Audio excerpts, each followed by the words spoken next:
Right. Hello there, ladies and gentlemen, and welcome back to what is possibly the final episode of our Proof of Divinity series.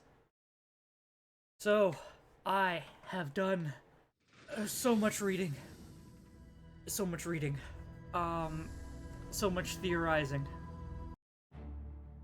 The only thing that we have left to. Alright, there we go, hooked. The only thing we have left to do in our sequence is go through the 9 Divines quest, right? So, or the Knights of the Nine quest, excuse me. So we are almost done. I need to do the Crusader things. Um,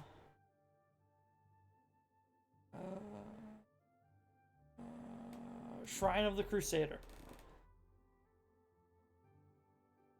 It's been a bit since I've played this. I've started up the Talos series since then, and I'm almost done with it. Um, but in the background, I have been doing research.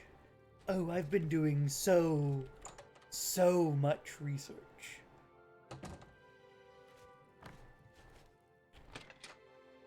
I have 7 of the 8 divine placed.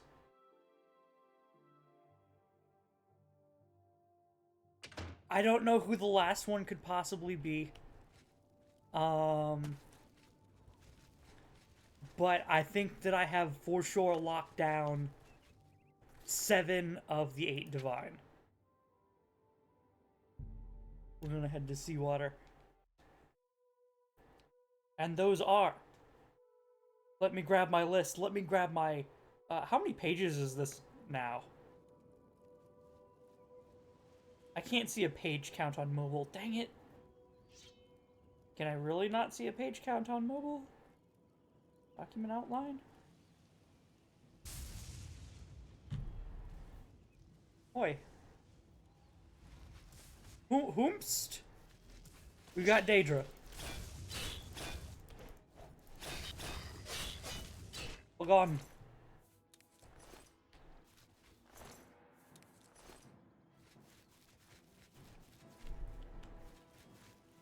Anyone else? Looks like you're hunting.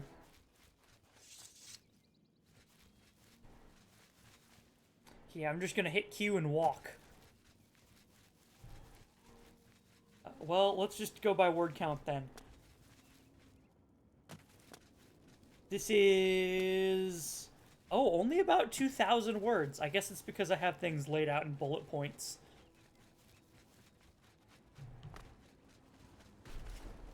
I've got everything, like, very neatly sorted and organized. Anyway. Of the 8 divines, we have, for sure... Oh, that's the wrong section. Where's convention? Ooh. Ancient ghost. We're gone. Ectoplasm. Now that we're here, we have for sure Trinimac. He tore out Lorcan's heart. He was there at convention. We have Oriel or Akatosh. Whatever your preferred name for him is. I think they're both literally the same person because I think he's like Dragonborn. That's to find out which one is correct. I'd probably have to play through Skyrim. Point being Oriel or Akatosh, both the same names for the same person. We've got Mara, who is Universal, the wife of Oriel. Xerxes, creator of the Ogma Infinium. He had writings from the beginning of time. AKA, if you're looking for the Imperial Pantheon, Xerxes would be Arche, or Orki if you are from the Norse Pantheon, or Tuwaka if you are from the Redguard Pantheon. But I believe Xerxes is his like actual official name. Then we have Yifri, or Jeffrey, if you are from the Bosmer pantheon, Jeffrey turned themselves into the Earthbones. They are partly responsible for why there is life on Nirn. Next, Zen, or Zenithar, or, if you are Altmer, Zen. I actually think that the Altmer, this is the first time the Altmer just have the wrong spelling, and I think it's like an actual word vocabulary thing, because the Altmer spell it Zen, X-E-N, and everyone else spells it Zen, or Z-N, Z apostrophe E-N. Then we've got Kinnereth, the wife of Lorcan, first to agree to Lorcan's plan. Those are 7 of the 8. For sure.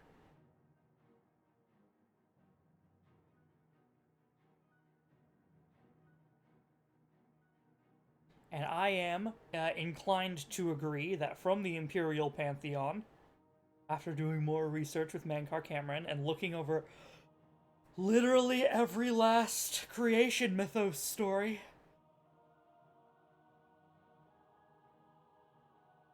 I'm inclined to agree with Mankar Cameron that the fakes from the Imperial Pantheon, past the Daedra,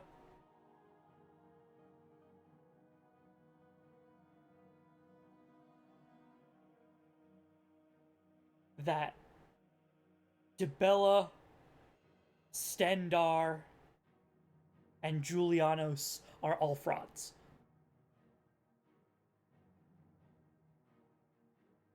RK is technically a fraud too, because it should be Xerxes, and,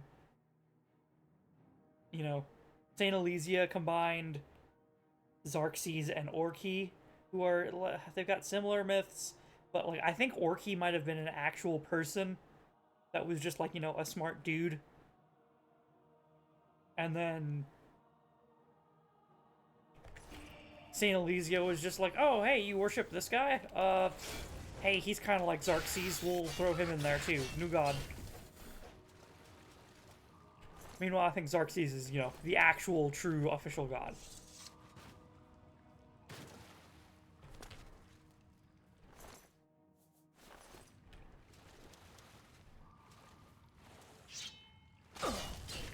Oh, knights. So, that's where we stand right now, is 3 of the 8 in the Imperial Pantheon they're frauds. They are not gods.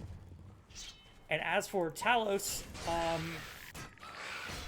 I mean, he's certainly not an Aedra, but it's possible he could have mantled Trinimac. That's his one saving grace of, could he be a god? Okay, well, if he had access to all 8 towers, right, perhaps he could, in fact, mantle... Or did he? Wait.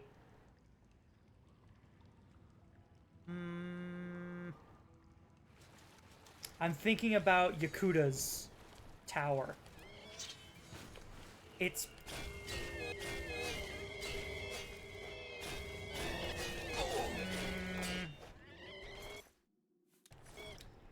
If Yakuta's tower had already been destroyed by the time of Tiber Septim, then he would have had control over all of the towers.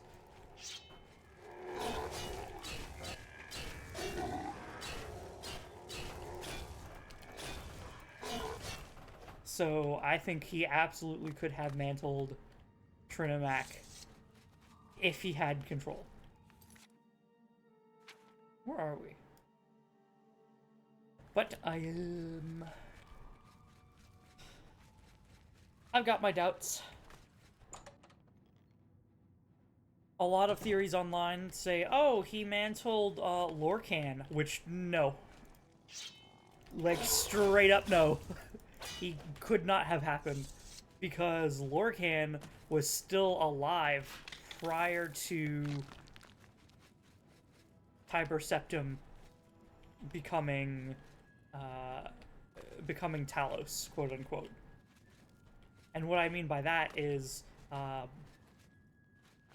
in Morrowind, you find the still beating heart of Lorcan. Oh, yo, what's this?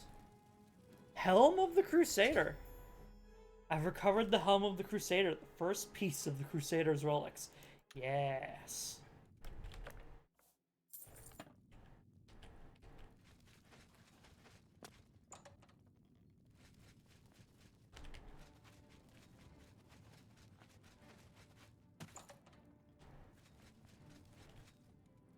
So did I have to jump up here?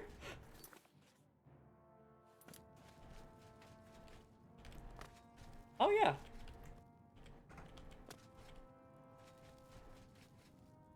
The Lost Catacombs. It looks like we got to skip a section because we had good acrobatics. What are you? Knights of the Nine Shield. Seal Longsword. Sir Amiel. I found the Priory of the Nine. I found the body of Sir Amiel, who appears to have perished centuries ago when questing for the Shrine of the Crusader. Perhaps I can find some clues on his body that will help my own quest for the Crusader's relics turn out to be better than his. His key, his ring, his journal. He was a member of the Knights of the Nine, a holy order devoted to recovering the relics of the Crusader through reading his journal. I've learned the location of their former headquarters of the Priory of the Nine in the Westweald. I should proceed to the old Priory and see if it still holds the cuirass of the Crusader, as Sir Amiel's journal suggests. Also, the Helm of the Crusader... 7? Really? Just 7? Cannot repair while enemies are nearby.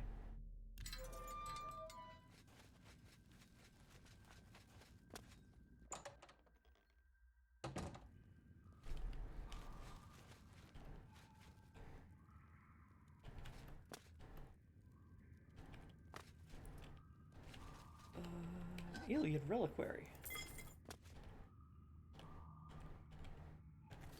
I'd like to see what's up there, so I am going to cast Jump. Come on! You know you... Yeah! I'm gonna say, you know you want to give it to me. Nothing? Nothing! It's decoration, baby. Okay. In that case, we just continue on. Oh, hey. This place. I was wondering, how do I get up there? Turns out it's our exit path, not our entrance path.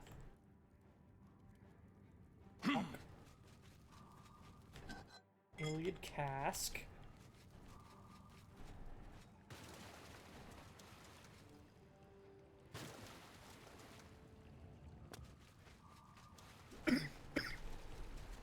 Scusi. To the waterfront.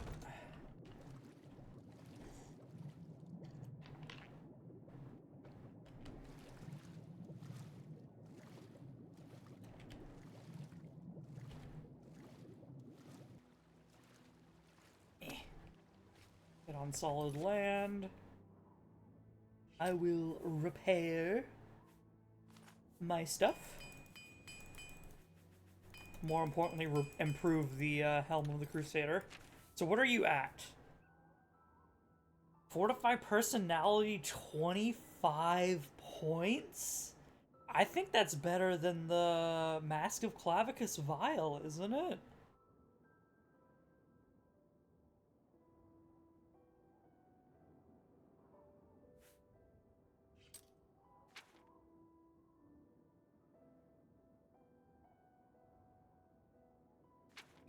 Priory of the Nine. Where would this be? Bottom of the map, south of Noralhorst. Okay.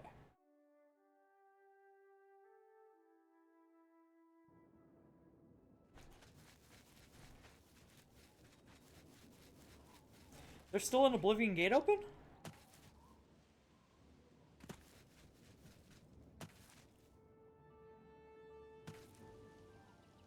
No. It used to be an Oblivion gate. And some Daedra will still appear around it, apparently. Strange. But yeah, we've already closed all the gates to Oblivion. We've completed the main quest.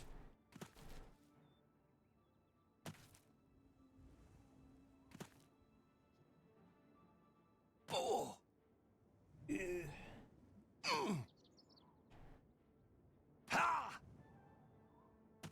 Yeah, acrobatics training. Okay, Priory of the Nine Chapel.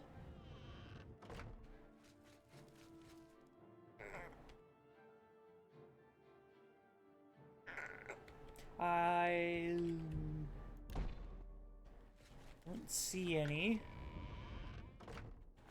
Oh. I don't see any doors in there. Oh, why, hello. Oh. Hellenwolf fighting Umaril. Now, this is going to be a very important quest chain. Because supposedly, Umaril is an Aedra. He is a, like, half-god from a previous Kalpa. So theoretically, he is a god of the, like, a half-god of the previous world.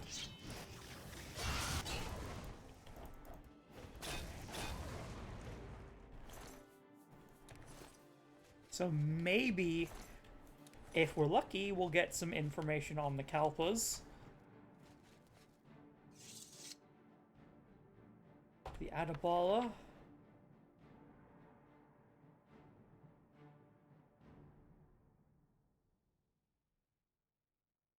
Tunnel's death.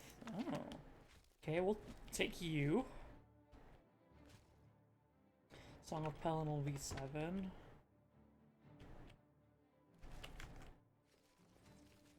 Apparently I'm still in combat somehow.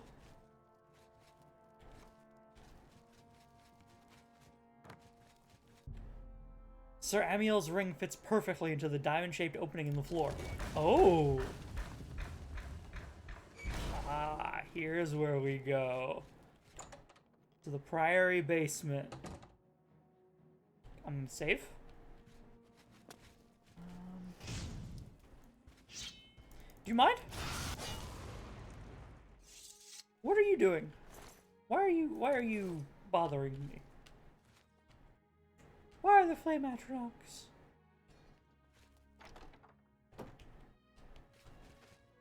The Priory Undercroft. I'll still look around a little bit because this is an important Knights of the Nine Cuirass. Light armor. Man.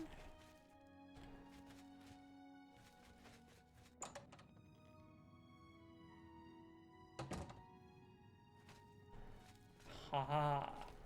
So we do still have the Crusader's Cuirass down here. That may be better than what I'm wearing. We didn't manage to get the Madness Cuirass. Oh? Hello? By the strength and guidance of the Nine, who comes before us upon this sacred ground, seeking the cuirass of the Divine Crusader? So by weak strength and poor guidance. And face us each in honorable combat. For the vows we fail to revere in life, we shall uphold in death. Alright.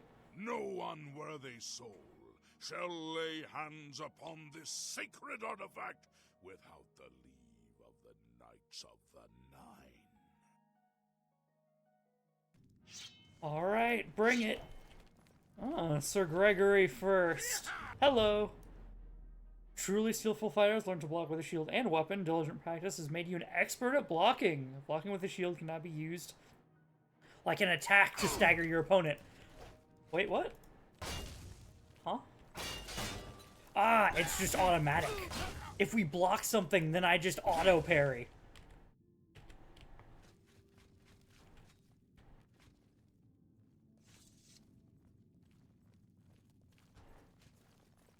That's cool. You are defeated. Sir Casimir, step forward. Sir Casimir? Ah.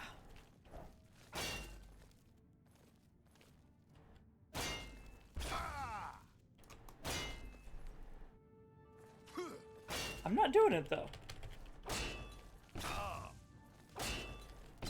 Weird? How does that work again?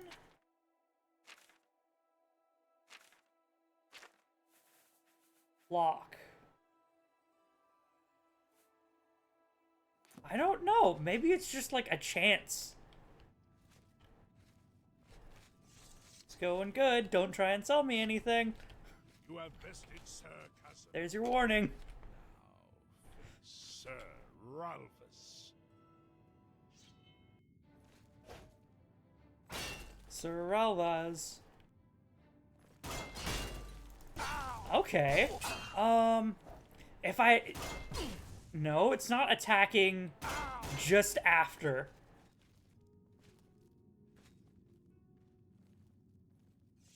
So it does appear to just be... You have fallen. Step back and let the challenge continue. It does appear to just be kind of auto? Come forward and prove yourself. We do RPGs and strategies. Mostly. Sir Henrik. Nothing. What's your sword? That looks like a fine steel claymore. I think. No? That might be dwarven? Sir Caius shall test your true metal. Sir Caius. Sir, I haven't healed yet. Caius.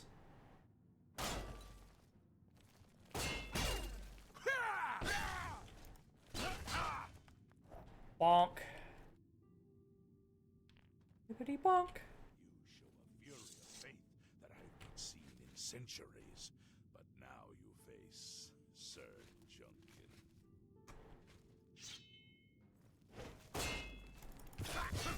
Sir Junkin. And down.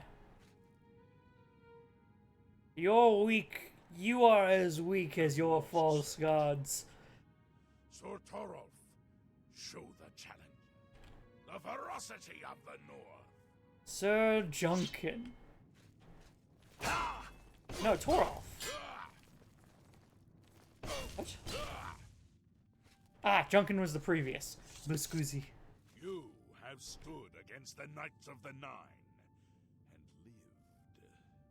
However, the final test is upon you. Ready yourself, Sir Knight, and face me!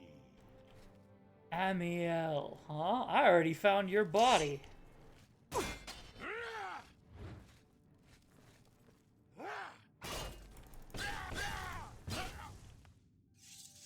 Down like a sack of potatoes. Alright, give me the cuirass. In 300 years, none have stood against us and lived. Step forward and claim yours by right. May your faith be true. Judging by the lack of bodies around here, I'm gonna guess that none have survived and lived, or none have sought us and lived. Just means that none have sought you. Otherwise, there'd be corpses around here, right? I've defeated the ghostly guardians of the cuirass of the Crusader. I can now claim it as my own. You got anything to say? I've not seen such strength. Could you be... No, you cannot. You are simply a noble knight. I am a Daedric prince. Tell me about things. Helm of the Crusader. You completed the quest that I could not.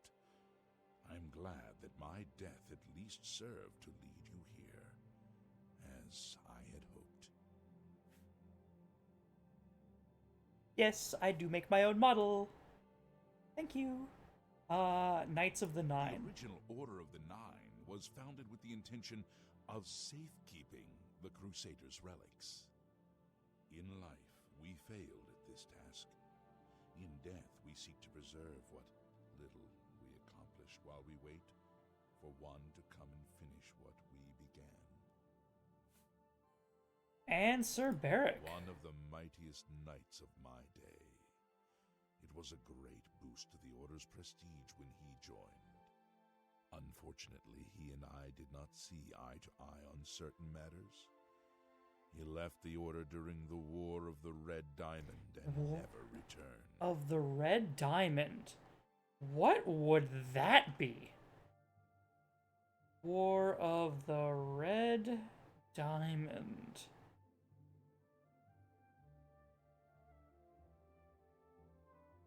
Fought in the Third Era 121.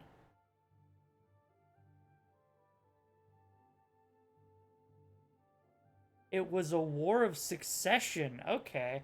Oh, the War of the Red Diamond was, Potema, the Wolf Queen. Okay, okay.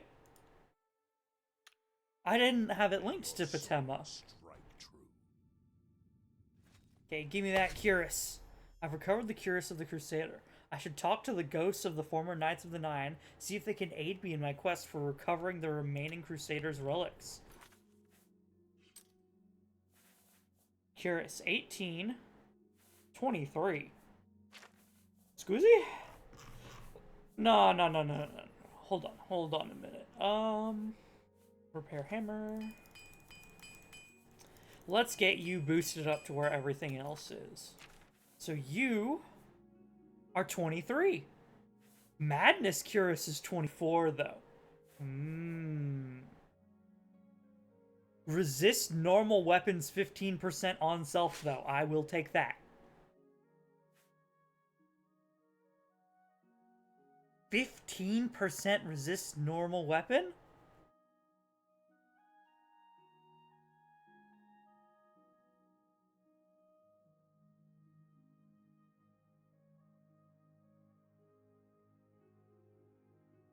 That's really good. I got eye essential stuff. If I don't, what are you going to say?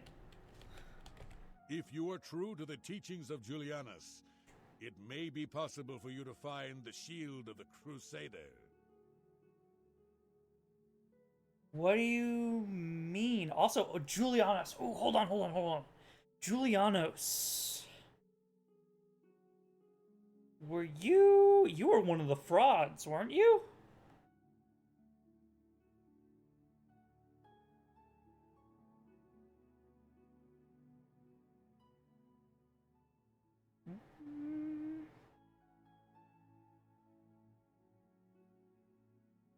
I should have the link up at all times. Yeah, Julianus was one of the frauds. Yeah, what do you mean? When the Order Send me on this one first. I set out on my own. After years of searching, I found the shield and brought it to Fort Bulwark for safekeeping. With the help of a few trusted friends, I began work to keep the shield safe for all eternity. I never saw my work finished. I died defending the fort from those who would take and misuse the shield. I never saw our work finished. I trust that the others carried on without me. Fort Bulwark. Tell me about It lies in the southeast of Cyrodiil, near the Black Marsh border. If all went according to plan, it should be very well guarded now. Believe in yourself, and use your knowledge wisely. You will pass through unharmed, and the shield will be yours.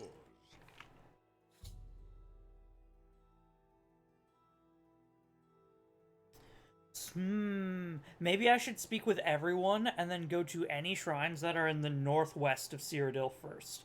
Because I need to fight Bretons, right? That's the last person that I need for the Hermaeus Mora quest line.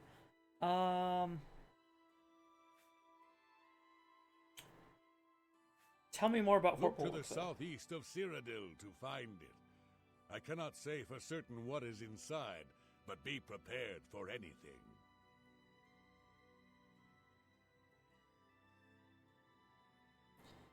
Actually, I'm a designer and animator. Would you like to check my work? Why? No!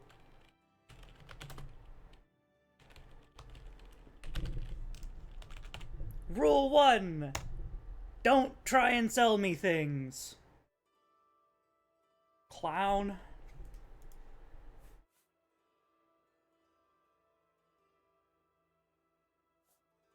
History and Julianos. knowledge are his domain. He is the god of wisdom and logic. He teaches us, know the truth, observe the law. When in doubt, seek wisdom from the wise. Sorry, what was that? History and knowledge are his domain. He is the god of wisdom and logic. He teaches us, know the truth, observe the law. Strange. I don't suppose you happen to have any more on his creation story, do you? I don't think Though so. we went our separate ways when the Order fell, we all served the Nine in our hearts. All but one. Shield of the Crusader? The shield is safeguarded within Fort Bulwark. It is protected, and care must be taken when attempting to find it. Okay, okay. I presume all of the artifacts are protected. Anyway, sorry about that mishap. Greetings, Sir Knight.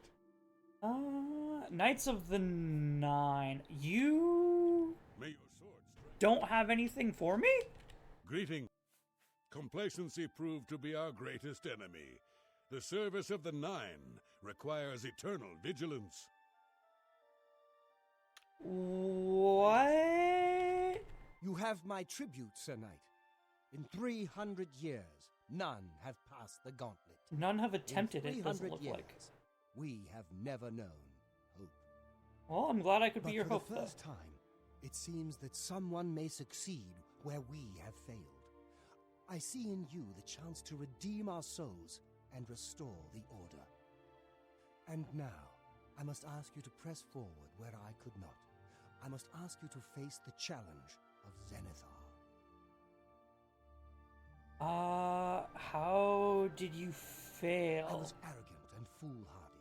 I sought personal glory. I placed my own will and my own lust for fame over the will of the Nine. In facing the challenge of Zenithar, I failed. I tried dozens, no, hundreds of times to reach the mace. Oh, I know this Failed each challenge. time, and each time I awoke in the chapel, I leapt again. I tried to enlist the help of the other knights, but none would come to my aid. Oh, then you did The what you inscription were supposed says to. walk in the faith, but even now, I do not know what this means. I know what this means. Go ahead and tell me what I need to do, though. Below the chapel of Zenithar in Leowyn, there is a shrine to the great craftsman, Saint Calidus. Those seeking the mace must pray before the shrine. When you bow, you will receive a vision. Or perhaps not. It is unclear. The priest Or saw not. that my body never moved, but it felt so real. You will see the mace separated from you by a great chasm. The chasm represents your doubt. Your faith must be your guide across it. My faith will guide This me? is what I know. As I said, my faith was weak. I did not understand the test, and I fell from the platform each time I tried to cross. I have told you all that I know. All that is left is for you to prove yourself more worthy than I. So, If you seek the mace, travel to Leowyn's chapel, kneel at the shrine in the Undercroft, and let your faith in the Nine be the salvation of us all. so this is a really interesting quest. We have to do it later towards the end so that I can properly show off like what's actually going on with it. But basically, whoever made the challenge just punked this guy. Like he this is just the gods toying with someone. I don't know what the challenge was meant to do other than to annoy people who try and do the challenge. Right? Other than to laugh in the face of people who attempt to do the challenge without being the creator. We'll show it off later. It's kind of funny. Knights of the Nine. Our greed for the relics overshadowed our faith in the Nine. I can only hope that you are stronger than we were. Mace of Zenithar. Legends say that when Pelinal Whitestrake was slain by the Aelids, a messenger carried the mace to the human settlement of Leowin as a message. Centuries later, the master craftsman Saint Calidus built the Chapel of Zenithar in Leowin as a tribute to the legend. When Saint Calidus was laid to rest, those who prayed to Zenithar at his tomb began to receive visions of the mace of the Crusader. Zenithar. Of the original divines, Zenithar is thought to be the most in touch with the mortal realm. Some legends say that Zenithar has close ties to Kinnereth, an idea that is supported by the manner in which the two gods' realms interact. What? Craftsmen devoted to Zenithar are able to create and profit from the materials provided by Kinnereth's natural world. Oh, okay. The two work in harmony, the natural world providing for the craftsman. One cannot revere Zenithar without acknowledging the power of Kinnereth. Interesting. You say Zenithar and Kinnereth are closely tied together. Do I have any evidence backing that up? Who's Zen again?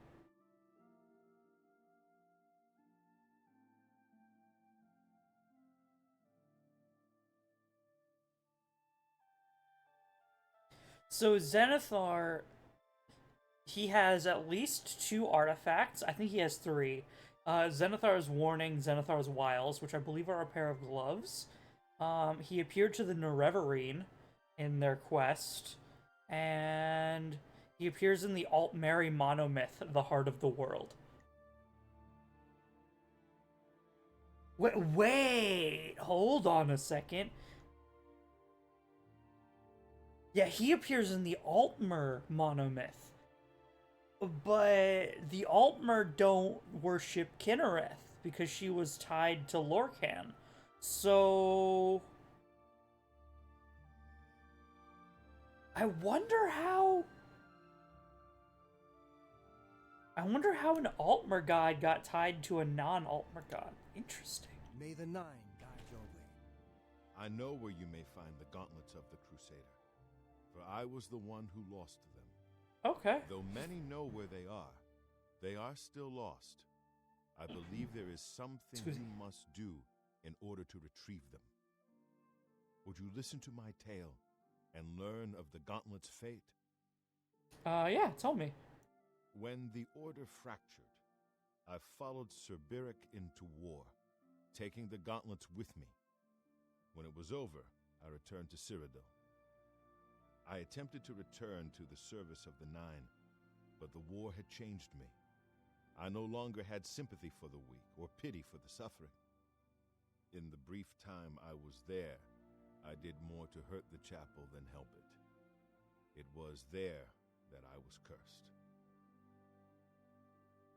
What do you mean cursed? A beggar who came to the chapel each day for help tried my patience one too many times. I lost my temper and struck him. My blow landed harder than I had intended, and he fell to the floor dead, killed in the very chapel of the God of Mercy. Ooh. I left the chapel at once, of course, but the damage was done. I was weak, constantly weary, and lacked the energy to do almost anything.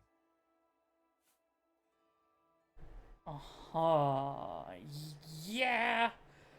Killing a beggar in the chapel of the God of Mercy. good luck. What about the gauntlets? As proof of the deed, when I struck the poor man, the gauntlets slipped right off my hands and fell to the floor. Heavy as stone, they would not move. None could lift them. I suspect they lie there still, in Coral's chapel. You must prove to Stendar you are worthy to lift the gauntlets once more. Seek out the priests in Coral. Perhaps they can help you. Stendar? Stendar's fake. Stendar don't exist. Tell me more about this curse by a fake god. Placed on me for defying the teachings of Stendar in his very chapel. My entire lineage was ruined by this curse. Oh, so he punished Whether people who it is aren't the connected to you. Fate of the gauntlets, I do not know. Your whole lineage was cursed? Yeah, some god of mercy. Punishing those who have nothing to do with your crime. Wow. Why you worship this guy?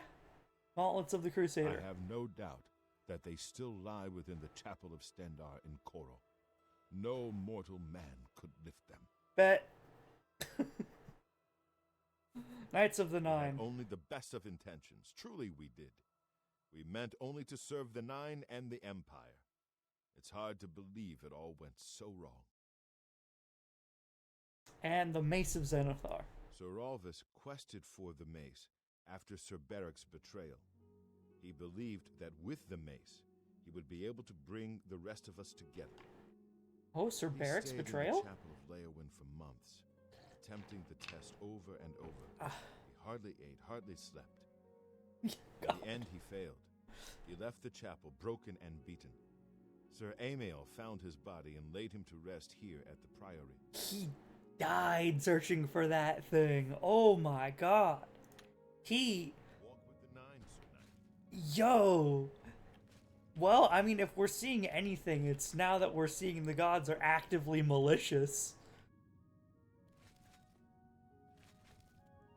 He died searching for the mace?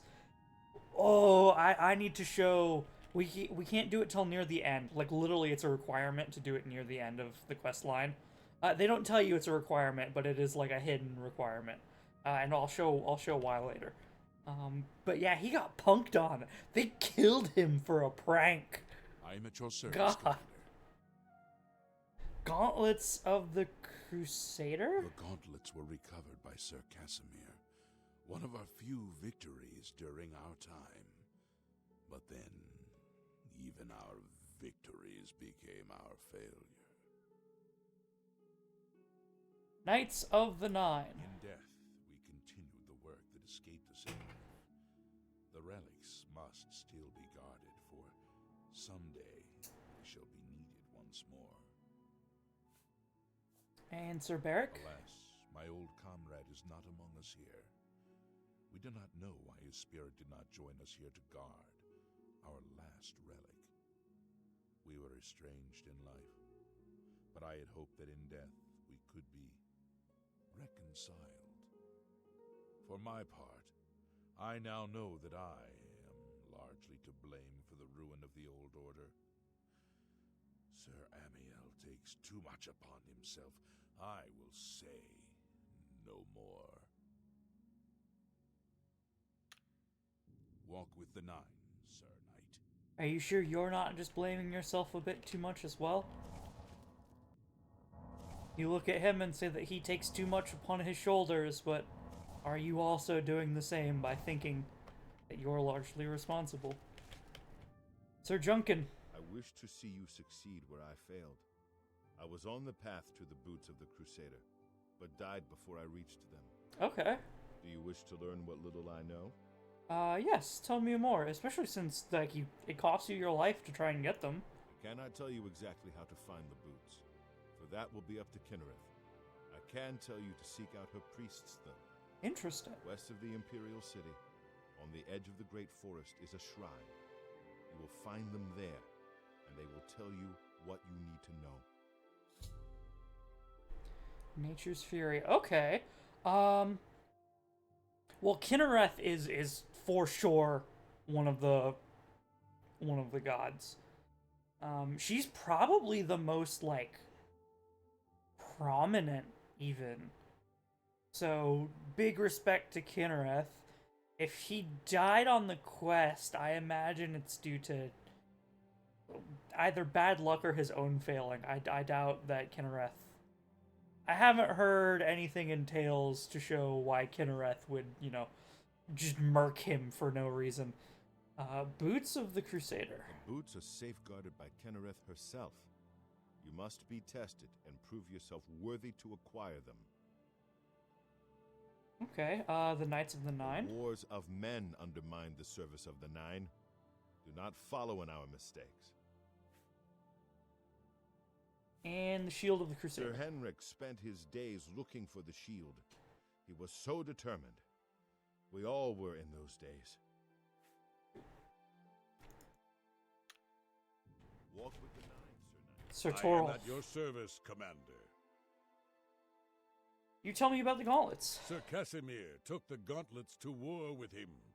After what happened with Beric, who would try to stop him? With Beric? Oh. Excuse me. Walk with the Nine. I've spoken with the ghosts of the Knights of the Nine and learned where several parts of the armor are hidden. I should return when I have collected them all. Right, okay, so we do this in batches, right? We don't do this in, Oh, there's an armory down here. We don't do this all at once. We do it in, like, sets.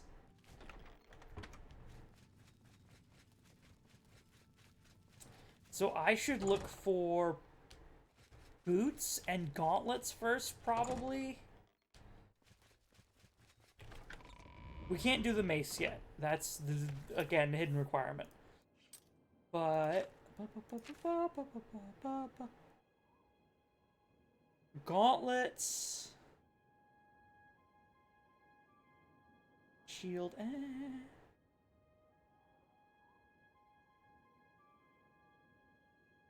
Boots. I'd be interested in doing boots. Let's go do the boots of the Crusader first. I think that will be the most interesting. And the boots opens up, couple of things, actually.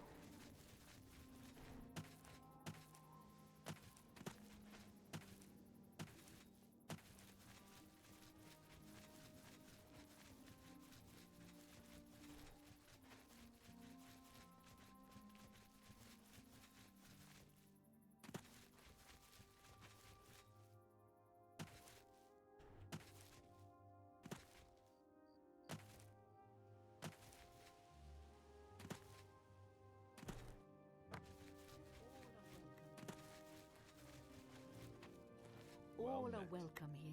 Hello. Oh. Have you heard the fall of Aedra? What? Where is this? Yo? He looked up Wait. What brings you to the altar of Kinnereth, my child? Why are you worshipping her like she's a Daedra? The altar of You Kinnereth. have been in the chapel of Kinnereth from the moment you stepped outdoors. Have you not felt her presence? We gather here to pay tribute to all of the blessings she bestows upon us. Oh, I mean, I guess she's a bit of a nature god. She... I'd say she's one of the, like, main creators of the Elnifoi, i.e., you know, helped create man and forests and whatnot, kind of like Y'ffre. But she's mainly the god of the winds, question mark? Boots of the Crusader. You would seek the holy relic Kinnereth has bestowed upon the world. Then you must prove yourself worthy. Right. Kinnereth's creations guard her relic, and you must pass the test before you may be granted the boots. Oh, yeah, okay, sweet. What test? I I'm cannot not say taking any what test. it will be, for I do not know. Kinnereth herself will decide in what manner you shall be tested. All I can do is direct you to the Grove of Trials, and remind you to heed Kinnereth's teachings. Fear and respect nature and all her creations. Fear and respect nature. Indeed. Nature itself is Kinnereth's domain. That would be all Y'ffre's, its creatures are her wards. You would do well to remember this when it comes time for your test. And the grove? Not far from here, to the west, nestled within the great forest, it is a place many would overlook. I warn you that it is unwise to take anyone with you. You should go there alone. Okay, very well. I'll Then proceed take her directly test. to the grove, as your test has begun. Kinnereth may choose to guard you along the way. That is up to her. Good luck. Boots of the Crusader. You must be tested by Kinnereth before you are worthy of the boots. Okay. No way. So, this is a bit...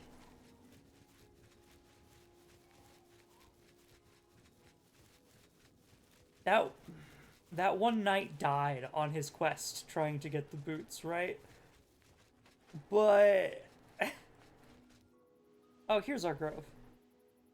I quick save. It's behind this rock.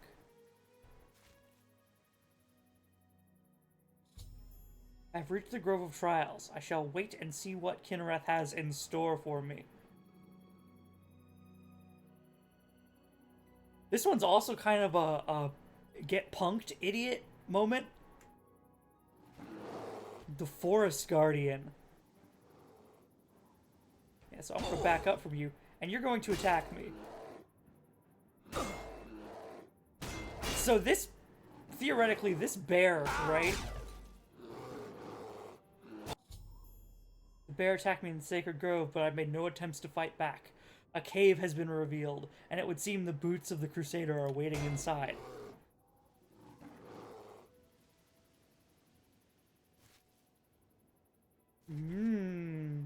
Yeah, so one of the knights died trying to get this, so it sounds like he literally just got mauled to death by a bear. Which is kind of a... This is just a little bit of a cruel thing to do. Actually, no, that's... Even if she's a real god, it seems like all of them are mantle takers. What am I talking about? Nature's freaking evil. Okay, yeah, so Kinnereth's definitely an evil god, I'd say, from her... I have acquired the boots of the Crusader. I've completed Sir Junkin. Yeah, Sir Junkin. Man, literally got just mauled to death by a bear. Okay. By recovering the boots of the Crusader, I should continue and search for the relics the other knights were questing for.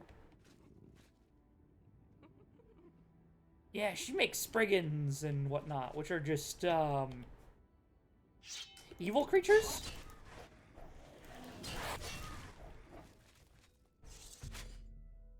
Your crimes have made you unfit to wield the Crusader's relics.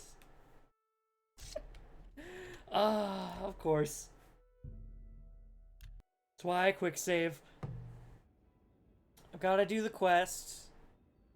I really think they should have made a way so that you can spit in the face of the gods and still collect the relics. Kind of like... Oh.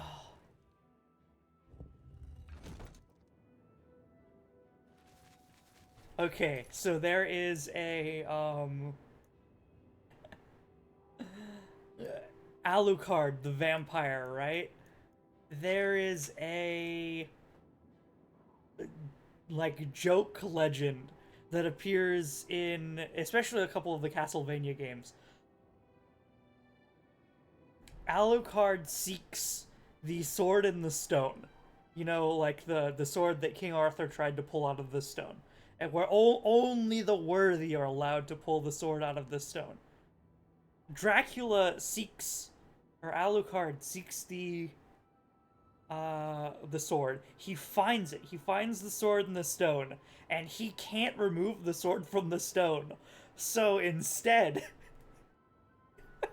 he uses his massive strength to lift both the sword and the stone that it is stuck inside of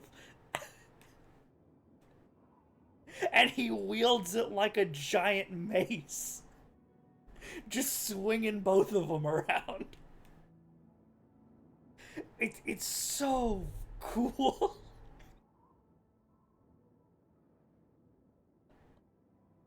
It's so awesome.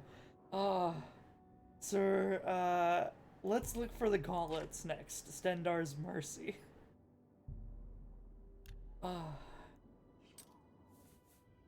that's one of my absolute favorite, like, legends ever. Okay, so, Boots of the Crusader, 9 armor? Not as good. Fortify Athletics 12, Fortify Restoration 6. These boots suck! I mean, I still need them. But, like, okay, come on now. Come on. This is Pelinal White Strike's armor, right? Like, he killed thousands. He's a walking war machine. He's a Terminator sent from the future. This is his armor? I mean, it's better than all of the other vanilla armors in the game, I guess, but then you look at Daedric Realm stuff, like the Armor of Madness, or any of the Daedric artifacts, and you're like, no, this is... A lot of these are weaker. Okay, so let's see. I'm supposed to pray... Oh.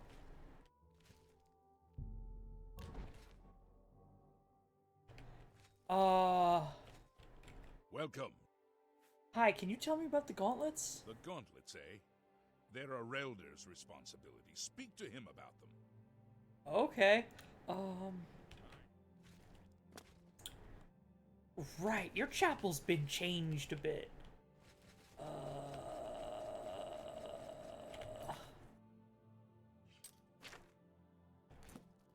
They're up top? Question mark? Altar of Kinnereth. Okay, so we've got a bunch of different altars You here. look like a... A What Relder. brings you here, my son? Tell me about the gauntlets. Ah, yes. The gauntlets have been here for ages. I know only the basic story behind them. They're more of a novelty these days. My only Wow. real involvement with them these days is keeping the youngsters from hurting themselves trying to pick the gauntlets up. What is your interest in them, if I may ask? I'd like to know their story. Yes. Well, I don't know the whole thing. A great many years ago, a knight of the old order did something terrible, and the gauntlets just fell off. They dropped to the floor right where he stood, and no one could lift them. It was a sign of the curse placed upon this knight by Stendar, I think. That curse still lingers on today, in fact. Poor Kellen. Who's Kellen? Oh, why, he's a descendant of that very knight from so long ago. The curse has affected his family all these years. He suffers from it now. He's still suffering from it? Seeking a cure, but, well, there's really nothing that can be done for him. Bro! He may know more of the story than I. Perhaps you should speak with him if he's feeling well enough. That's so evil! That's an ancestor 300 years ago! What do you mean? He's still affected by the curse. Tell me more about the curse. It's a horrible thing, truly. One cannot help but pity those such as Kellen, who have such a burden placed on them through no fault of their own. Yeah, bro, why do you... But if it is the will of the Nine, then there is little that can be done. Stendar's evil as hell! What do you mean? Kellen. He's down in the chapel hall, resting. You may speak to him if you like. Yeah, I want to try and pick the gauntlets up first. The gauntlets have been here far longer than any of us. I don't expect that to ever change. They'll almost certainly be here long after we're all gone. Certainly after Kellen's family has died out. You expect his whole family to die from this, too? Like... Bro... Eleanor. What do you mean? Unless they're too heavy to move. Doubt. I have 500 pounds carrying capacity. Doubt. Alright, let me speak with Kellen.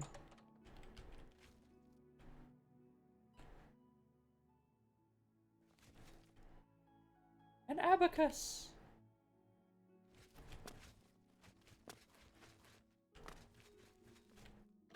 Chapel Hall.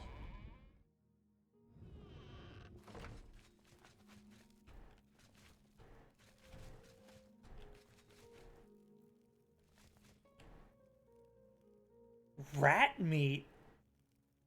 Oh, I mean, I guess that's fine. Yeah, you can eat rat meat as long as you cook it. I think you can eat rat meat as long as you cook it. Song of Pelennor 7. Hey.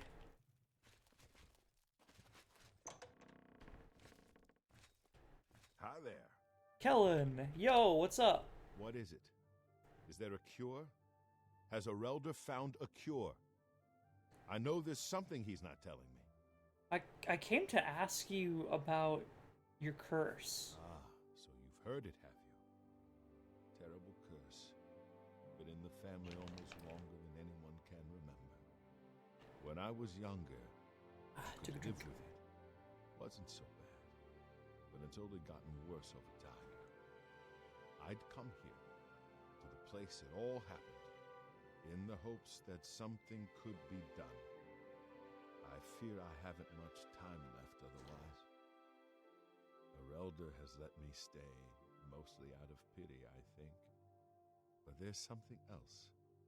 I swear he knows more than he tells. So, this is a death curse. This isn't like, oh, I'm going to put... In some mythological stories, sometimes you'll get a curse brand, right? Which is like, a god will brand someone, as in like a birthmark brand, right? And then that's it. That's their curse. They've gotten... perhaps if you have acted poorly, the curse brand will start to hurt. But it's mostly just like, hey, here's a visual indication that you or one of your ancestors has been, you know, marked by a god. They've personally offended a god. But no, this is a straight up death curse. He wants this guy's whole family murked. I've seen plenty of pity in people's eyes over the years. I grew up recognizing it. But with Arelder, there's something else there. And when he speaks to me, there are times I'd swear he sounds apologetic. Guilty, even. Why would that be? What reason does he have to hold back information? I know I'm a doomed man one way or the other. Speak to him if you can. Convince him to tell me what he knows as a dying man's last wish. Tell me about the gauntlets. You've seen them, I assume. The only evidence of what happened so many years ago. Do you know that I thought perhaps I could lift them?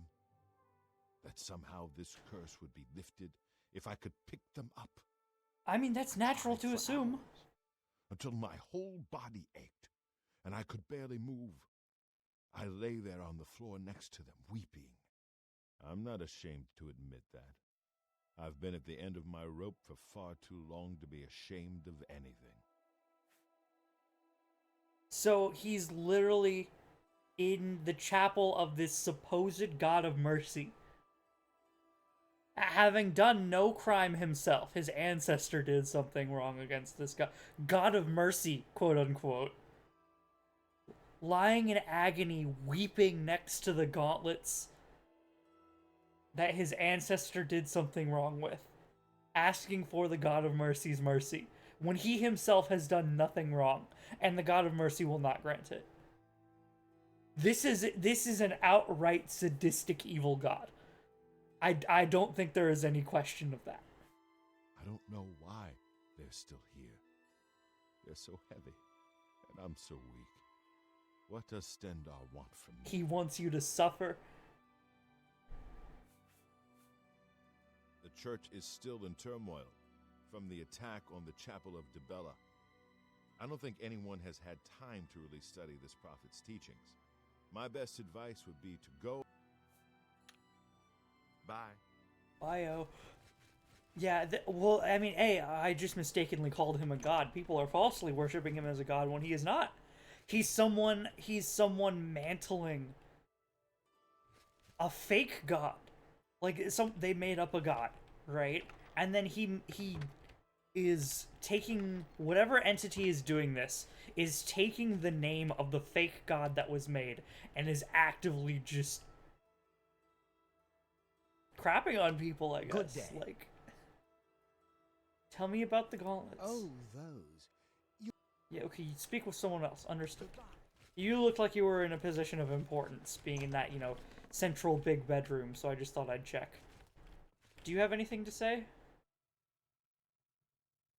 Did you really face down Mehrunes Dagon himself? They say he stood 200 feet high and crushed the temple dome with his fist. He wasn't 200 feet high. He did crush the temple dome with his fist, though. Bye. He walked through it like it was paper.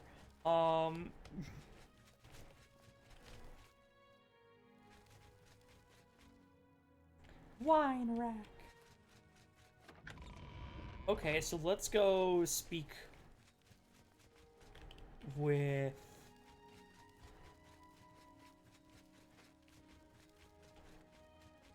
you, Welcome, Alder. Knight Commander. Tell me about Kellen. I cannot face him. I know what might be done for him, but I haven't the will to do it. I wish I could help him. Truly I do. But I cannot muster the strength to damn myself on his behalf. What are you talking about? The curse. I know what would lift it, but I cannot do it. The only way to free Kellen of his curse is to take it on myself. I am not strong enough to do this, and so I am a failure.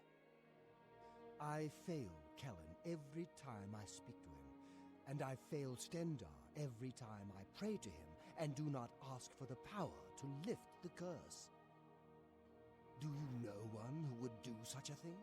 One who would pray at this chapel's altar, pray to Stendar for the power to lift this curse? Tell me more about the curse. How did you find this out? I've told you. The only way to lift the curse from Kellen is to pray to Stendar for the power to free him. But that means taking the curse on yourself. You'll be marked for life, as will all your children and your children's children. Yeah, what a god of mercy, huh? You too. I know what to do here. Yeah, hold on. Yo, do you wish to pray to Stendar for the power to lift this curse? Yeah, give me the power. I pray at the altar. I've been granted the ability to lay on hands on Kellen. I need to see him at once. So what is this? What is this? Lay on hands. Lay hands on touch. Well, first off, cure disease on self. Cure disease on touch.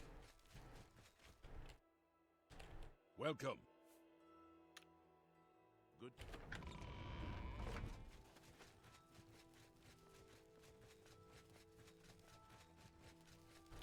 Let me How do are you? something.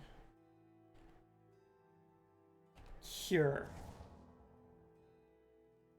Cure. Come back to see the.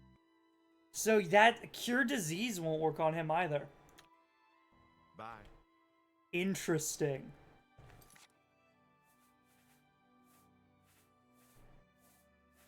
Okay, so I have to lay hands on him. So let's do a thing here. F5, quick saving. I have lifted the curse from Kellen, which means curse of the consumed added, which means taking it myself. As a result, I am weary and my fatigue has been affected. With the curse lifted, I can now retrieve the gauntlets of the Crusader. How did you? feel good. I feel good. I don't feel like death. I feel like running. He literally just starts running around and laughing. Look at me. Yeah, look at this man. I can't believe it. I feel normal. Thank you so much. You have no idea what this means to me. I finally have a chance to get out and see the world. I'm not wasting another second of my life, and I'm forever indebted to you, friend. Farewell.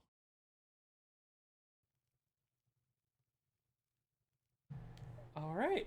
And let me see this. Curse of the Consumed 5.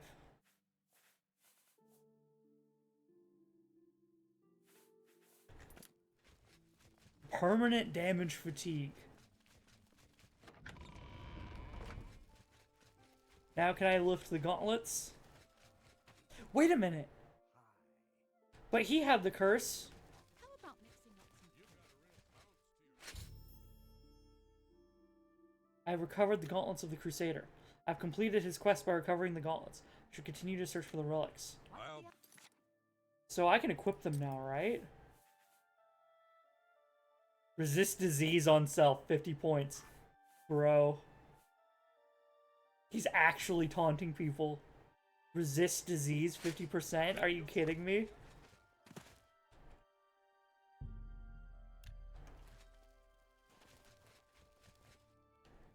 Where's Stendar? Mara.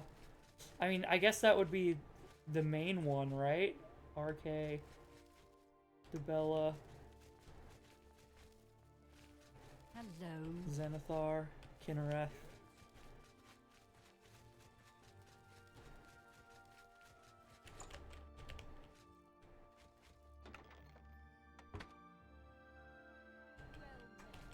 Have you heard any word about the other problem? Alright. I know what to do here. Damage fatigue. Let's see. Oblivion Curse of the Consumed.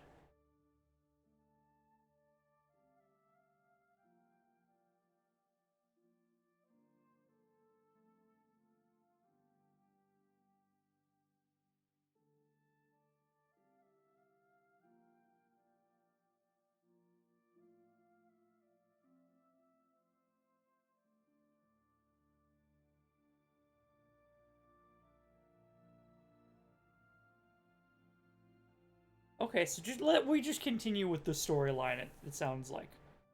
For a little while. How much do you do in comparison? Hold on.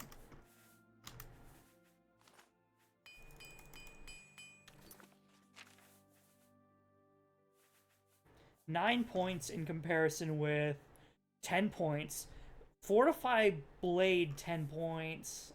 I think I would rather have Resist Disease 50%. Because I get pretty tired of getting diseased. If I'm honest. The shield. The mace. We can do the mace really quickly. Okay, F5. So yeah, Stendar is just outright evil. Hold on, I'm writing that down in my notes.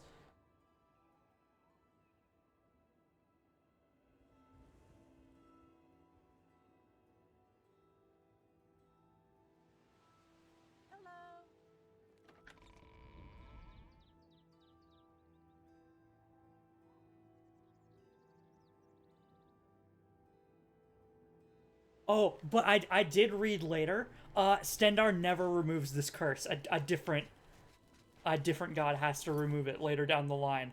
So yeah, Stendar literally never forgives you.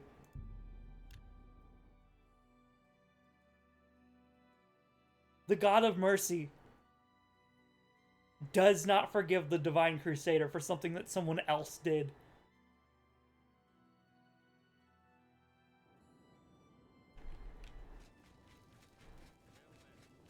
Not even after being, you know,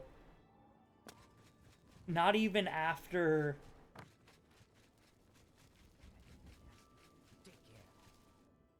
the curse being transferred from the lineage of who did the official offense, right? Because now we have it. We're not of the lineage of what's his face. I need to relaunch. Even after it has been transferred to someone else's lineage, he just wants to keep the curse going. He's that evil.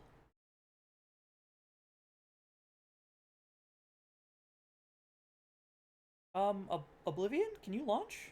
Play? Clicky? Click, click, click. There we go. Thank you.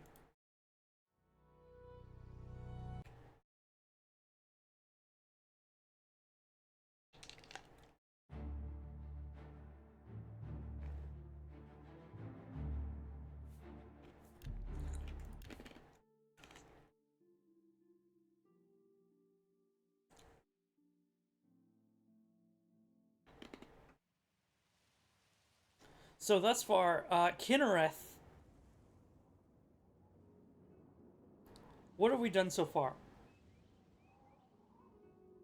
Kinnereth is evil, as they command nature to maul people to death.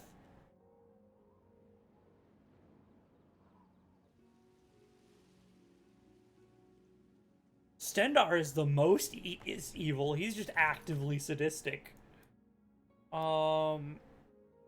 Lego in Chapel Square.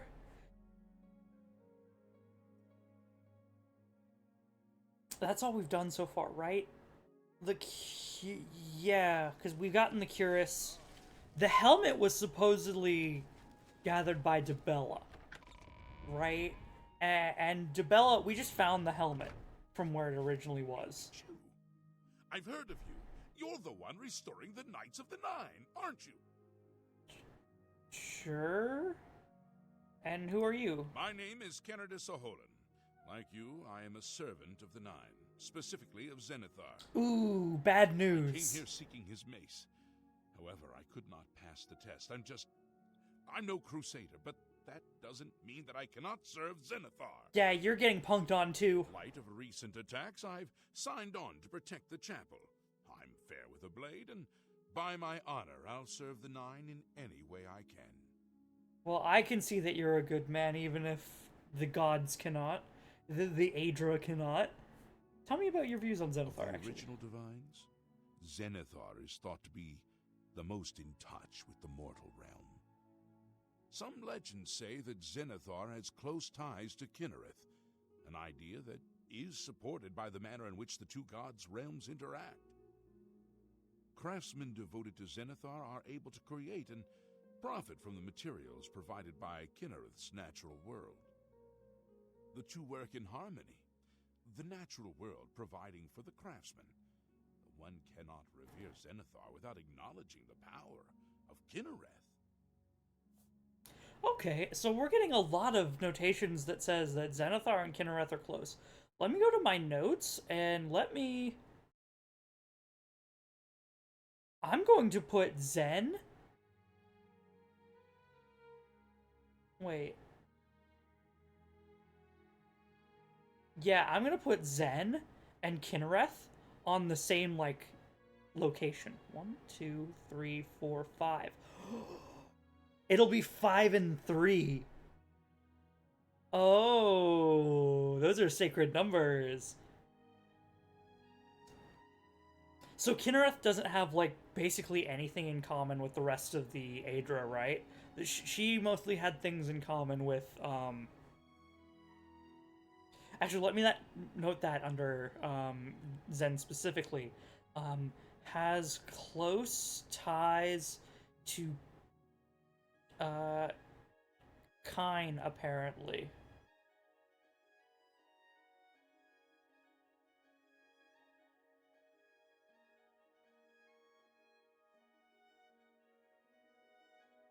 I am thinking that there were 5 mare gods and 3 Manish gods.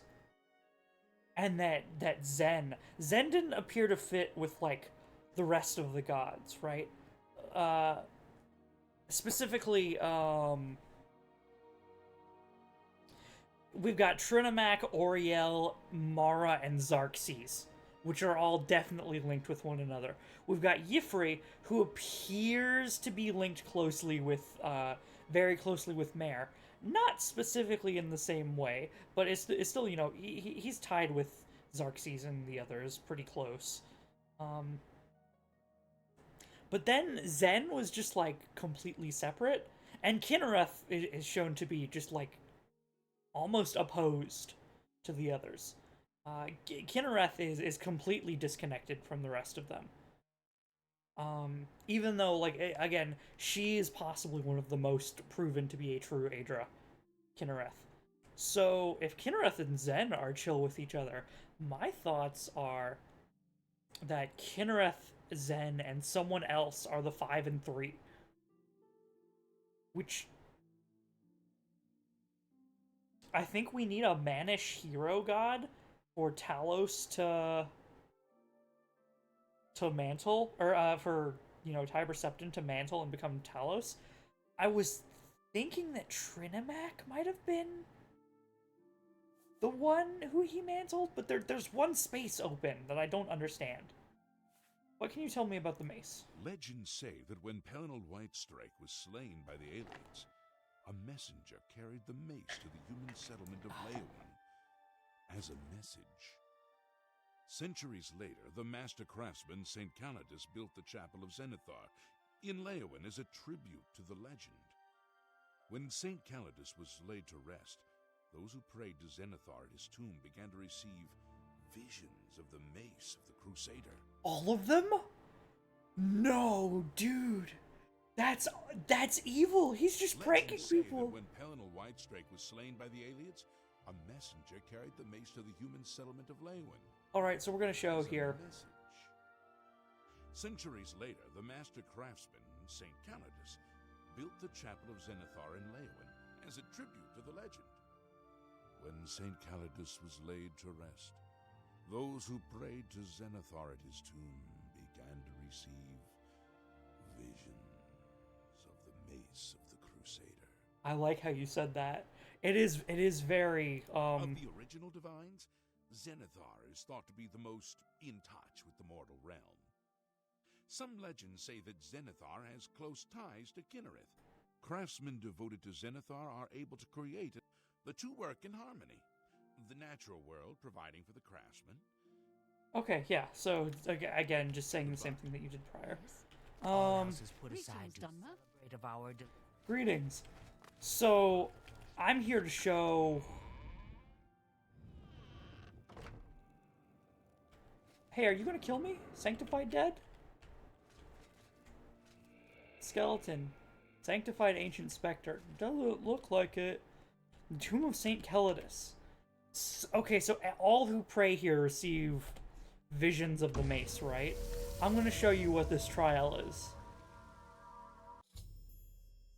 I've knelt before the shrine of St. Calidus in Leowen, and found myself transported to some kind of dark void. I can see the mace of Zenithar off in the distance. There seems to be no way to reach it.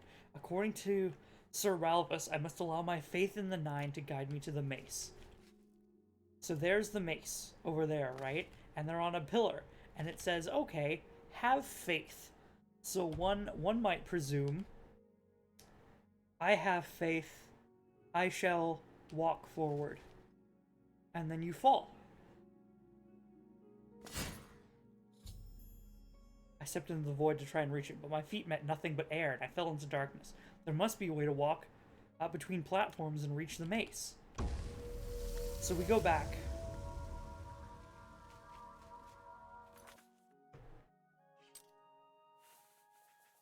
Helm of the Crusader. Oh, nothing, really. Okay. I thought the helm also had an interaction here. I don't need the Helm of the Crusader then. I'll put back on... Where's my old helmet? There it is. If we put on the boots of the Crusader... Oh, hey, would you look at that? I can walk on it. Meaning...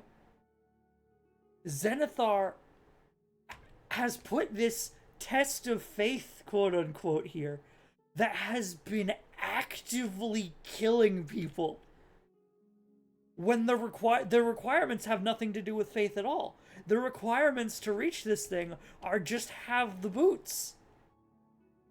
He's been actively killing people as a joke.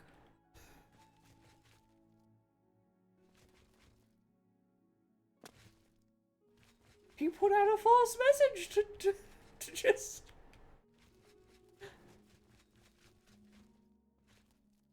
Mace of Zenithar.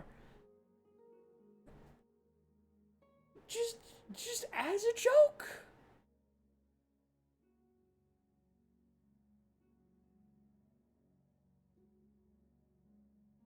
I'm gonna write that down too, Kenneth. Zenithar has been...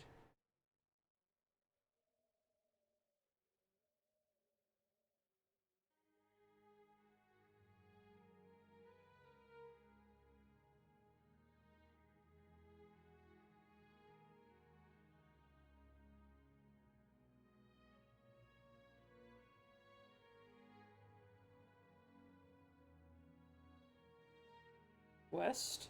Okay, that's in my notes now. And now we're gonna take the Mace of the Crusader. I've recovered it. I've completed Sir Ralvus's quest by recovering the Mace of the Crusader. Should continue to search for the relics.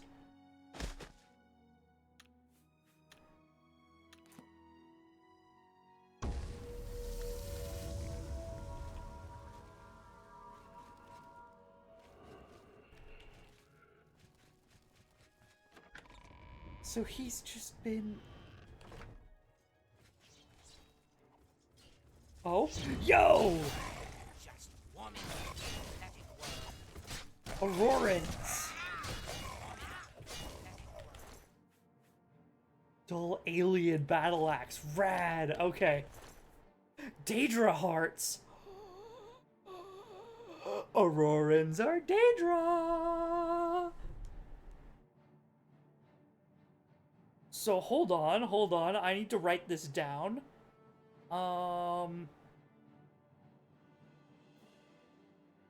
Aurorans under the command of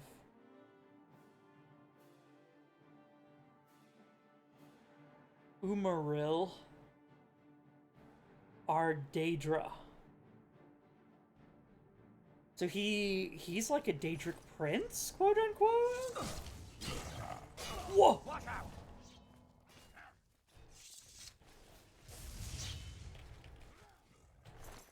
And Daria, ugh.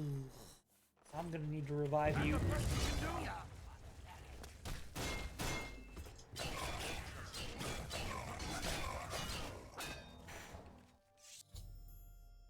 After recovering the Mesa of the Crusader, I found the minions of Umaril attacking the chapel. They were all defeated and Leowin's chapel escaped desecration. Wait, that's what you're worried about? Desecration? We survived! By the grace of the Nine, we survived! In Not no the deaths. small part to you, Sir Knight. By your will and the will of the Nine, the Chapel of Zenithar is held against this blasphemer. I'm a blasphemer too, my man. I pledge my sword. I wish to join you in your quest to restore the Knights of the Nine and defeat this Umaril. I accept. Welcome to the Order. I can only hope to match your bravery and valor. I am honored to serve by your side. Allow me to fetch more suitable equipment. I shall return shortly. God, the more that I do here, whoops. Mind.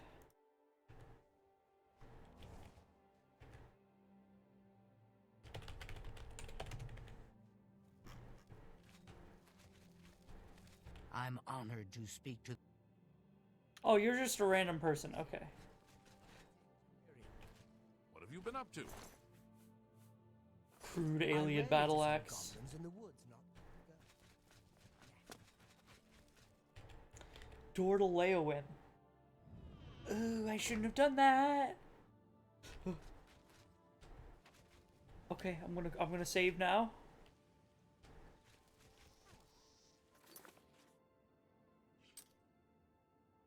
Now let's go.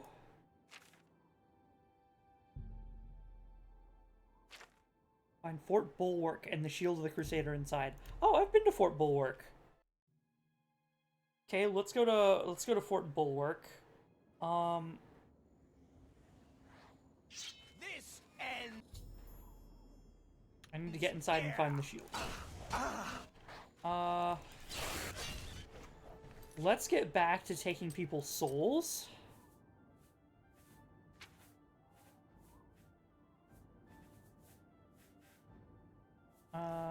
Where are you? It's down here. Mora's Soul Trap.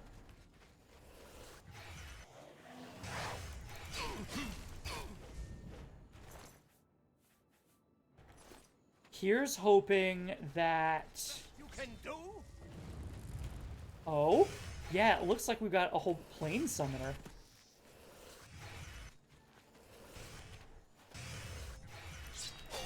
You're a Dunmer, so I don't, like, need your soul, but, like, just in case. Plane summoner stuff. Yo, that looks cool. I like your robe. Plane Conjurer. Archmage's stuff. Oh, just a full-on spider Daedra?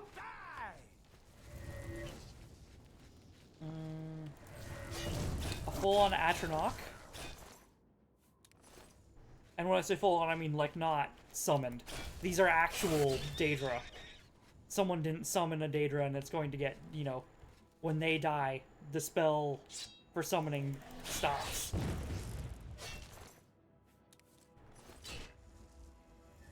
Okay.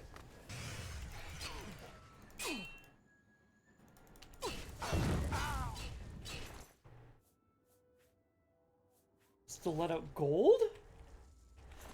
A gold weapon?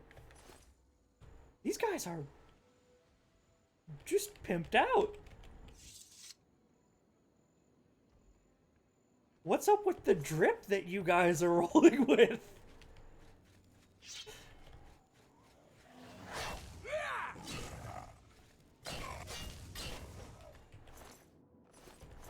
Zibalai.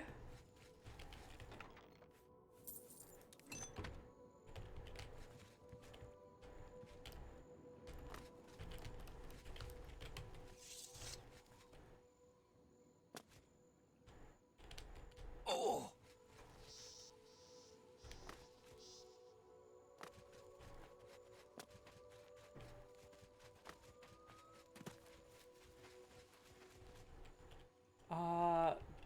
Okay. Gonna go into Fort Bulwark.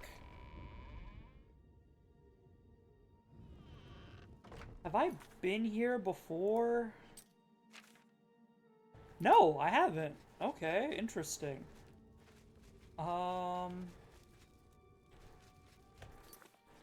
Fort Bulwark.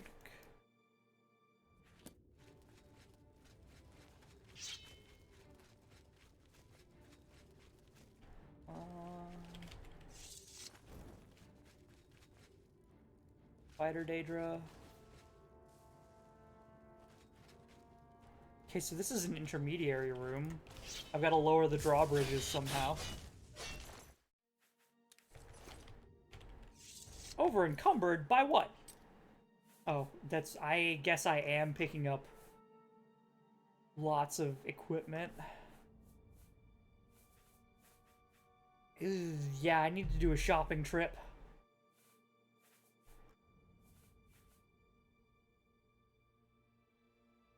This cuirass isn't worth that much.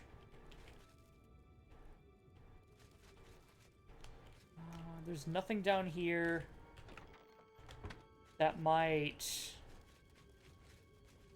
lower those bridges up there. Okay, I think this is just a drop-down area. Like a, hey, if you need to get back up. That probably is 2 down there. If I had to take a guess. Drawbridge. Huh? Who's there?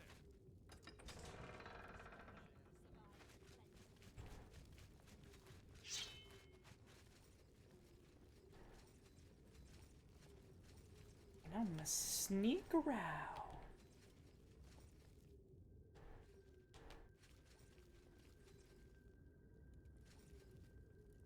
Keeper of the Realms, Plain Summoner.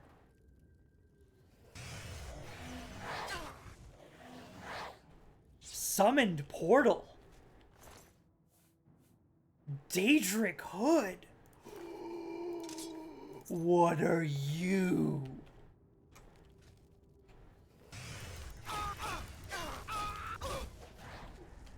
What? No, I want it in. No.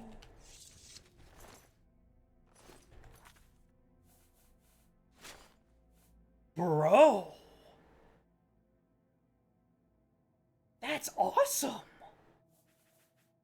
Why is this so cool? Curious.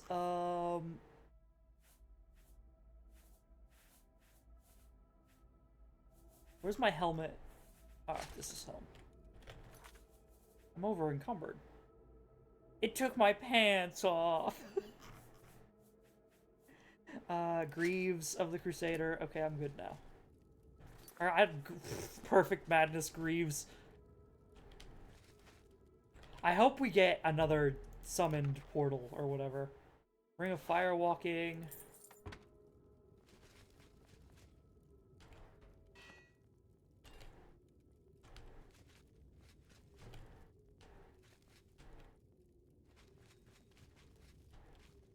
Okay, and since I turned that lever...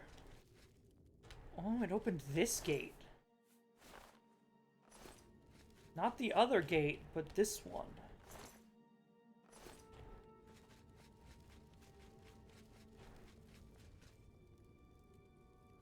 Okay.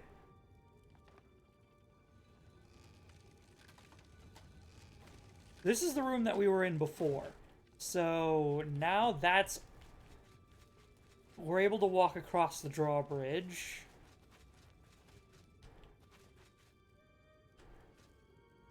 Malachite vein. Oh.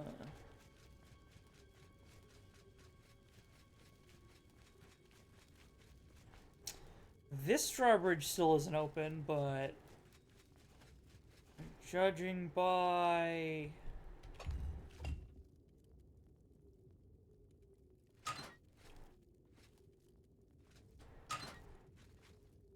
Okay, so you want left, not left, center, right. 1, 2, 3, 1. Okay, so we're gonna wait a second. 1, 2, 3, 1. Yeah, okay.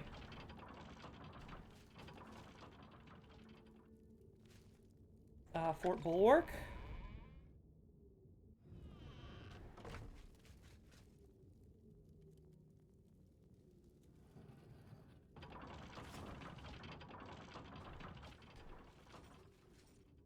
Just a skeleton. Okay, just a skeleton. Are you a... What? Open the gate, please! I must get out of here! A Mythic Dawn agent?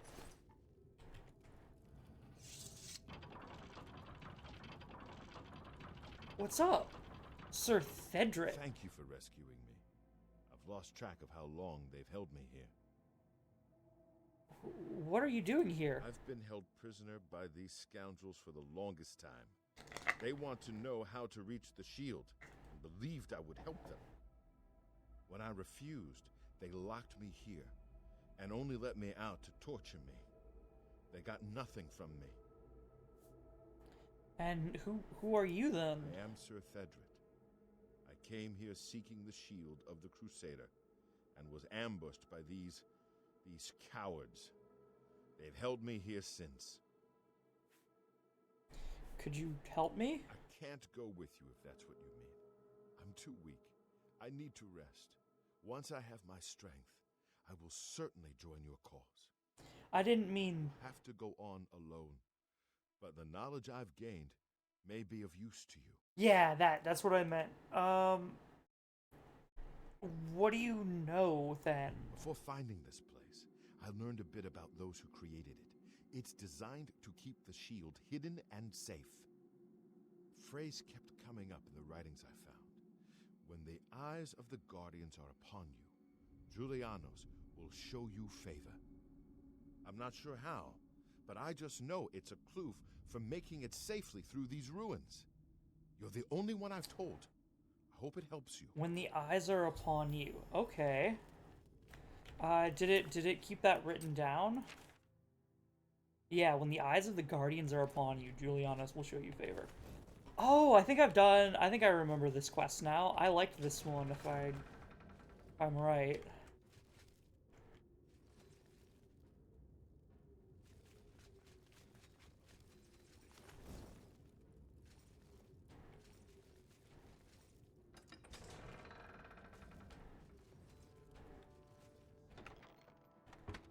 $20 gold.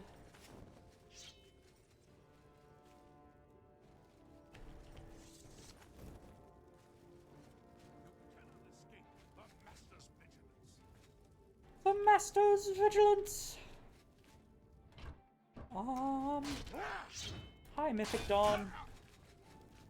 Assassino. Oh.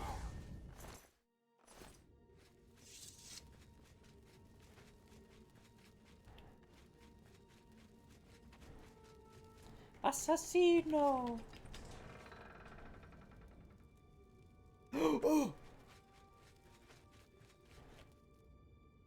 I just realized that I need to be...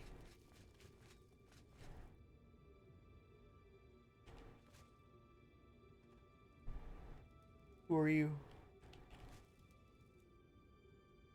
I need to be soul trapping all of these people. Because the Mythic Dawn aren't like Aedra, they're people.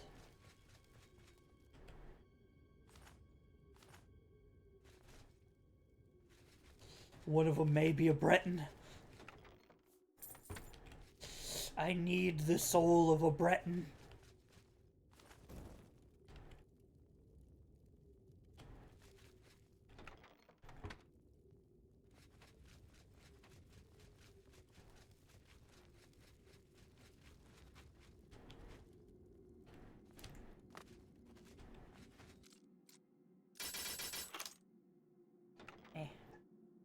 Inferno Trap.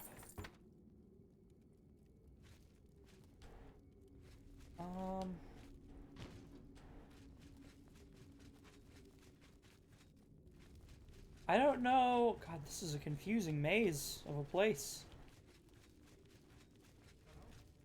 Who's there? Be glad you will not live to see the day, Lord Dagon. I do. Die, unbeliever. Soul of a Breton! Yeah! Oh, I think that's the last one, isn't it?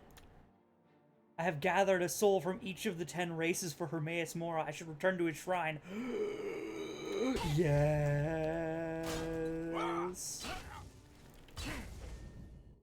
Oh, baby! That's the last Aedra! That's it! That's the last Daedra. Oh my.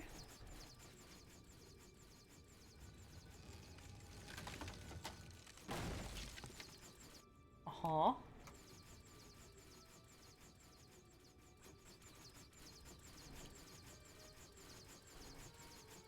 Oh, so I need to follow you. And I'm gonna stand here because it's safe. Then I can run across. I'm also gonna save. Because, oh boy.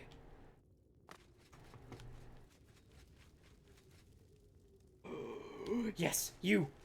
Create a plane. You're a keeper of the realms, right? Mythic Dawn Assassin.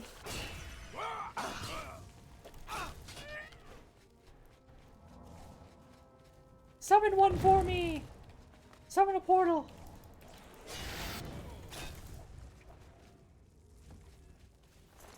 Reneus Menes. Short Sword of the Blaze.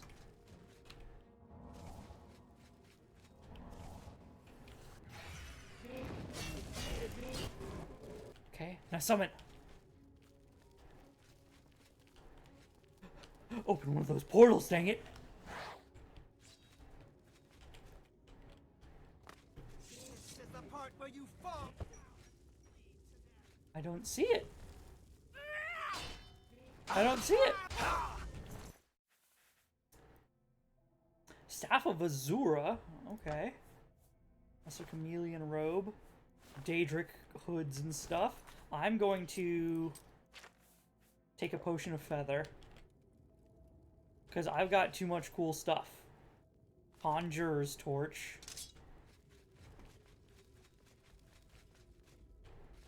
Okay, so when the eyes are all upon you, I'm gonna guess that this is the door. Me personally, I'd have just used a pickaxe on that. But when the eyes are upon you, how do I move them then? Electric trap, hailstone trap, statue of Azura.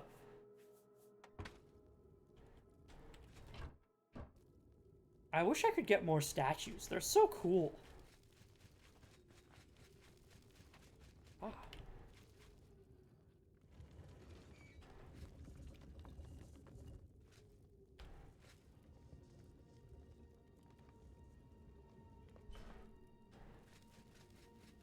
Okay, so just hit all the levers.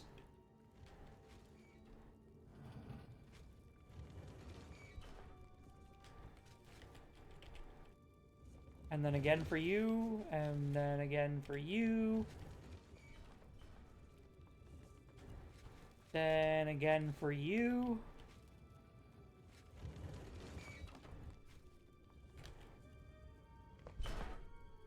And then again for you.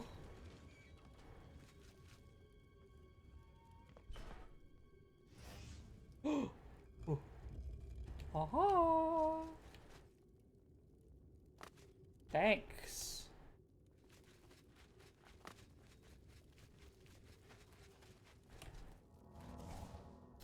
Fort Bulwark. Okay, let's save.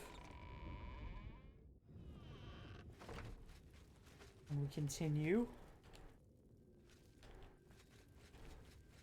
And there shouldn't be any more conjurers or anything.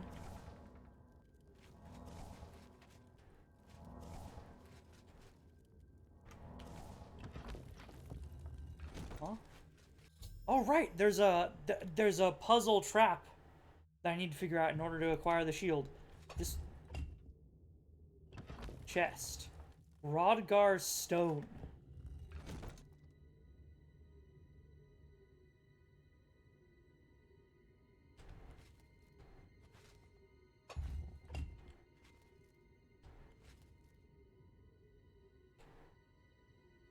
Okay, so you're a helmet. Helmet. I don't have any idea. I think I'm just supposed to shift them all around.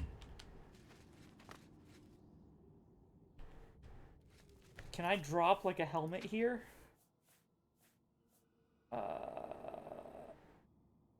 I can drop a Archmage's hood to represent a helmet.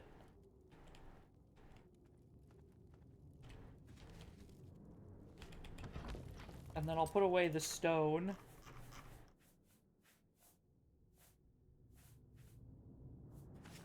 In just literally any random spot.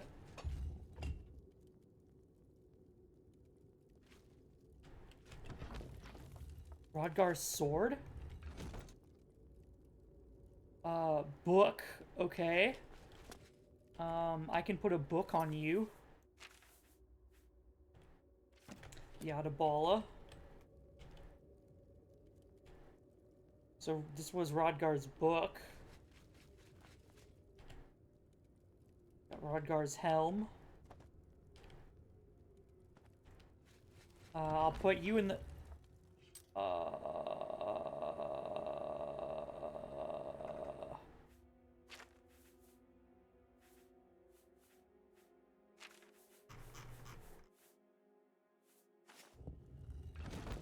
And it's gone. Okay, so when you guess wrong, I don't have to worry about, did I place something wrong? Rodgar's hammer. So you're the chalice? I don't think I have a cup. So I'm just going to say the hammer is here. Because I don't think I have literally anything to represent a cup. I'll just have to remember that one. Rodgar's sword. Just telling me about the cup again.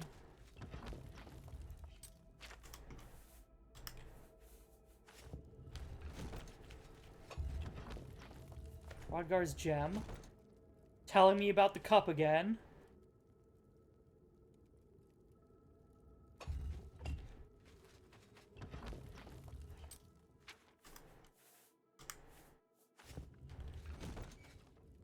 Oh, I guessed it right. Sweet.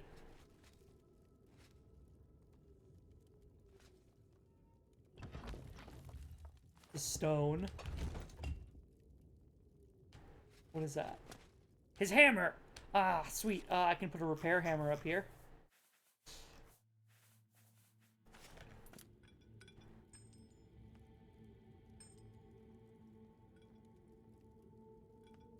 To remind me.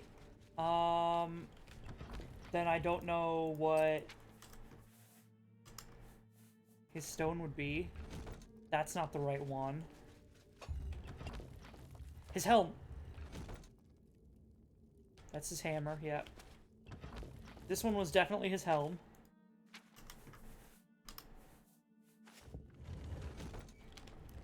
And I'll take my hood back.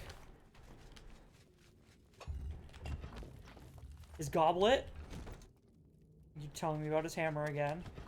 This one was definitely his goblet. Because I didn't have a cup for you.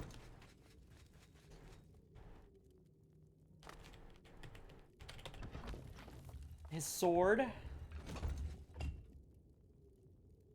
That's his stone. Okay, so we need the Varla stone over here.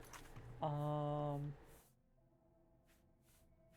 can put a flawed pearl over on top of you to represent the stone.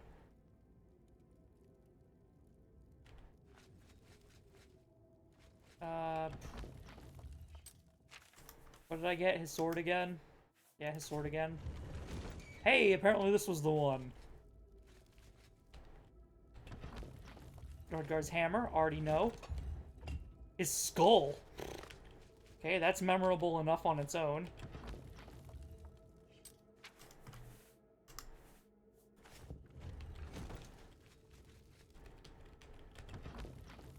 Rodgar's stone. And you're only telling me about his skull. Well, Rodgar's stone is fine.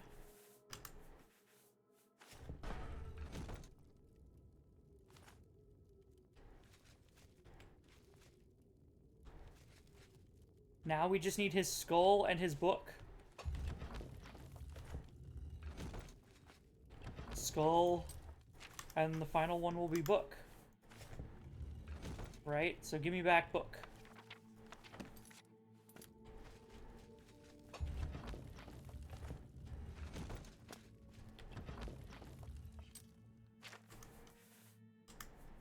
Rodgar's book. Yeah! Alright, so we had an actual interesting puzzle for this. Tell me more!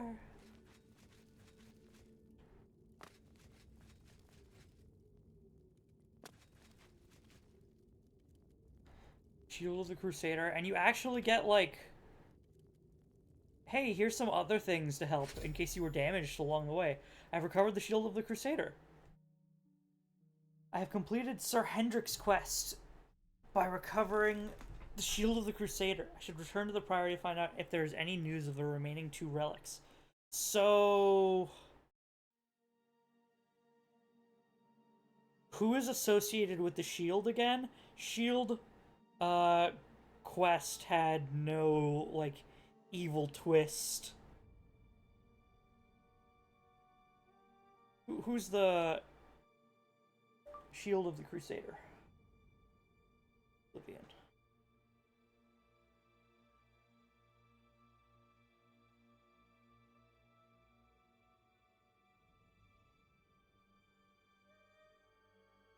Crusader's relics.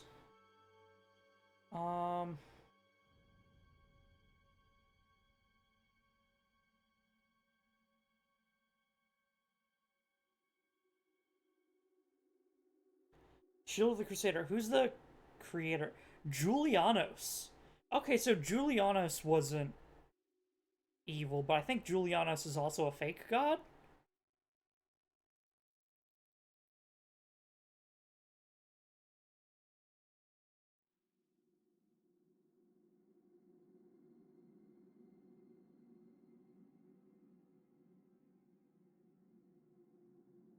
Yeah, Julianos is a fake god, but it doesn't appear that whoever's mantling the position is evil.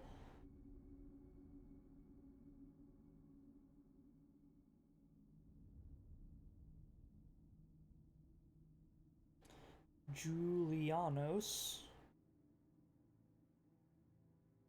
I've completed Sir Hinder's quest by recovering the shield. I should return to the remaining priory and find out the news of the remaining 2 relics.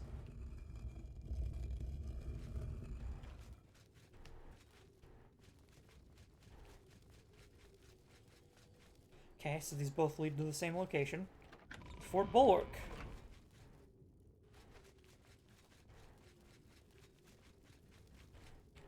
Ah, and this is the exit. I was wondering what, like, where do you lower this bridge at? Oh, hi.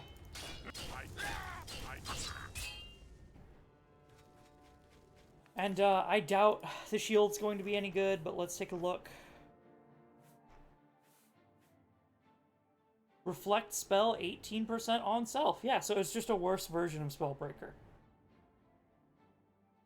Although, it appears to have a better armor rating. I will say that. It appears that it has a better armor rating. And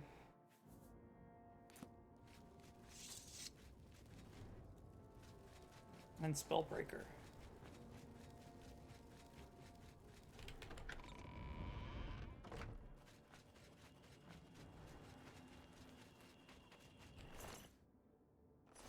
Conjurer.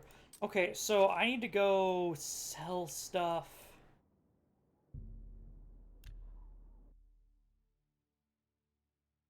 I need to go sell stuff, and I need to go drop stuff off at my home. And check whatever... Oh no, I'm over encumbered. Why? Why? I didn't do anything. Because I'm carrying around multiple cuirasses. Okay, I'll take a feather potion.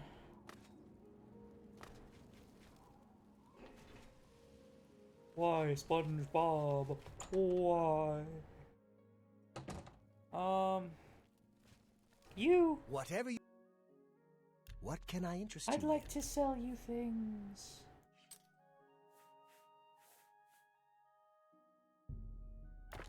Get this crap out of my inventory.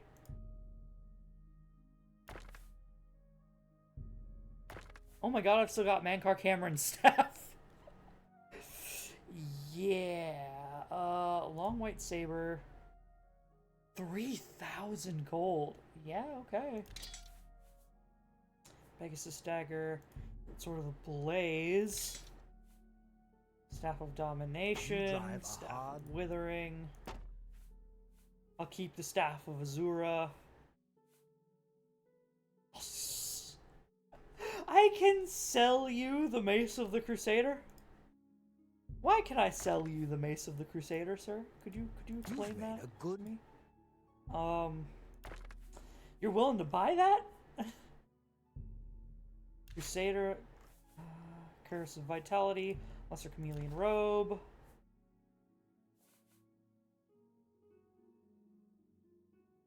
The Amulet of Interrogation was technically a gift, but I don't really care about you or you. Ring of Mind and Body. Mundane Ring. I've got 2 Mundane Rings! Walking. Resist normal weapons That's double. more than I'd usually. Ring of Fire Walking.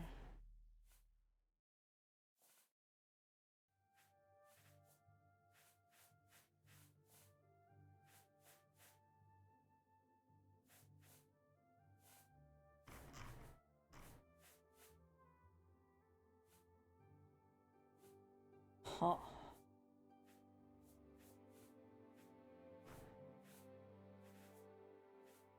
Okay. I am satisfied. Let's go back to Speak. our home now.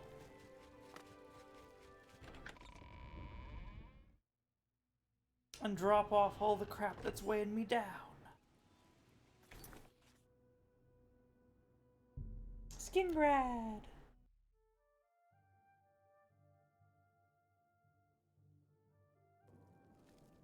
Now what?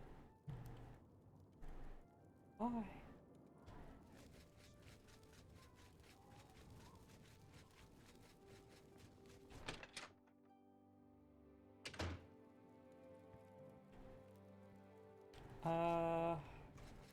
Go drop off stuff.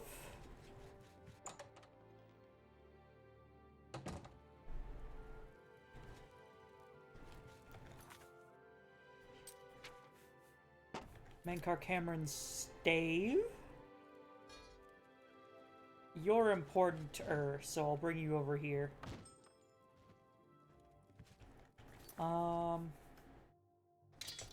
Stiletto of Gold? That's just plain fun. I'm gonna put you there too. Staff of Azura, you technically are just a fun staff. I'm gonna put you over here.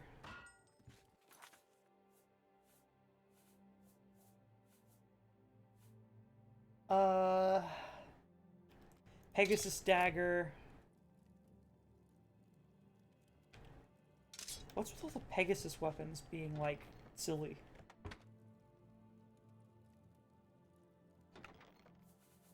I've got the Pegasus Longsword, but it's only 35 damage, right? Like...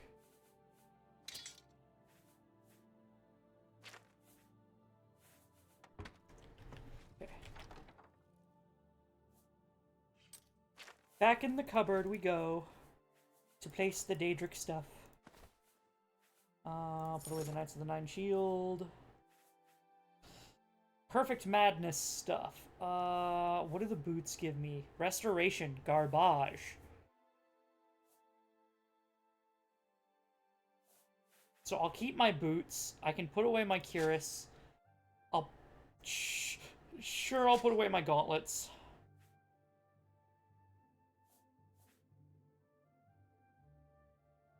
The shield should technically go away too.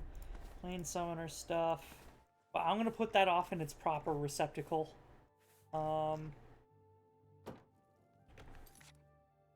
Okay, and I can't drop you. Yeah, we'll go... Time to return.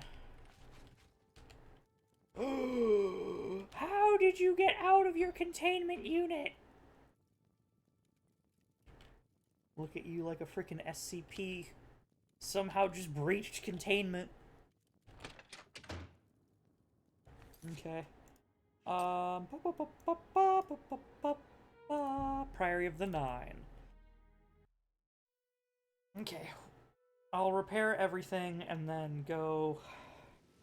Uma. Put up all of my stuff. I see you. Hello. What's new? Sir Knight, thank Arche you are back. I have terrible news. Sir Roderick, I think he's dead. Who? What? Well, tell me what happened before I'm like, who? At first things were going well. He prayed at all the shrines and received a vision, a disturbing vision. The shade of Sir Beric spoke to me was all he said. We must put him to rest. We traveled back and forth across Colovia. He was always asking about an old noble family, the Vlindrels. Finally, he found what he was looking for. We went to Underpaw Cave, and there he fell. What was he looking for? He said that Sir Beric's tomb was in Underpaw Cave, which is no cave, but some kind of buried keep. They built a castle and it sank into the swamp. Sir Beric had once been a questing knight, like us. He had found the greaves and sword of the Crusader, but then turned to evil. He couldn't have, though, right? Sir Roderick hoped to find the relics within Sir Beric's tomb, and he did. But we also found a terrible guardian, the wraith of Lord Vlindrel, Sir Beric. You know where the relics are? Yes, my lord. And I brought you. Sir Roderick shouted for me to take them. The greaves, the holy relic, they're yours. Oh, sweet. Okay, yeah. I was gonna say, if he turned evil or whatever, well, granted, turned evil, he's probably well within the likeness of the gods then. If he turned evil, theoretically, he could no longer wield any of the Crusaders' relics because, like the gauntlets, they would just fall off. So he turned evil and his pants just fell off.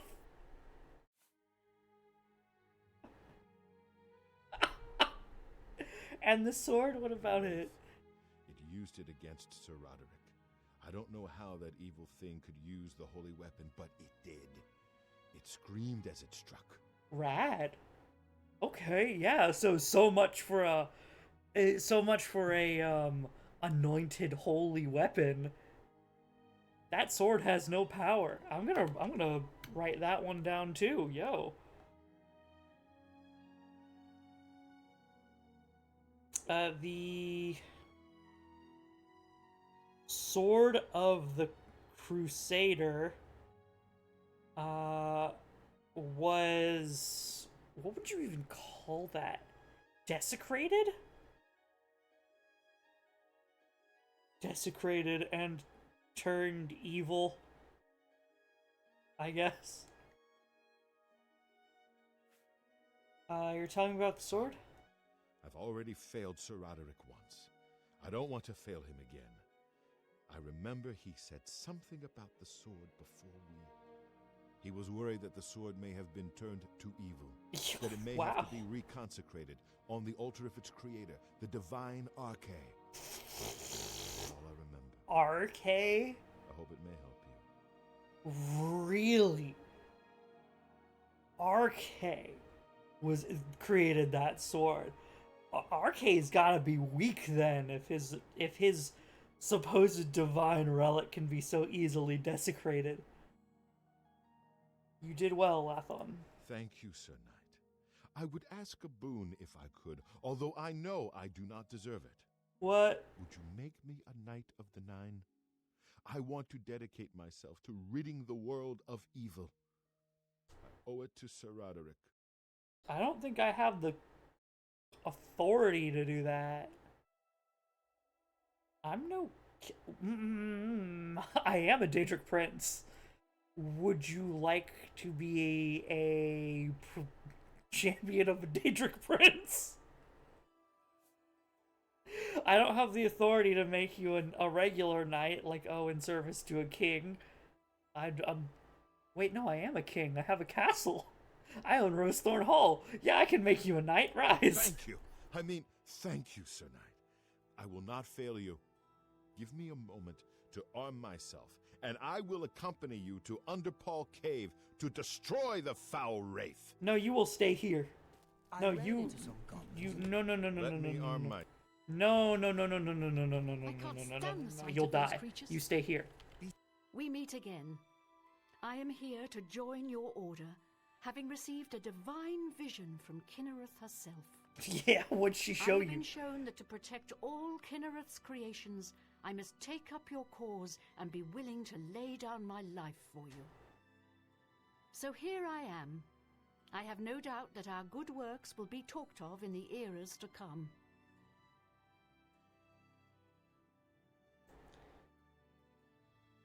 Actually, you know what? I do this alone. I do this alone. I see you. Hello. Everyone's talking about the victory over me. Sir Knight. What happened? What was he looking for? You know where the relics are and the sword. Take it easy, you're safe now. You did well. Not yet. You're not ready. I understand. I'll be patient. I'll stay here and train I don't think I want any Knights of the Nine. Did I mess up by telling that one guy from the other chapel that he could be a knight? Fuck! How may I serve? I've been trying to finish a brief history of the Empire. Okay, well, let me see these pants. Restoration and destruction, really? Endurance gives me way more, though. Like, way, way more.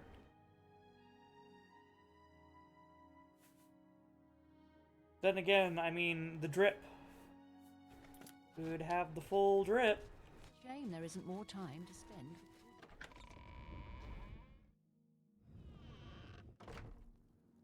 Let's at the very least.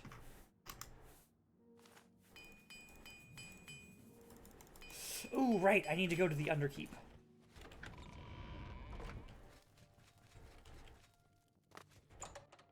Priory basement. Who are you? Sergius Terrianus, at your service. Thedret and I go way back, and he said there was need of a blacksmith here. Oh, right. It'd be an honor to provide what service I can. Oh, you just repair things. No. No, no.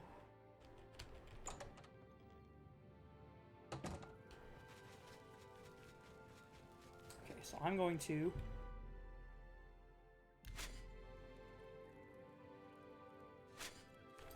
What am I missing? I'm missing... Should I care about shoes? Hold on. Boots of the Crusader.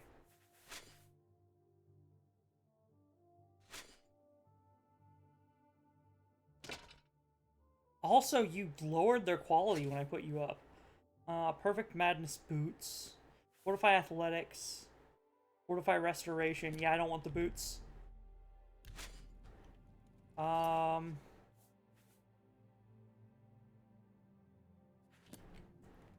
about those greaves? Restoration and Destruction versus Endurance. Yeah, I don't want that. I will take the Cuirass. The gauntlets? I had already, you know, said that I would take the gauntlets. Okay, and then this all relics. You and you.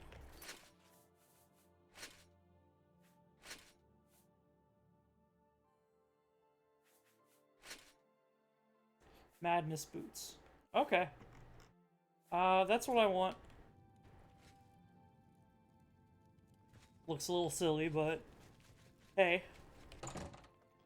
Okay, let's deal with the sword now. No, we're not going to deal with the sword. We're not. I have something much more important to do than dealing with the simple sword. Are you kidding? Hermaeus Mora Shrine. The last proof of divinity. Hermaeus Mora, my lord! You have served me well, and I am pleased. I give you this, the Armor Infinitum. Knowledge given by me to Xerxes is recorded within. Read it and gain knowledge of yourself. Go now, learn and remember. Learn and remember? What do you mean, and remember? The Staff of Mora added. Hermaeus Mora was pleased with the souls I brought him. He has rewarded me with the Ogma Infinium and the Staff of Mora. Well, first let's check the Staff of Mora, but what do you mean? Yep. Excuse me? Soul Trap, Silence, Weakness to Magic.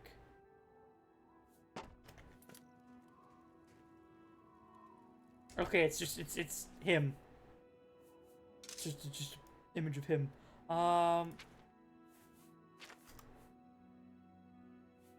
The Ogma Infinium. Quick saving. Here it is. Written by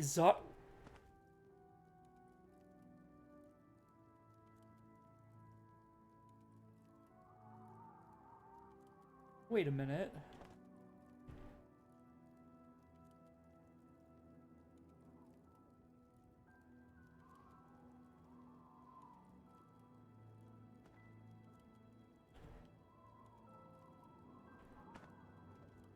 So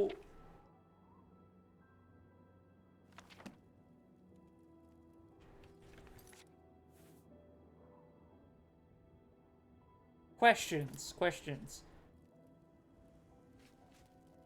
Hermaeus Mora said that it contained knowledge given to him. No, given to Xerxes by him. But Xerxes created the Ogma Infinium, did he not? Because the Ogma Infinium was his, like, literal wife.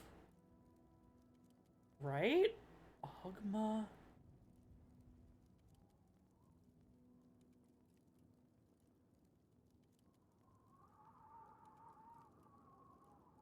Hold on, let me, what do you... OGH... Ogma Infinium. Also known as the Tomb of Power, the Librum of Knowledge, and the Book of Node. The Book that Knows. An ancient tomb of knowledge and artifact of great power. It was written by Xerxes, the scribe of Oriel, who had been granted the knowledge within by Hermaeus. Oh, okay.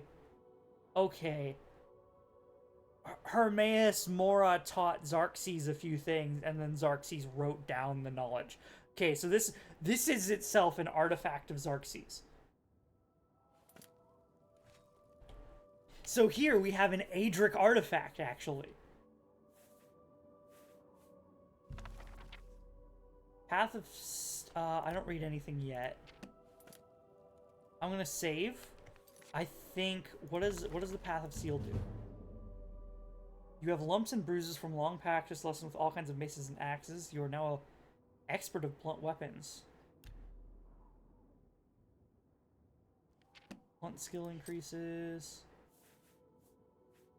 Heavy armor 110.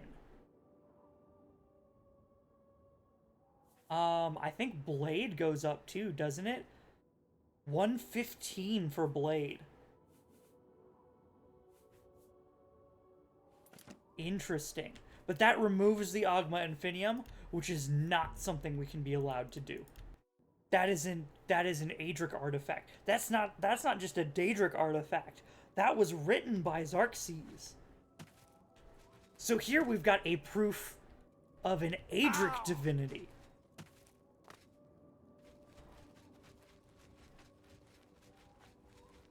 But why does Hermaeus Mora have it?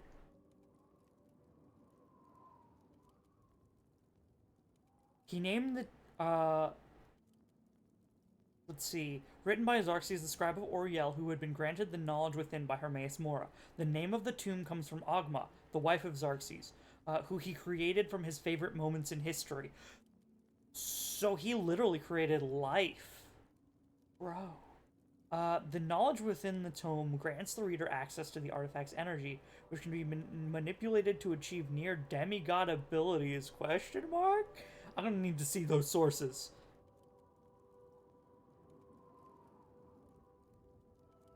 The reader is instantly bombarded with knowledge intake that could hemorrhage the brain of lesser mortals. Uh-oh. The Path of Steel, Shadow, and Spirit are the three main sections of the tome. Because of the hazards it poses to the reader, the book was classified as Tracked Perilous. What? Once the Agma Infinium is used, it disappears from the owner's possession. What's Tracked Perilous?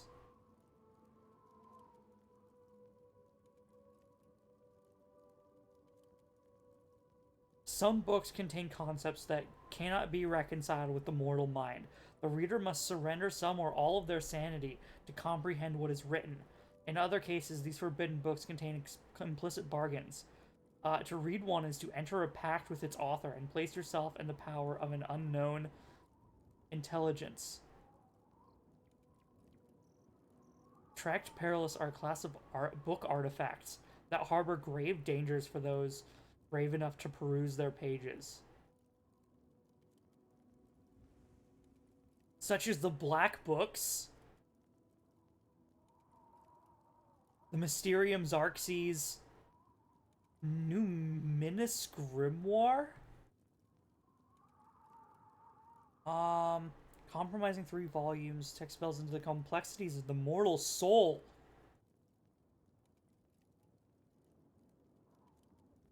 The Agma Infinium.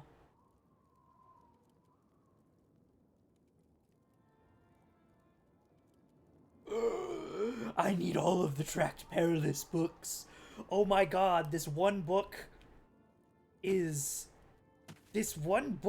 proof of Xarxes. That's an Aedric artifact. No, oh god. I don't suppose that you can, for the Aedric blood requisite, that you could use the Mysterium Xarxes, or the Agma Infinium, right? Hold on. Blood of the Aedra.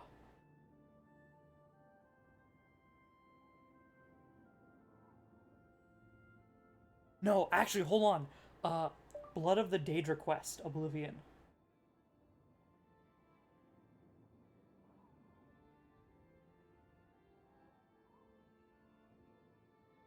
Blood of the Daedra.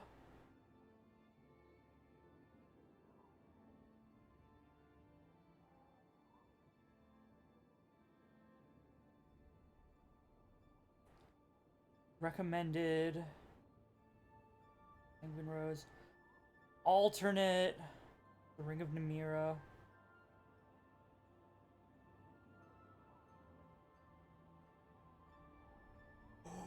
Oh my god, Martin is wrong. You can use the Agma Infinium as a Daedric artifact. You can use the Agma Infinium as an artifact for Daedric blood, but it's from a known Aedra. Martin's just straight up wrong. That means the blood of Tiber Septim could be wrong, because it's literal just garbage. He got it wrong. Unless no.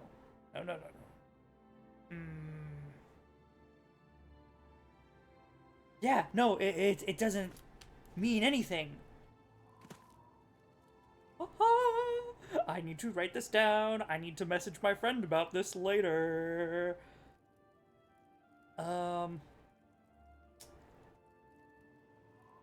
Martin is wrong about the blood of Daedra and Aedra quests. So the blood of the Aedra quest is one of the huge, like, main things that people point to say that Talos is a god. We have, with the Agma Infinia, proven that the blood of the Daedra and blood of the Aedra quests are just bull. they aren't true. Because otherwise the Agma Infinia should count as an, if anything, an Aedric artifact. But it works for Daedra.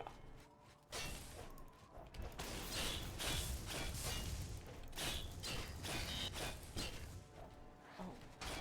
Skyrim Trapper, get out of here, boy. Yeah, yeah, paralyze him. Knock him down. God, this is the knowledge. Oh, the sweet, sweet knowledge.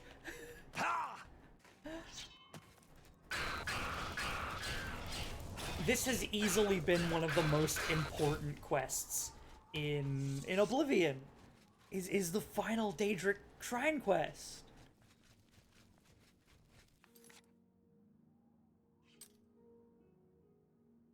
Oh my god. Okay, now we're gonna go and do the sort of the I can't speak. My mind is chiming. I'm chiming.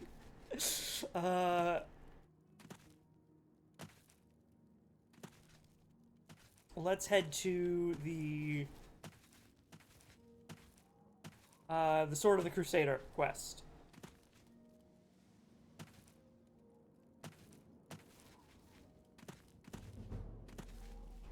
Acrobatics still in green. Oh, so I'm still not at level 100 acrobatics. Interesting.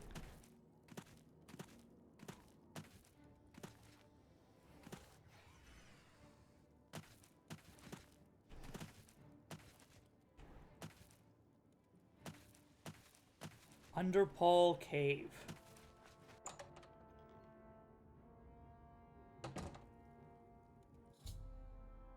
I've arrived at Underpall Cave, the location of Lord Vendrill's grave. Oh god. Excuse me, I had to like hiccup and burp at the same time. I have arrived at Underpall Cave, the location of Lord Vendrill's grave. Sir Roderick died somewhere inside, battling the foul wraith that now wields the Sword of the Crusader.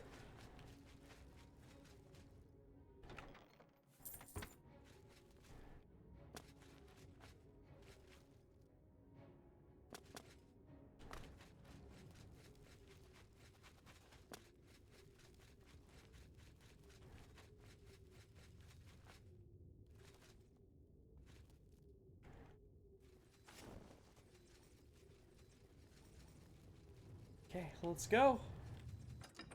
Underpall Keep. I could probably jump somewhere up there and like instantly complete the quest.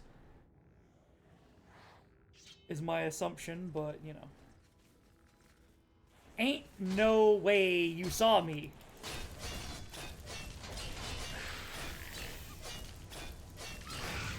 God, you're tough. Oh,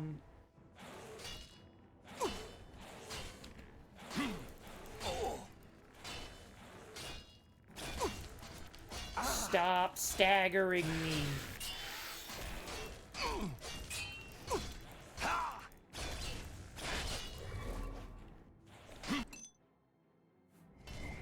Start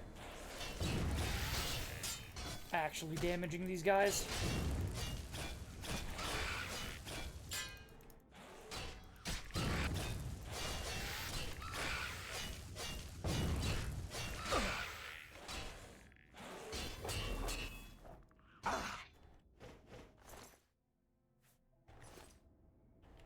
Okay.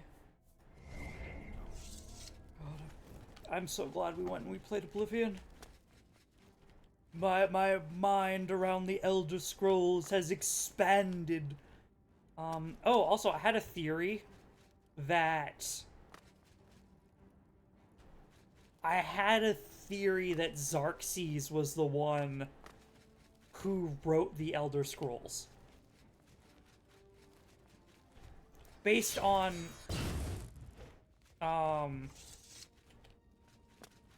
them being a god of knowledge and the scribe of Oriel, who was the god of time. So, like, Oriel may have had Xerxes write the Elder Scrolls, is my thought. It also makes sense in that case for them to be called Aedric artifacts, because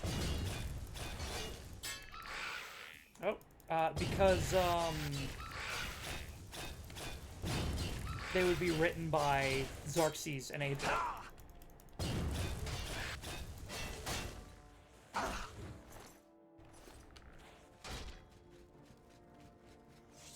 Y'all have too much HP, that's all I'm saying.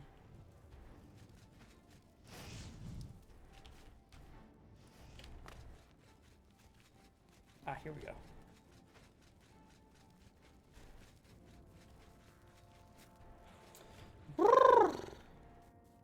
Roger Warrior.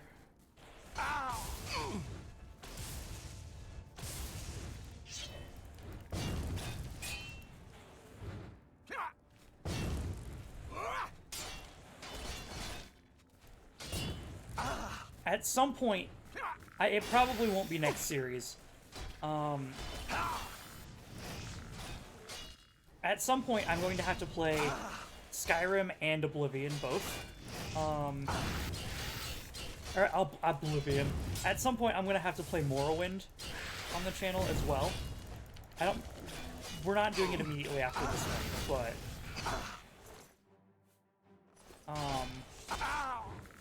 at some point, they will both be played, and they will both be up on the channel. Let me up! Skyrim in particular with their Elder Scrolls and, like, gaining the knowledge that I've gained from Oblivion. Are you kidding me, dude? Stop knocking me around!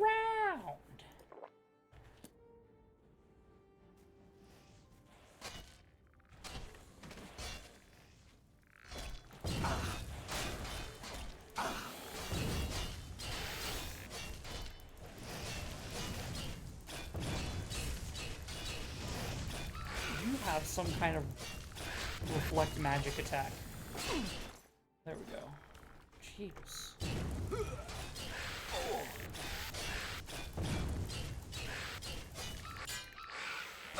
Entirely too much HP.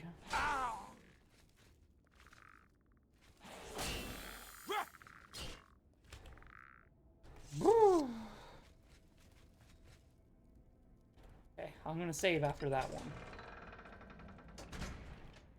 In fact, I'm gonna...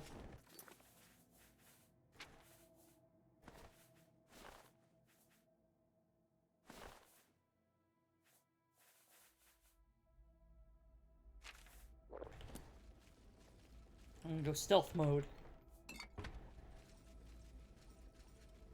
Because we need, like, 3 levels for... Okay, good. We need, like, 3 levels for... maximum sneak.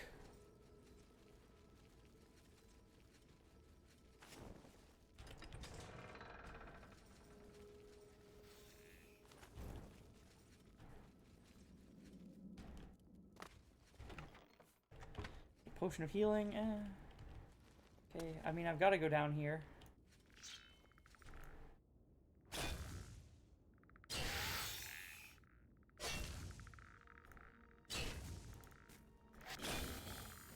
Yes. Yes. Okay.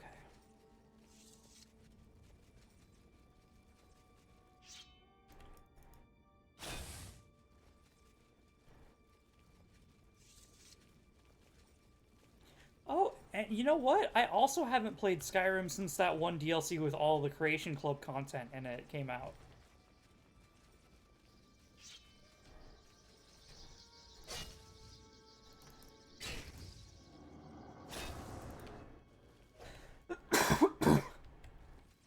We might end up going Skyrim next, then Morrowind after that. Whoa. Oh, okay. Camera was weird because I accidentally hit R to go third person. Statue of Malakath. Yo.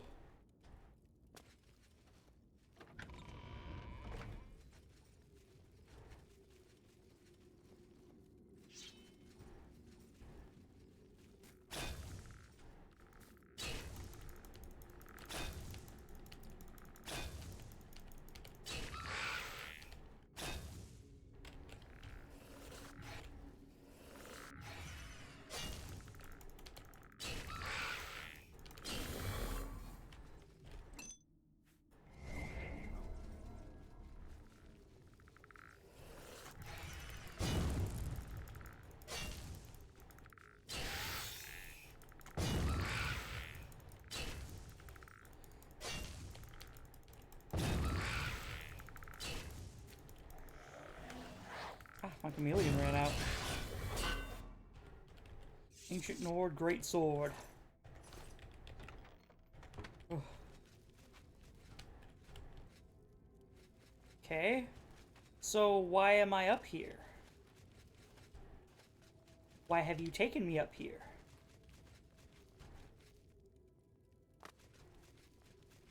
There's nothing up here. I guess I'll have to be more, like, knowledgeable about the paths down here. That one took me to nowhere. There's a path this way. This seems to be the proper path.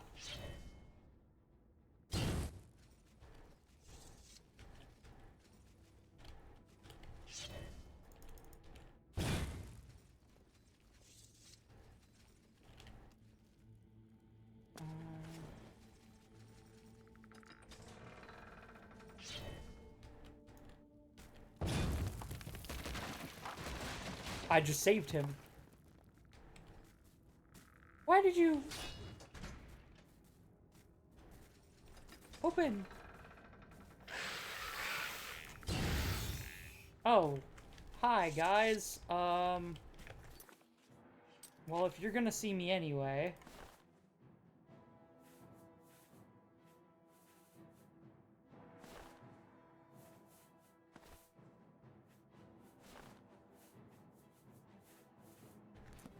How about... Whoop!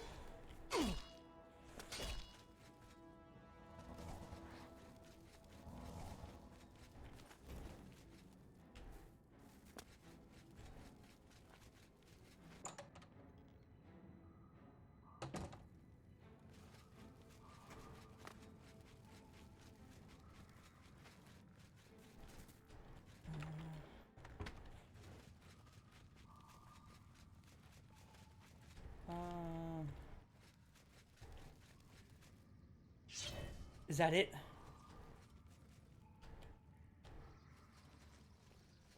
That looks to be it.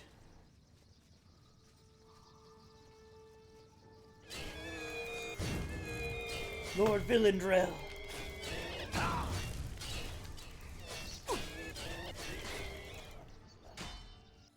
Perish! The wraith of Lord Villendrel is destroyed. I need to reclaim the sword, the Crusader, that he somehow twisted for his evil purposes. Ectoplasm.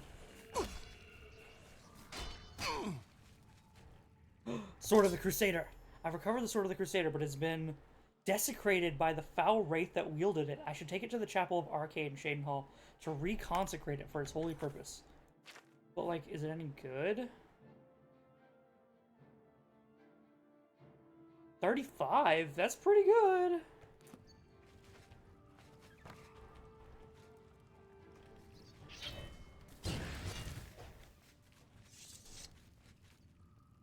I don't think there's anything else in here for me. Blue tuna. Oh?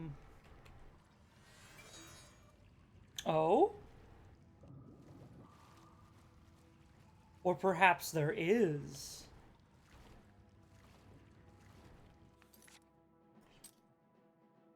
Because, like, this is just a lake. There's no doors.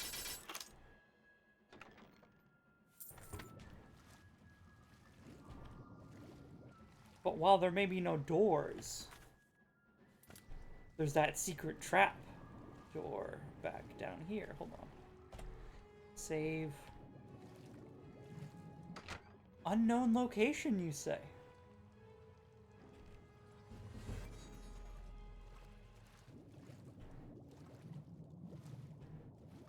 Okay, hold on a second. Let me search this room first.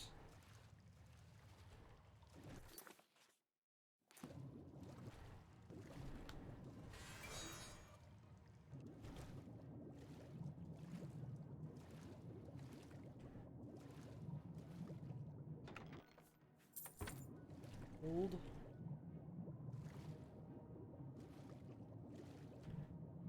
Is that it?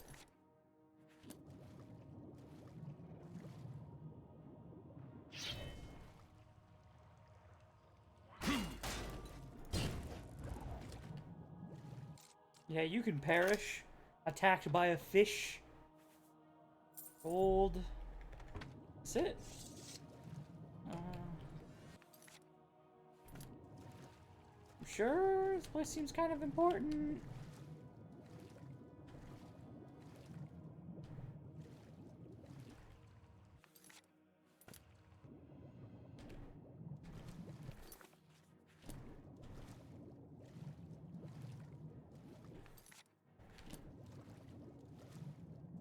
I see.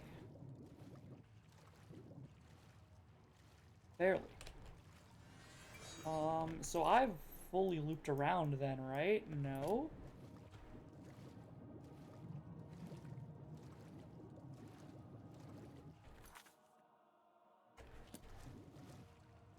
Weird, why is there nothing in this massive room? Like, really nothing? I see some fish in the center.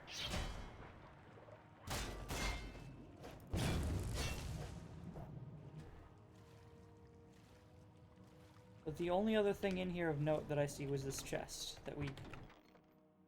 I mean, that's just gold. Okay, I guess I swim back.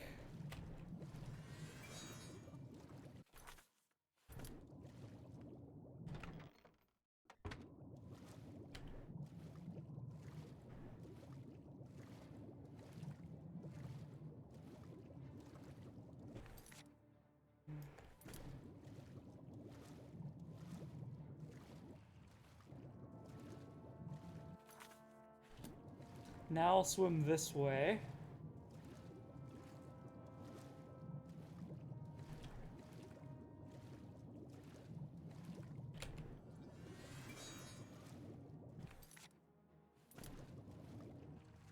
Is there anything in the center of the room? Didn't even see that I hit you. It's just a big hallway. Chest. Right, I keep trying to pull out my torch. It's dark.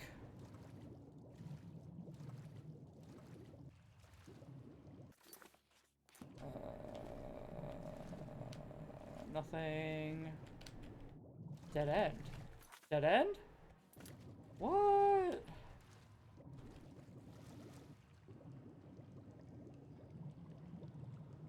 Okay. Get me out of here then. Let's go reconsecrate the sword and then look for...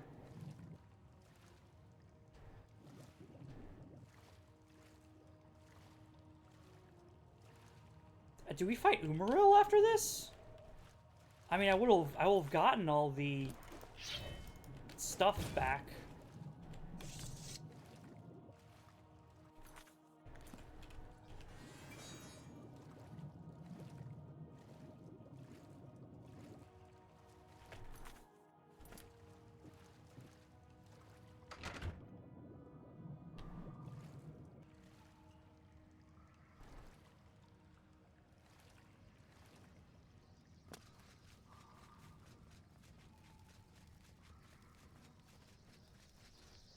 Wooden door. Fruit bats.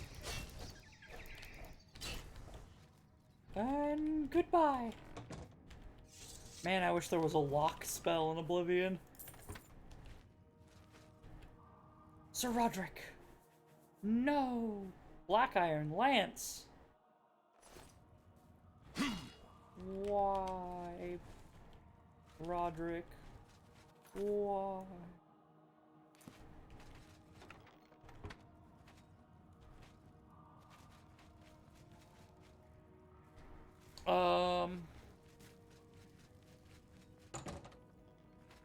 I'm outie.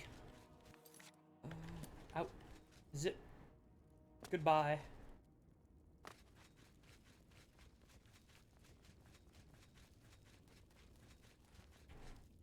Then what's up here?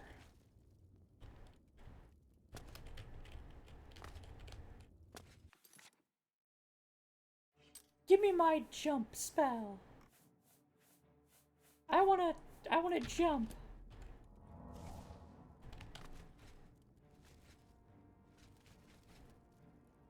Nothing's up here. Okay, understood.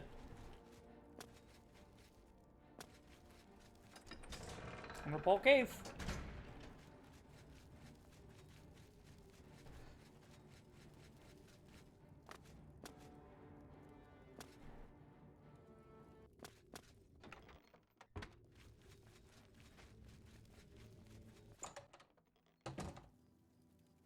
Go to the Great Forest. Okay, now we go to the... Ooh, Chapel of Arche, you say? In Shadenhall? Shadenhall wasn't the Chapel of Arche, was it? I thought the Chapel of Arche was in... Kvatch.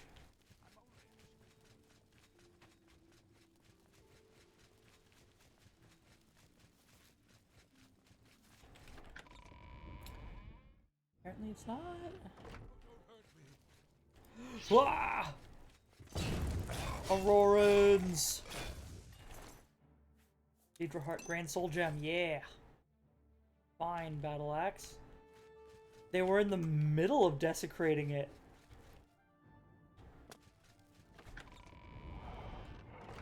Some of them are even outside.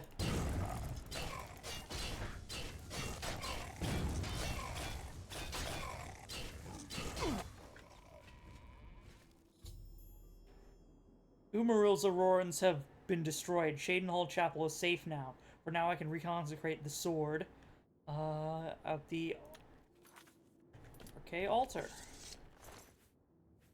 Iliad Battle Axe. I'll take one.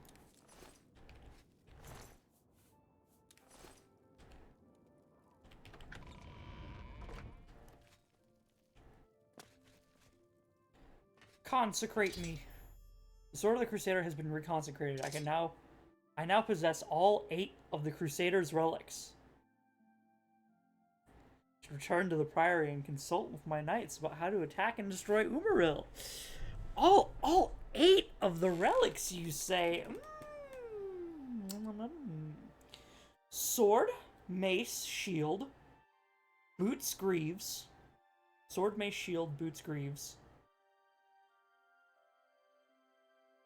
Chest.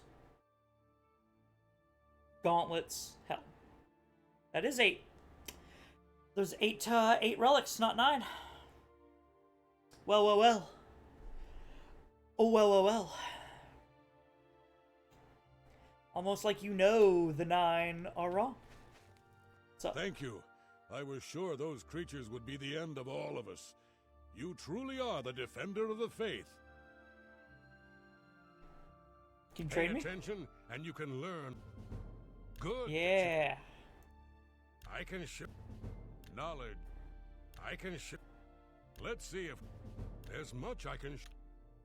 Ah. Bye. Bye. Okay. So what's my current quest then? To return to the Priory. Yep.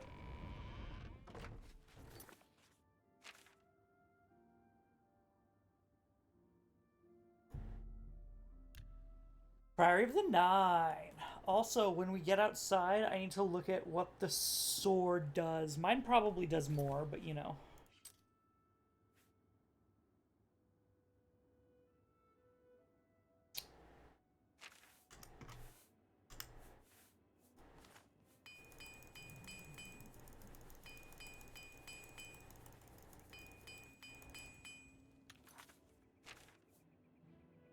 $39 damage, one-handed with 14 points for 2 seconds. Ew, for 2 seconds.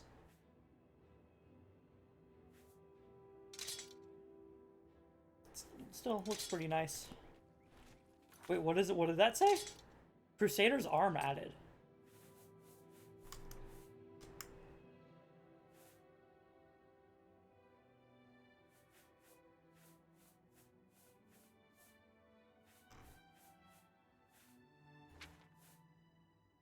Huh?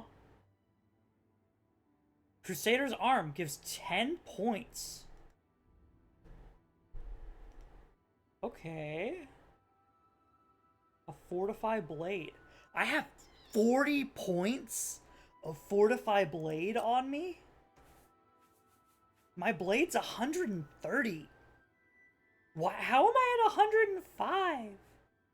What? Oh, because of the training. Lord Okay. Crusader, the prophet is here. He's just arrived. He seemed to know you were coming, told me to wait for you, and here you are. Come. He is preaching to the assembled knights in the chapel. You should speak to him at once. Oh my god, is this going to be a separate blessing? Hold on. Hold on. What is this quest called? The Blessing of Talos. Bro, are you going to prove outright to me that Talos isn't one?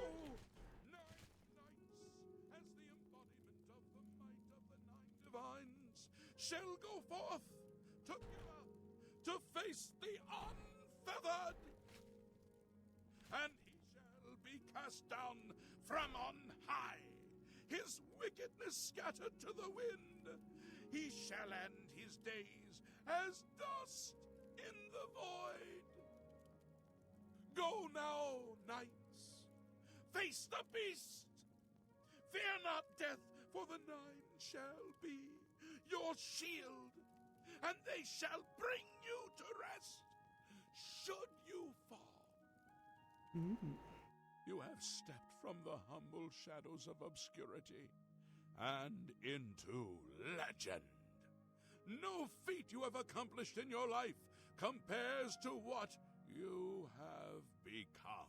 Oh no, I'm Shea Gorath. That was far more impressive. You are an embodiment of Pelinal Whitestrake, the bane of Umarul the Unfeathered.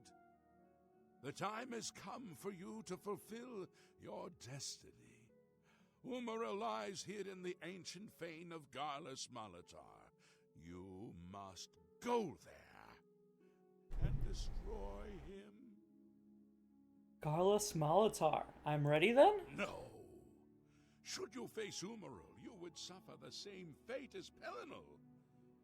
But times change, and even the shape of the divine itself must change with it. Where once there were 8, now one more stands with them, and they have become 9. Impossible. I don't know much about... I know more about the gods than you. Then it is past time that you learned. Oh, if you would serve the 9, you should know of them. Yeah, tell me all about them, Have please. you heard of the god Talos, one of the 9? And surely the name of Tiber Septim has not escaped you? Talos and Tiber Septim are one and the same. Rather, Tiber Septim ascended to godhood upon his death and became Talos. So, although you wear the armor of the gods, it is incomplete. A relic of the old ways and the old gods. How do I destroy Umaril then? As a proven guardian of this realm, and a warrior the likes of which have not been seen in millennia, Talos grants you his sacred blessing. With the ancient gifts of the 8 and the new gift of the 1, you are ready to face Umaril. Blessing of Talos added. What does the blessing do? It will allow you to follow Umaril into the spirit realm upon his death. It will allow you to destroy him, body and soul, utterly and for all time. You must first kill his living body. While beyond the power of most mortals, this is only the lesser of your 2 tasks. His Daedric nature allows his spirit to escape into oblivion after death. Oh, this is what Pelinal learned upon defeating Umaril the first time. But you can do what Pelinal could not. The blessings of Talos will allow you to follow Umaril's spirit when it leaves. his body. Oh, I need to read This the you books now. must do, and you must not fail. You will not, because the Nine fight with you.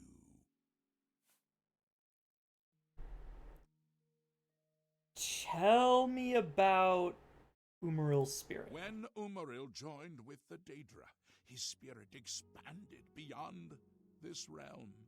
His physical form can travel between realms, but his spirit is bound. When his body is destroyed, his spirit travels back to Oblivion and is reformed in the fires of creation. With the armor of the gods and the blessing of Talos, you will be able to follow him where Pelennor could not and destroy his very spirit. Once his spirit is destroyed, he will be completely obliterated, erased from all realms of existence.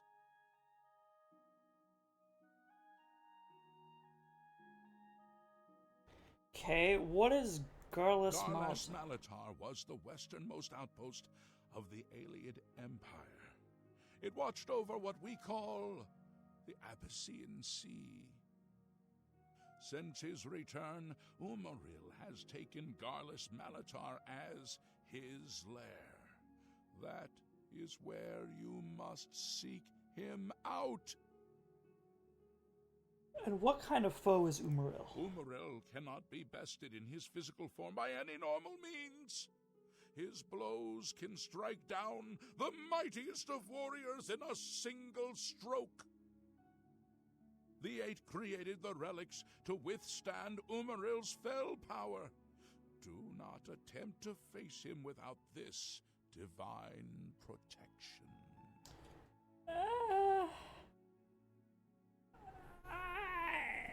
The armor's kind of weak. That's all, I'm ready. Your knights will assemble at Garlus Malatar and await you there. Gather all those who you deem worthy. So I should gather all of them, because I think Not they all get who bonuses. enter those halls shall return. Those who fall in service of the Nine will live on forever in the halls of their fathers. I wish you well on your quest, Crusader. We are depending on you. Oh, wait, never mind. I don't think I need any of them.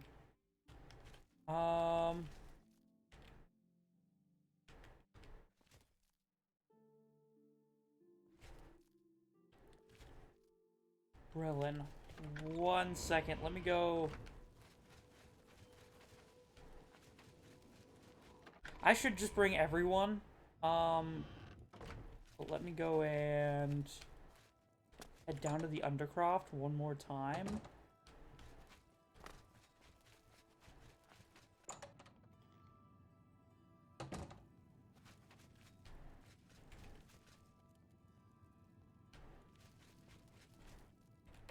I thought I was supposed to get blessings down here. What? So we're gonna try this also.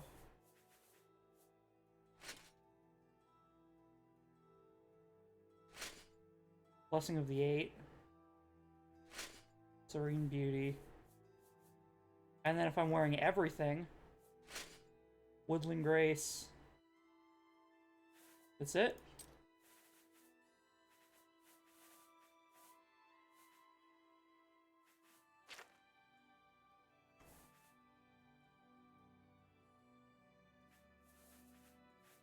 Okay, that's what I wanted to check. And then I'm gonna load autosave rather than try and de-equip all that, because it'll just be faster. Let me go make everyone knights.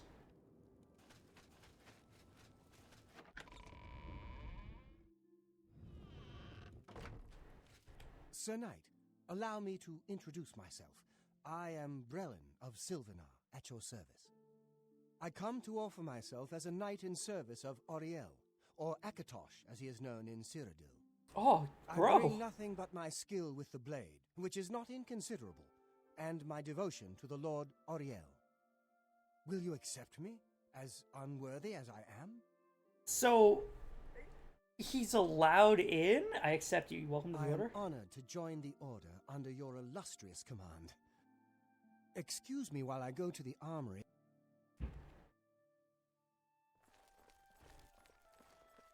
Bro. He just named a different god. I find myself here, at your disposal. I want to make up for the mistakes I've made. If it pleases you, I would join your order. Yep, you're welcome. Thank you.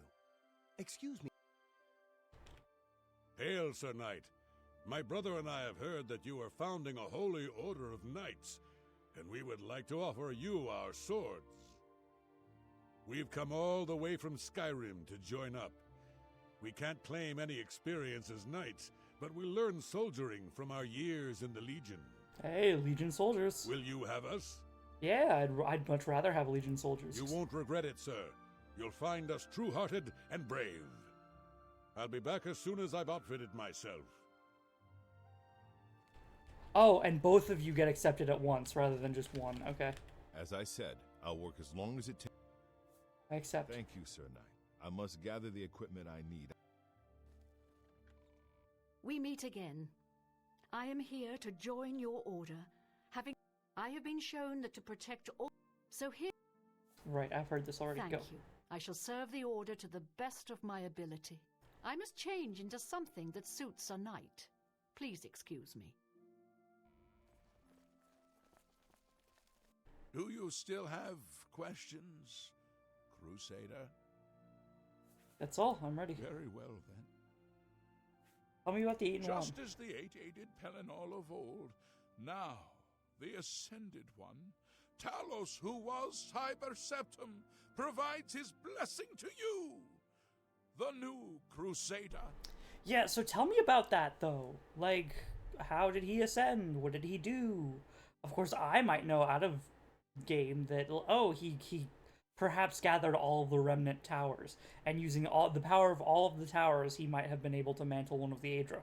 But maybe Crusader's relics. You have achieved what no knight since the legendary Divine Crusader has achieved. You have reassembled Pelennal's holy armor and weapons. You are truly the Divine Crusader reborn. You are ready to face Umaril and destroy him in the name of the 8 and 1. And unfortunately, I don't think I have the option of joining Umaril. Go now and fulfill your destiny.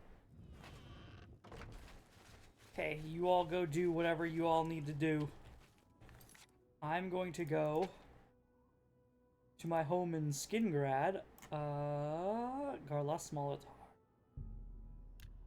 and read. Because I have books to read.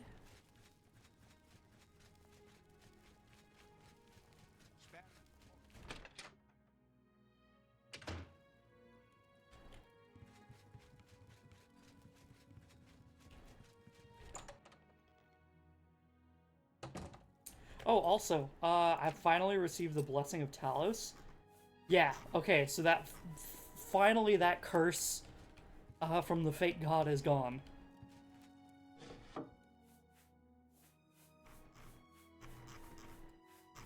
So let's see. Sirgonian Maid. Song of Pelennor, version 1, 2, 3, 4, 5, 6, 7, and 8. Oh boy. And then, of course, we're going to read the Adabala.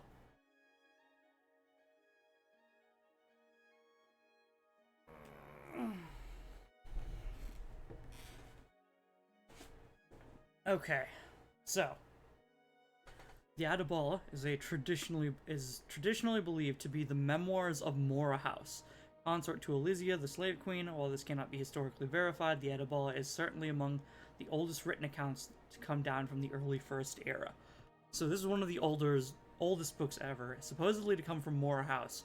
Mora House is the son of Kinnereth. He's a bull. As in literally just like a minotaur. and yes, was consort to Queen Elysia, the bullfucker. Pelinal's death. And in the blood-floored throne room of white gold, the severed head of Pelinal spoke to the winged bull. Morahouse, demigod, lover of Al-Esh. Al-Esh? I've got to look that one up. Al-Esh.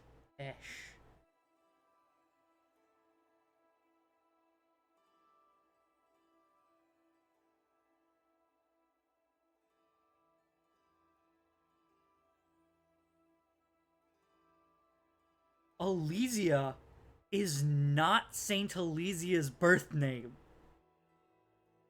Rather, a corruption of the title Al-Esh that was given to her by her followers. Saint Elysia didn't even use her own proper name. What? Okay. Okay. Writing that one down. Saint Elysia is really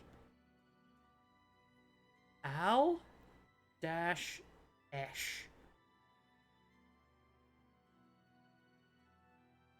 Our enemies have undone me and spread my body into hiding in mockery of divine purpose. The aliens cut me into eighths, for they are obsessed with this number, because there are 8. There are 8 divine, and Morahouse, confused, snorted through his ring, saying that your crusades went beyond her counsel. White Strake. But I am a bull, and therefore reckless in my wit. I think I would go and gore our prisoners if you had left any alive. You are blood made glorious, uncle, and will come again, as fox, animal, or light. Sea Rod is still ours.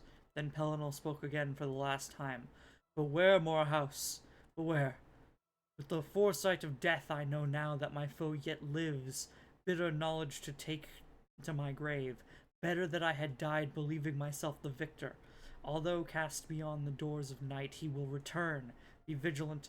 I can no longer shield the host of men from Umaril's retribution. Elysia's youth during the slave years. Parif's original tribe is unknown, but she grew up in Parif's? Oh, that might be her original name, and then the title is, her title is Al-Esh, because that's Highness or whatever. Parif's original tribe is unknown, but she grew up in Sard when Sar Darvet Lead, where the Aliads herded in men from across all of Niben.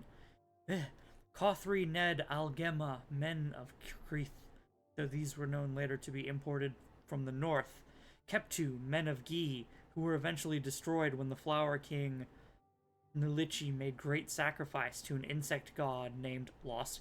All hatred, men of Ket, others, but this was Sirad, the heart of the Imperatum Salice, where men knew no freedom, even to keep family or choice of name, except in secret, and so to their alien masters, all these designations were irrelevant.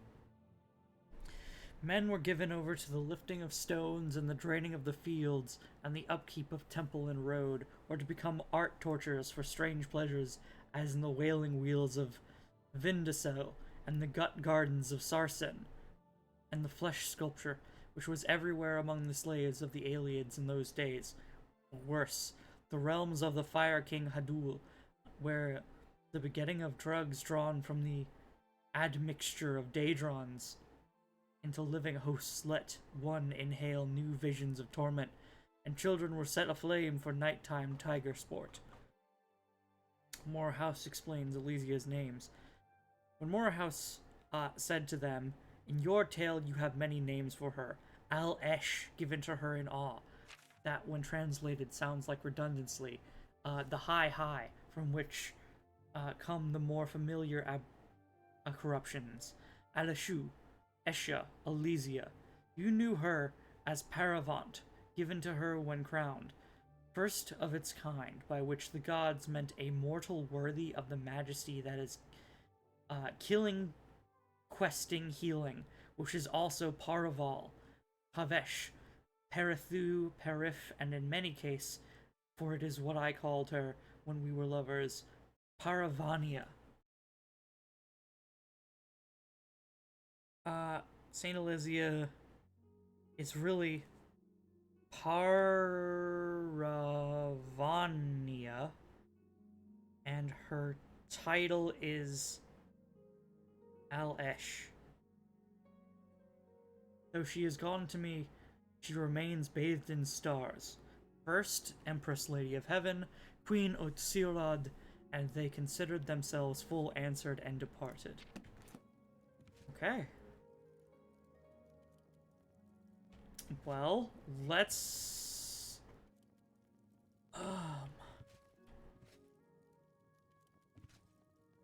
St. Elysia would be over, like, here.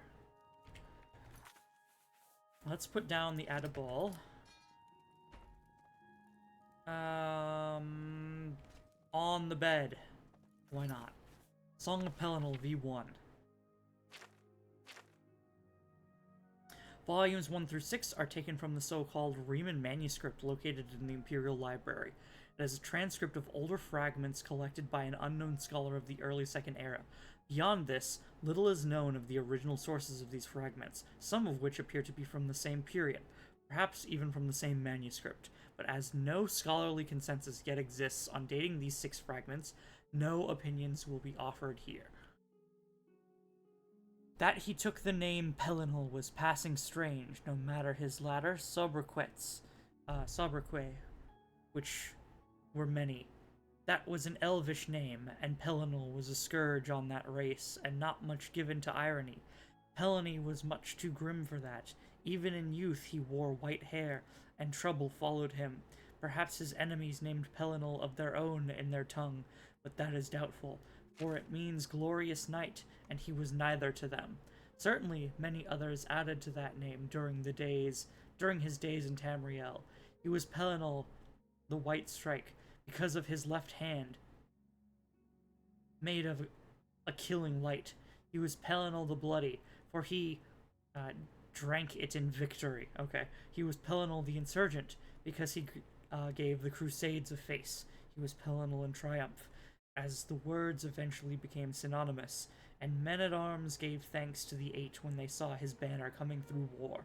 He was Pelinal the Blamer, for he was quick to admonish those allies of his that favored tactics that ran counter to his. That is, sword theory. Oh, sword theory is a big thing. And he was Pelinal III, though whether this was because some said he was a god geyser who had incarnated twice before already, or that simpler, he was the third vision given to Parif Anon Elysia in her prayer of a liberation before he walked among the quarters of rebellion is unknown. Okay, so theorizing on his name is the first one.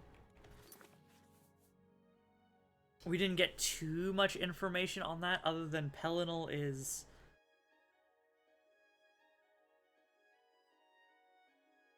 a given name, I guess, and probably isn't correct. 1 through 6 are taken from... Okay, so that's the same first header.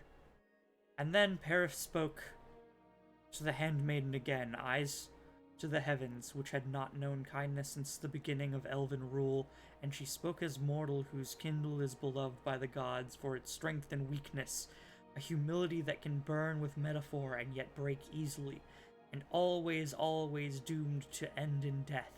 And this is why those who let their souls burn away are beloved of the dragon and his kin. And she said, and this thing I have thought of. I have named it, and I call it freedom, which I think is just another word for Shazar, who goes missing. You made the first rain at his sundering, and that is what I ask now, for our alien masters, that we may sunder them that we may sunder them fully and repay their cruelty by dispersing them to drown in the Topol.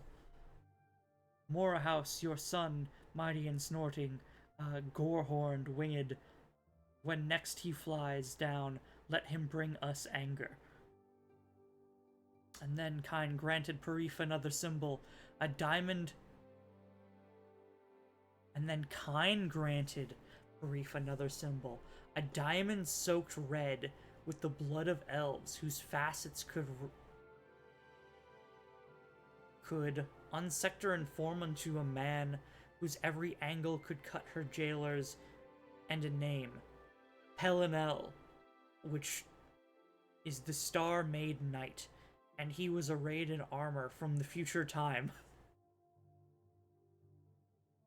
And he walked into the jungles of Sirad already killing, Morahouse stamping at his side, frothy, bloody and bellowing from excitement, because the Pelinel was come, and Pelinel came to Parif's camp of rebels holding a sword and mace, both encrusted with the smashed viscera of elven faces, feathers and magic beads, which were the markings of the Eliadun, stuck to the redness that hung from his weapons, and he lifted them, saying, "These were the eastern chieftains, no longer full of their talking." Okay, a diamond-soaked red. So that's talking about the red diamond. And Pelinel, the red diamond on Pelinel's armor. It's not talking about Chimel Adabal, or the Amulet of Kings. Okay, so Kinnereth is also, like, specifically... I'm gonna say that Kinnereth is, like, the main Mannish god. Right? Because she made Pelinel and Morahouse.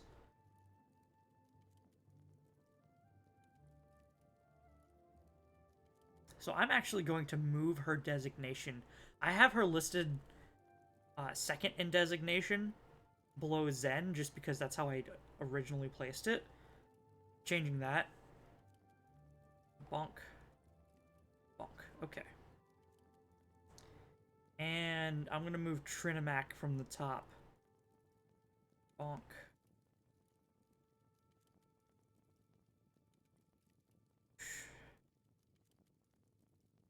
There we go. My notes are updated. Song of Pelinel v3. The original header. Pelinel Whitestrike was the enemy of all elf kind that lived in Sirad in those days. Mainly, though, he took it upon himself to slay the sorcerer kings of the Aelids in prearranged open combats rather than at war. The fields of rebellion he left to the growing armies of the Paravania and his bull nephew. Pelinel called out Haramor of copper and tea into a duel at the Tor, and ate his neck veins while screaming praise to Riemann, a name that no one knew yet. Yeah, right. So, again, God, Pelinel is basically a Terminator from the movie Terminator, sent from the future to the past. A name that none knew yet. Gordau, the Shaper's head, was smashed upon the goat-faced altar of Neradava, and in his wisdom Pelinel set a small plague spell to keep that evil from reforming by Welkid magic. Later that season, Pelinel slew Hundal on the Gratit steppes of Sedatar, the Fire King's spears throwing their first refute. For a time, no weapon of the Aelids could pierce his armor, which Pelinel admitted was unlike any crafted by men, but would say no more even when pressed. When Huna, whom Pelinel raised from grain slave to hoplite, and loved well, took death from an arrowhead made from the beak of a Clithalel the singer. Made from the beak of Clithalel the singer, okay? The Whitestrike went on his first madness. He wrought destruction from Narlame all the way to Celadil, and erased those lands from the maps of elves and men, and all things in them, and Perif was forced to make sacrifice to the gods to keep them from leaving the earth in their disgust. And then came the storming of White Gold, where the Aelids had made pact with the Aurorans of Meridia, and summoned them. Aurorans are Meridia's Daedra.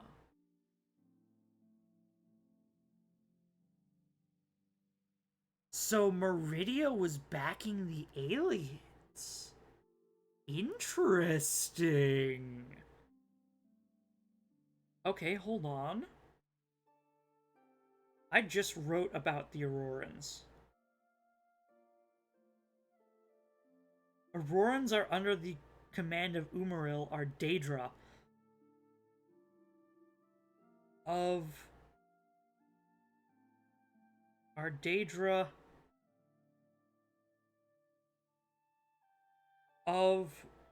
Meridia.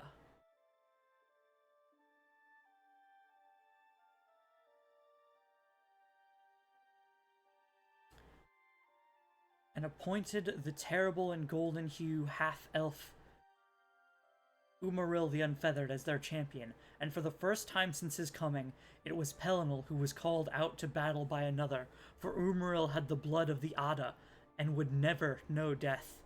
Yes, he's an Ada.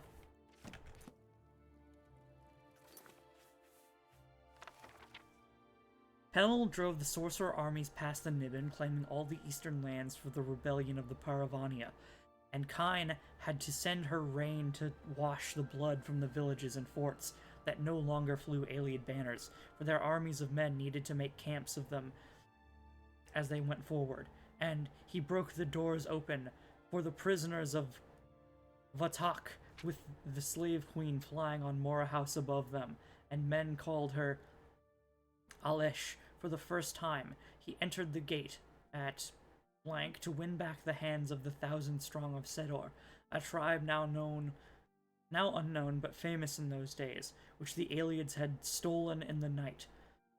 2,000 hands that he brought in a wagon made of demon bone, whose wheels trailed the sound of women when ill at heart.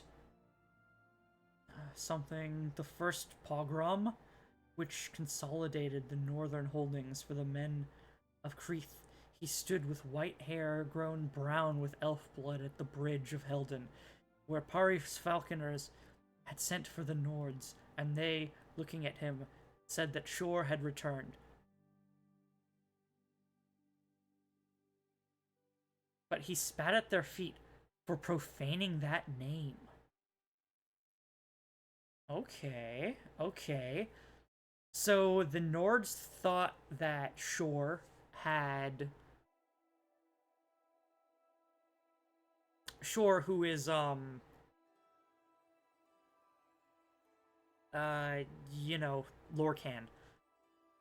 They thought that Lorcan had returned, but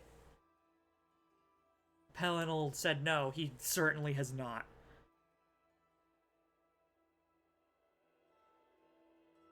He led them anyway into the heart of the hinterland west to drive the Aelids inward toward the Tower of White Gold, a slow retreating circle that could not understand the power of man's sudden liberty, and what fury idea that brought his mace crushed the thunderocks of that Umaril sent his harriers on the rebellion's long march back south and east, and carried Mora House breath of Kine to Zuthas, the clever cutting man, a Ned with a Keptu name, for healing when the bull had fallen to a volley of bird beaks, and of course at the Council of Skiffs, where all of Paravania's armies and all the Nords shook with fear at the storming of White Gold, so much that the Alesh herself counseled delay. Pelinal grew furious and made names of Umaril, and made names of what cowards he thought he saw around him, and then made for the tower by himself, for Pelinal often acted without thought. Okay. We're actually learning a decent amount more than I thought we would from these.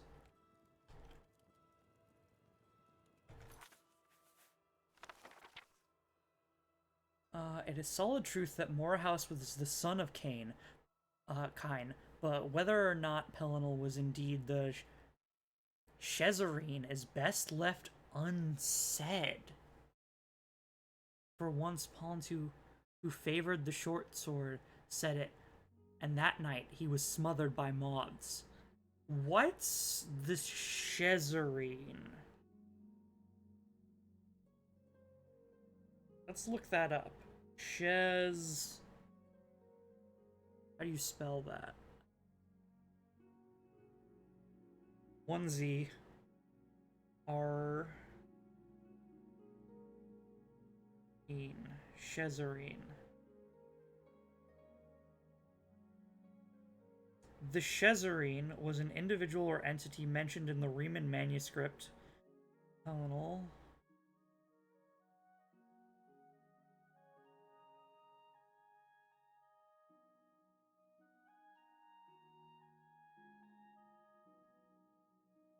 The term is derived from the name Shazar, or the god of man, whose name the song Pelinal identifies as an alternate word for freedom. This god, among other names, as Lorcan.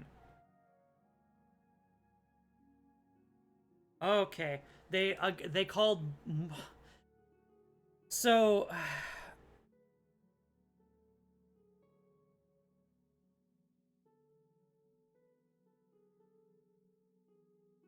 No, Morehouse is not Lorcan.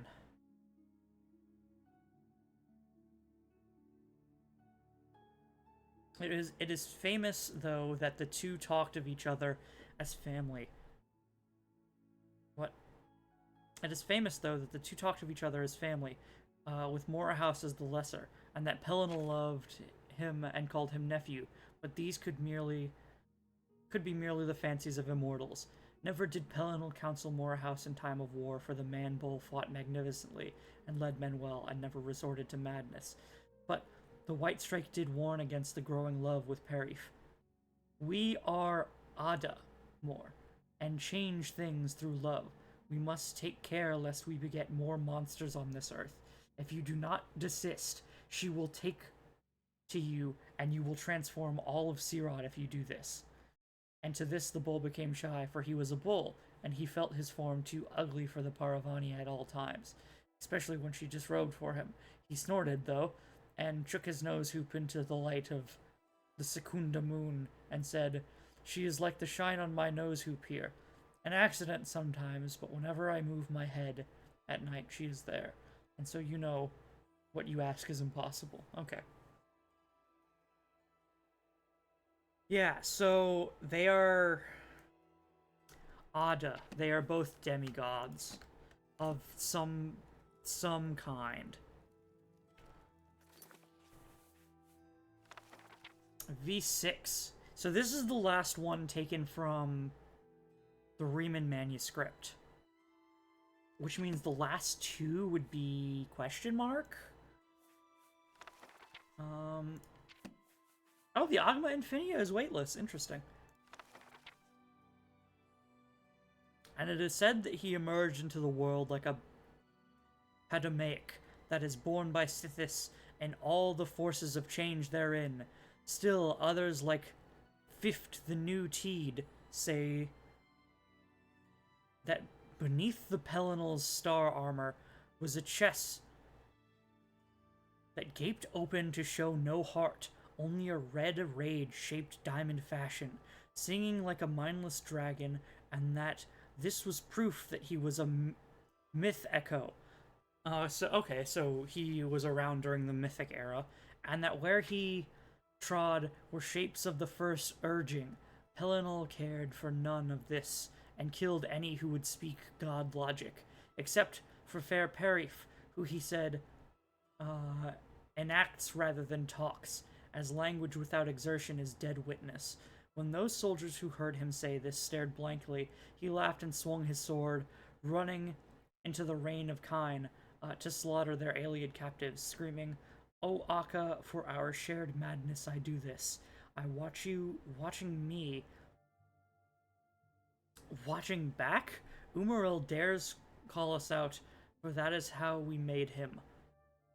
And it was during these fits of anger and nonsense that Pelinal would fall into the madness, where whole swaths of lands were devoured in divine rampage to become void, and Elysia would have to pray to the gods for their succor, and they would reach down as one mind and soothe the White Strake until he no longer had the will to kill the earth in whole. And Guard of Men of Gi once saw such madness from afar, and maneuvered after it had abated to drink together with Pelinal, and he asked what such an affliction felt like, to which Pelinal could only answer, like when the dream no longer needs its dreamer. Wait a minute. Wait a minute. Like when the dream no longer needs its dreamer? Isn't that kind of blasphemous?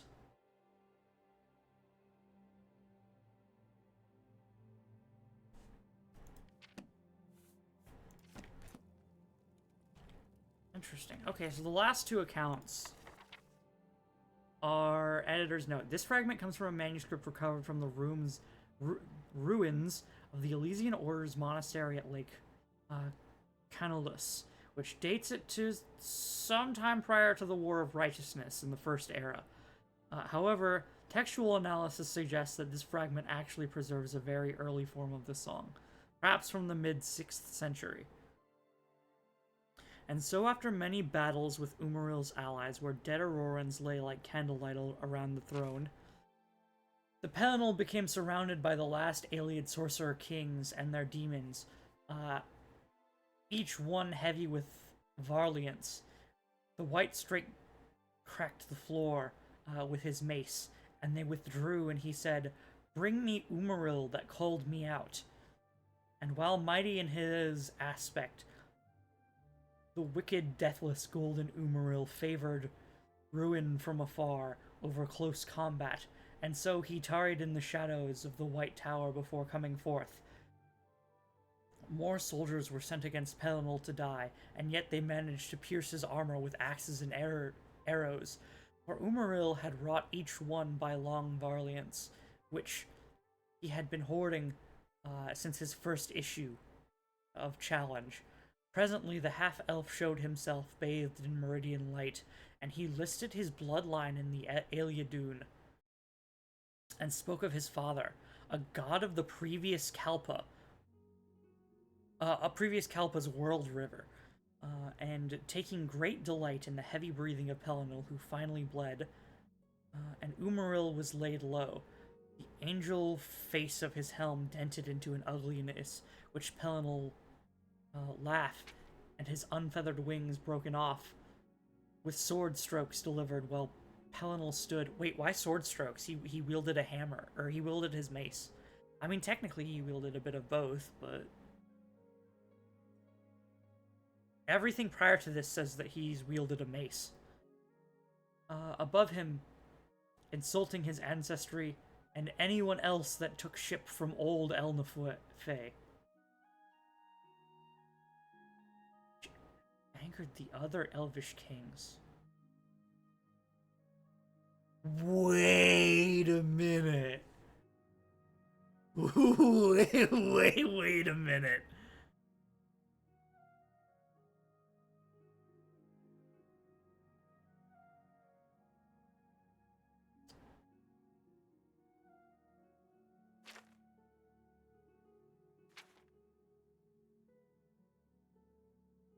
Spoke of his father, a god of the previous Kalpa's world river, right? So he's a descendant of the previous Kalpa. And then here, Pelinal makes fun of his ancestry, the previous Kalpa, and anyone else that took ship from old Elnafey.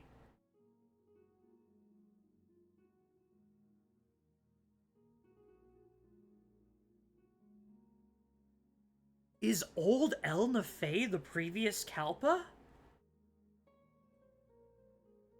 Because the El Nefei, right? Okay. Hold on, EHL.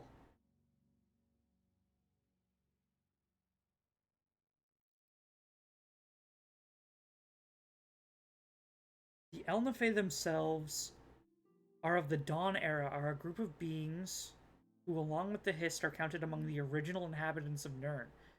Right, because the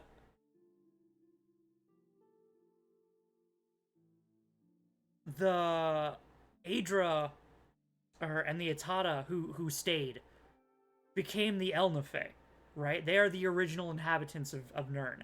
So the old El Nefei would be the inhabitants of the previous Kalpa? Old El Nefei became another name for Aldmeris.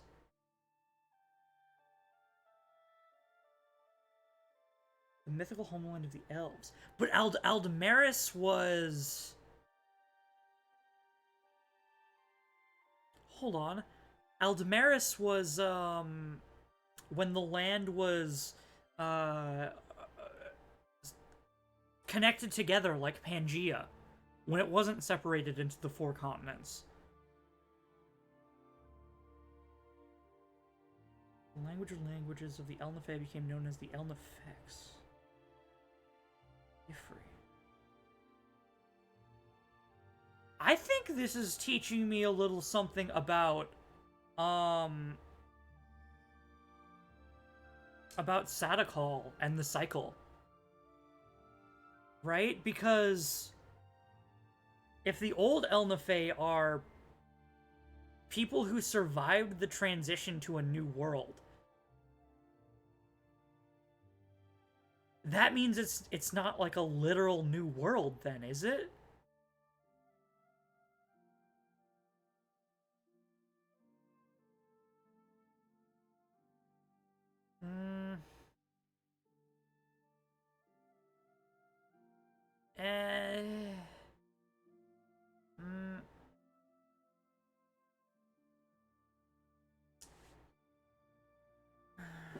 This is a bit cryptic, because I think Aldmeris is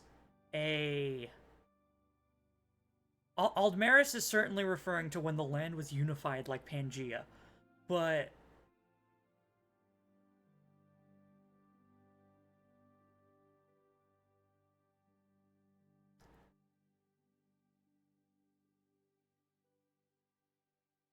came from a previous Kalpa.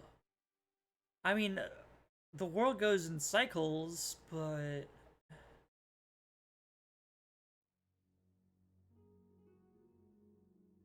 maybe the world itself isn't reborn?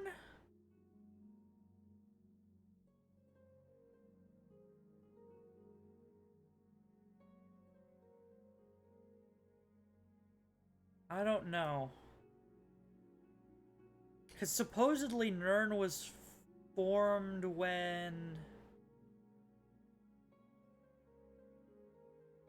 Yeah, no, wait, no. Because all of the creation stories say that,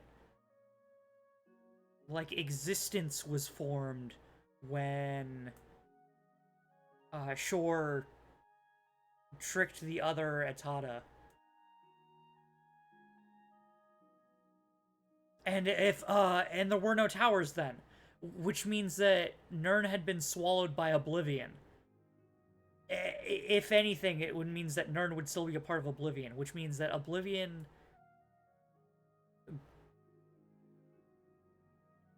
was probably still part of the Aether. Because this land is technically the realm of Lorkhan. This is Lorkhan's divine Daedric realm. So...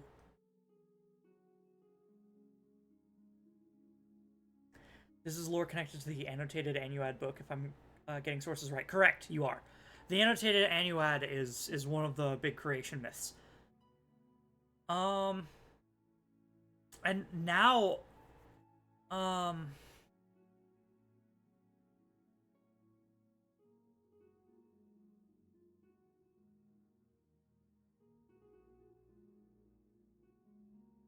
Old Elnafay.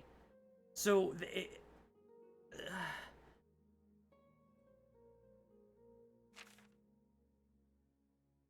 spoke of his father, a god of the previous Kalpa's world river. What's a world river again?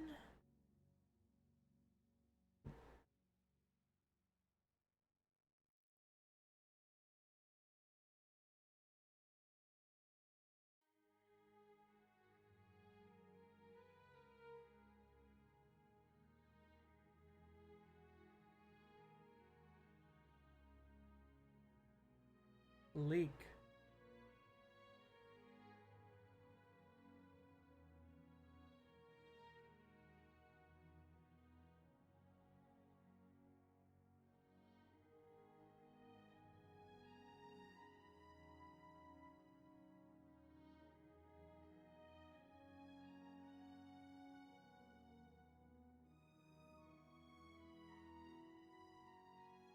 So,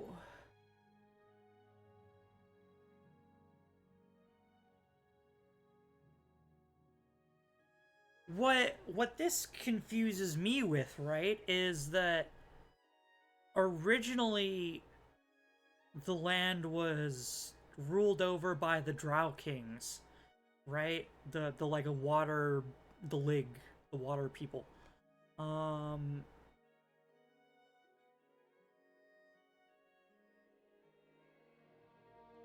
the Bells of Lig.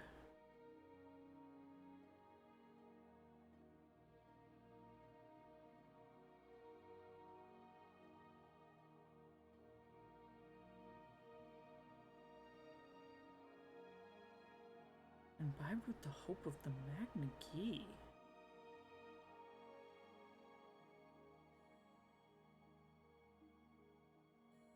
Wait a minute.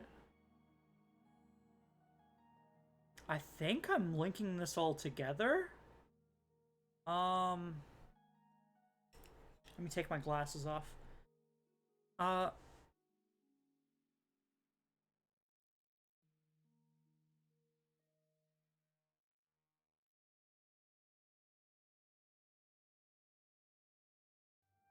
In the Dawn Air. So, God, this really confuses me because it would make sense for the previous Kalpa to be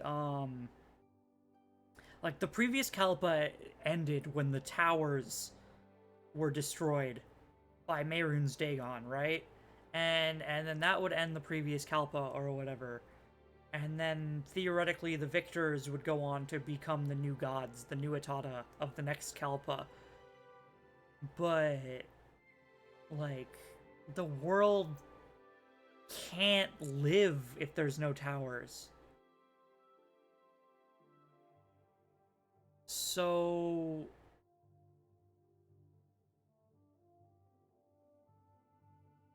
it like literally it just becomes Oblivion crashes upon it and it becomes the Aether. So without knowing anything about Aetherius and like how Kalpas end and how Kalpas begin, I don't think there's much more that I can drag from this. This is super important though, because the old Elnafay are people from literally the previous Kalpa who survived. Which, how could you survive something like that? Right? Surely, can it really be considered the end of a Kalpa and like the end of the world if people are still alive? I need more Kalpa logic. I need to understand more. The original name Lig is World River. Oh, nice. Okay, yeah. So So he's from the era of Lig, or the era of when the world was just an ocean. But we don't have nearly enough to go on, or I don't have nearly enough experience looking into what the Kalpas are and what the, what Sadakal is. So I'm just gonna continue. But God, I'm learning so much here. Old Elnafay, which angered the other elvish kings and drove them to a madness of their own, and they fell on him, speaking to their weapons, cutting the Pelennor into eighths while he roared in confusion, which even the Council of Skiffs could hear. Text lost. Ran when Moore shook the whole of the tower with mighty bashing from his horns. The next morning, some were slain in the overabundance in the taking, and men looked for more aliens to kill, but Pelennor had left none save those kings and demons that had already begun to flee. It was Morahouse who found the White Strake's head, which the kings had left to prove their deeds, and they spoke, and Pelennor said things of regrets, but the rebellion had turned anyway. And more words were said between the immortals that even the Paravant would not deign to hear. Okay, yeah, they're both Aedra. And his mention of the freaking Dreamer. Right, I almost completely forgot. I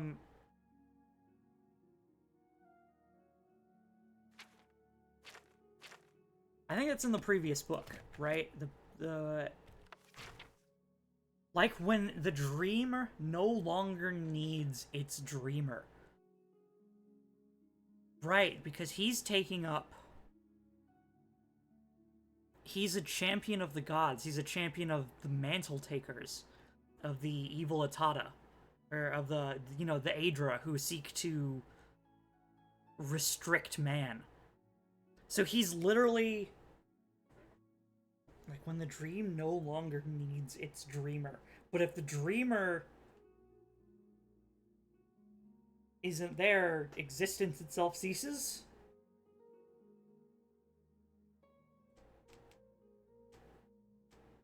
So he's against... Literally a chain breaker with Kime in his brain. Yeah, he understands Kime. Because he's encountered... the Dreamer. Or, like, he knows what the Dreamer is. So he's chimed, but he's...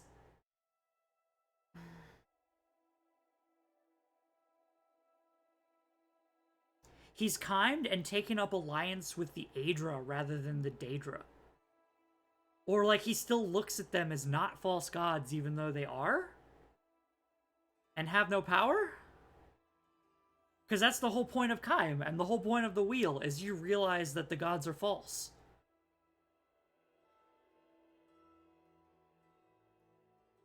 So he's what? That makes him a willing mantle taker? Because he's not spreading knowledge of the dream?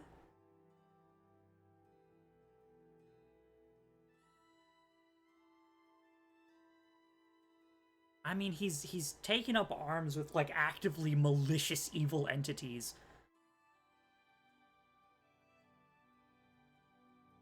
So thoughts are... And why would he do that if he's achieved Kime? I mean, it makes sense for him to have, Kimed, because he went back in time. So he used Kime to go back in time and change things, but he...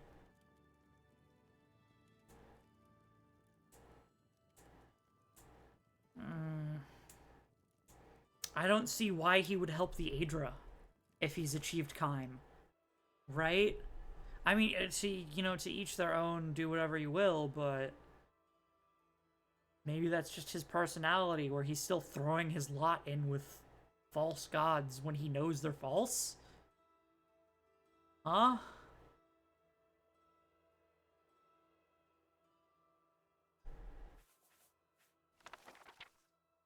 Maybe I'll find out more in 8. This is the oldest and most fragmentary of all the extended Pelinal texts. It is, however, likely closest to the original spoken or sung form of the song, and therefore has great value despite its brevity. Strangely, it appears that Pelinal is present at Alicia's deathbed, although he was killed by Umarel earlier in the saga, years before Alicia's death. Some scholars believe that this fragment is not actually part of the Song of Pelinal, but most accept its authenticity, although there is still debate as to its significance. I mean, he can come in spirit form, right? We've seen him come in spirit form. So...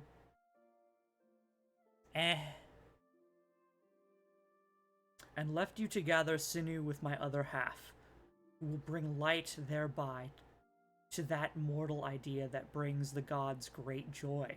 That is freedom, which even the heavens do not truly know, which is why our Father... blank. In the first days before convention. This is... the fact that there's spacing here is stupid. Which we echoed in our earthly madness. Now take you up. We will show our true faces, which eat another in amnesia each age.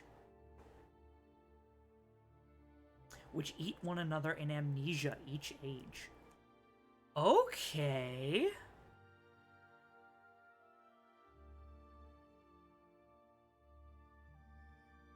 So he's like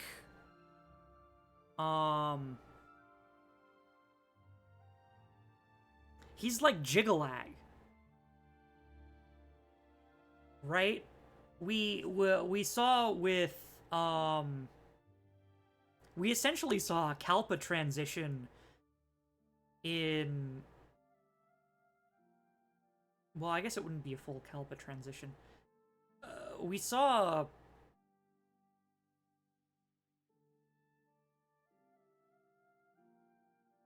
in the Mad God's realm, in Sheogorath's realm, the Shivering Isles, every 1,000 years, Sheogorath turns to Jigalag, gains amnesia, destroys everything, goes back to Sheogorath, where everything starts again, as a cycle to get more people to Kaim, right? Or like that's theoretically why there was a cycle at all, is so people will Kaim.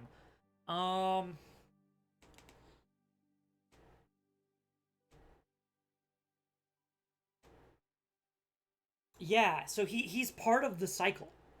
Pelinal is part of the whole cycle. And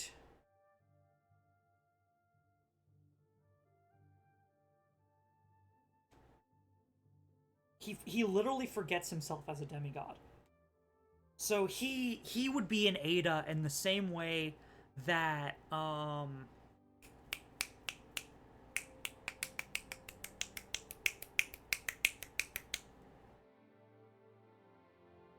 World Eater, Alduin, right? Is that the World Eater from Skyrim?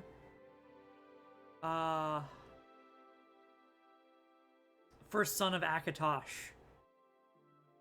I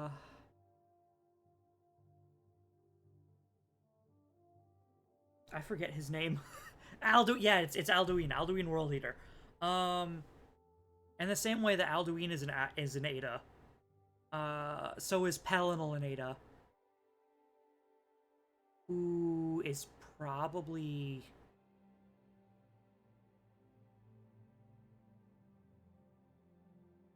an aspect of Kain. And Kain...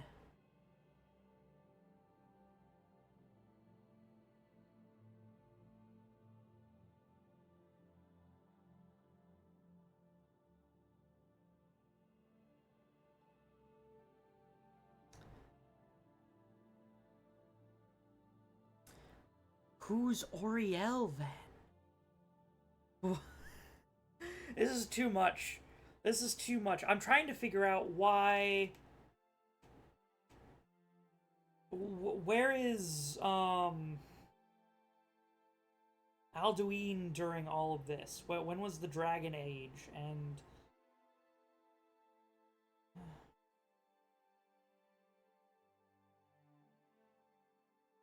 And then there's Lig, which is like another cycle. So has the world already gone through like?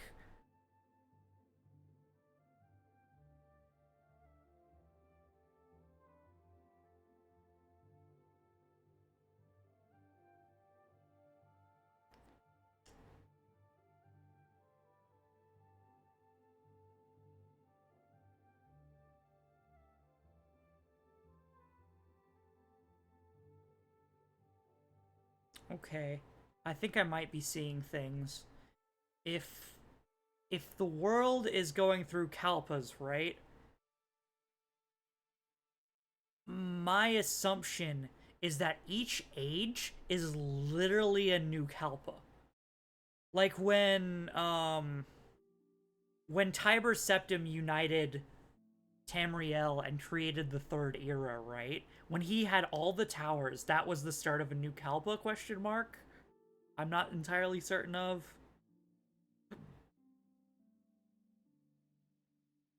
I think I need to play through Skyrim to understand this.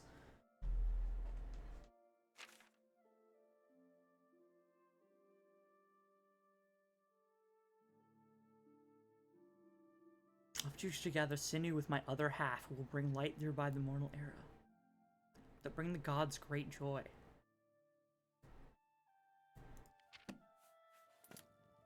So...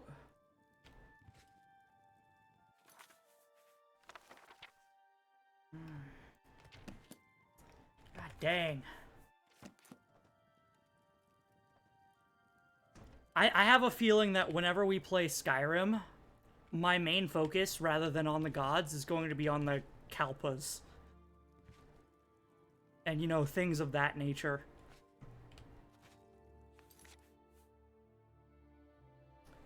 But, let me scroll back down.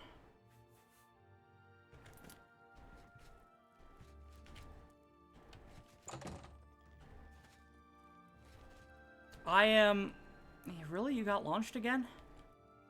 I am content with having the end of my knowledge journey here being I understand who 7 of the 8 original are. Right? And I have a feeling that... Oh, God. There's a big problem in that Pelinal said, oh, my other half, and yada yada yada. Each god has like a soul and an actual physical manifestation, so...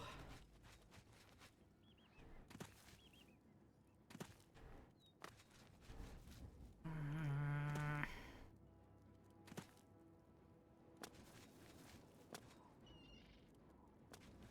trying to see how that connects as well. Oh! Like a dream without a dreamer. I've arrived at Garlas Melatar. My sworn foe Umaril the Unfeathered awaits me inside. The final duty of my holy quest is to find him and destroy him.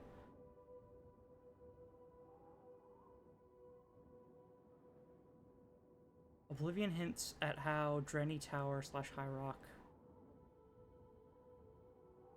Island of Altmar is rebelling, attempting its own revival due to the Oblivion crisis. Okay. How does that connect and connect with what? There's a lot of concepts being thrown around. My bad.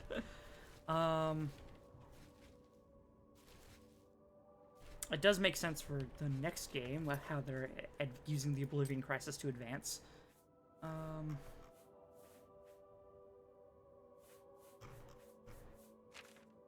Oh, whoops! Sword of the Crusader.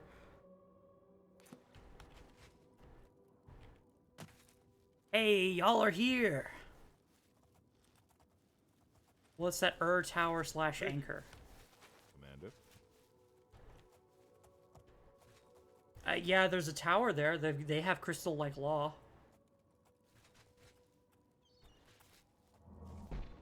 Thanks, bro. Do that myself. Alright, are y'all ready? I stand ready, Lord Crusader. Shall we launch our attack on Garlus Malatar? I think now's the time. God, I'm trying to figure out White Strike's position in all of this. Like, he's chimed, but why is he siding with the gods if he's chimed? Because he's a descendant of one?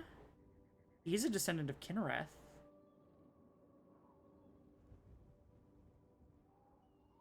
So they're using him. But they taught him chime because they're using him, I think. Yeah, because he's not a mortal who's chimed.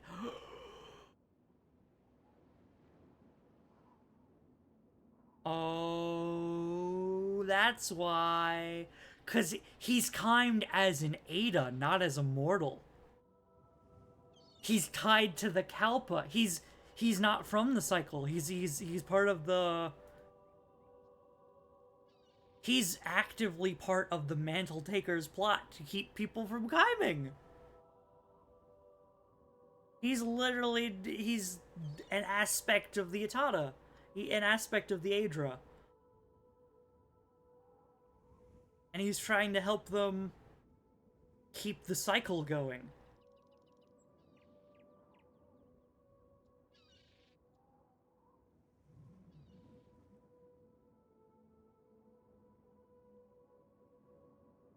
More meta text introduced in the series unlicensed text as New Montia.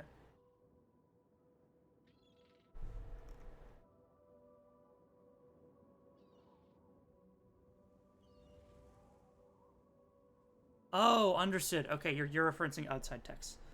All right, let's launch the attack. Knights of the Nine, Umaril and his Aurorans must be destroyed. So does that mean Umaril, being from the previous Kalpa, knows that the gods are destroying things and is actively opposing them?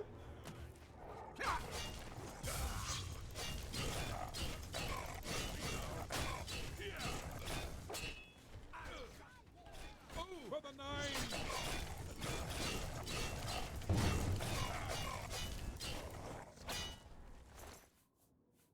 Master Alien Battle Axe, yo.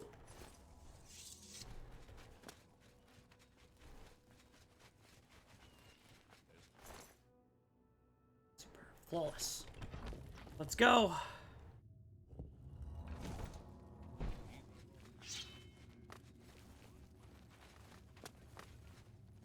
For Stendar and the Nine!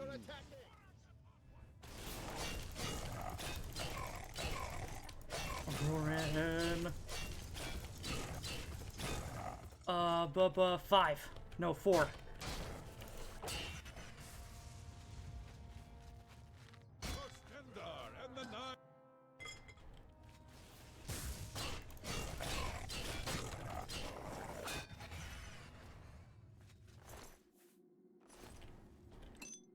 Oh, I'm already... Whoops. Okay, what if I press this button?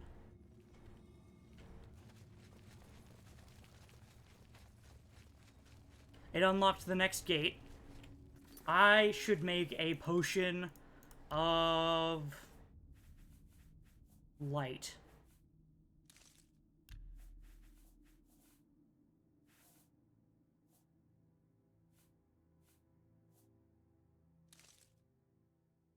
Oh, do milk thistle? A milk thistle is just light. Okay. Bada bing. Now we can see things. Akatosh and the Nine!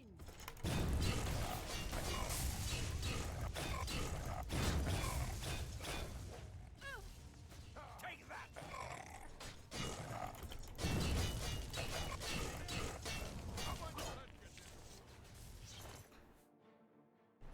Okay.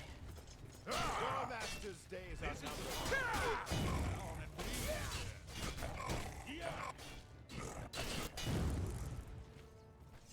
Okay. Next.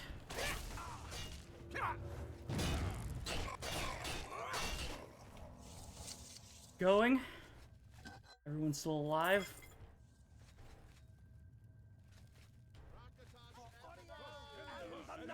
And the nine. Y'all need to chill. You are blasting ahead.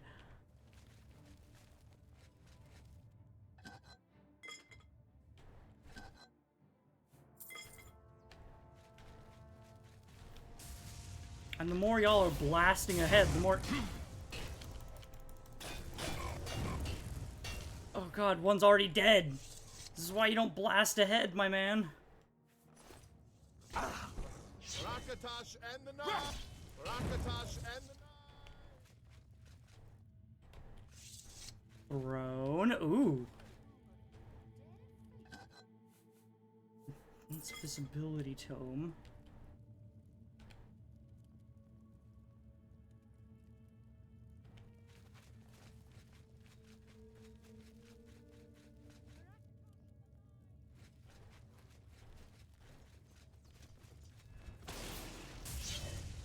I think these guys are just gonna keep coming back.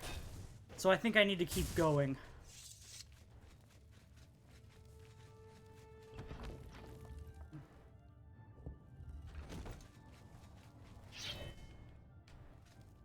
Aha. Okay. Hey, there's a sphere.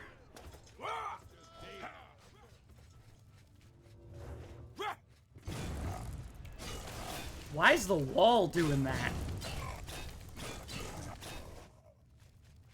Right? Oh, it's an invisible wall.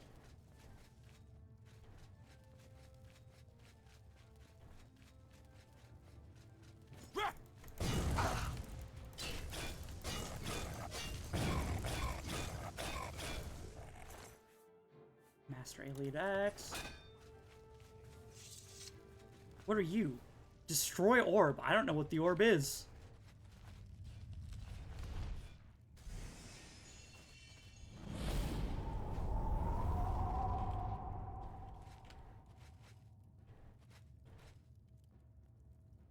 Okay. The orb is destroyed.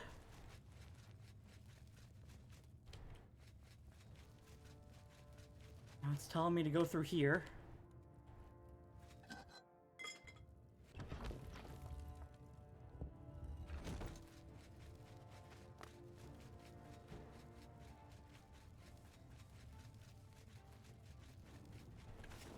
I don't need my torch anymore because, light spell.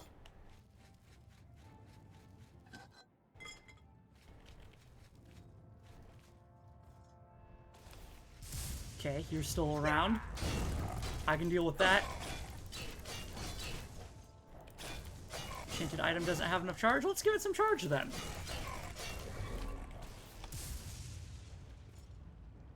Soul gem is empty.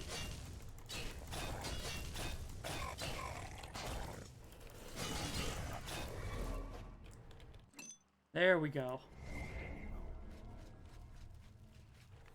Let's also, if we're gonna be fighting,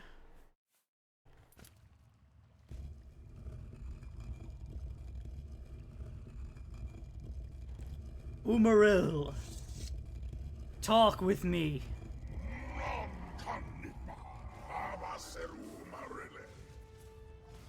Oh, you don't speak my language. I mean, that makes sense. Ouchies. Huh? I've destroyed Umaril's physical form. If the prophet told me is true, I must cast the blessing on Talos of myself, and I will follow his spirit to a place where it can be destroyed.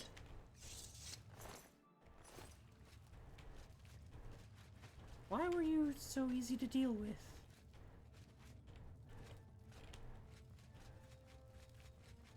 Varla Stone. Varla Stone. Let's use a Varla Stone, since they were kind enough to give me one. Now my enchanted item, i.e. sword, is fully recharged. I think there's no one else around. Nope, can't. Okay. So now, Blessing of Talos, which is a lesser power.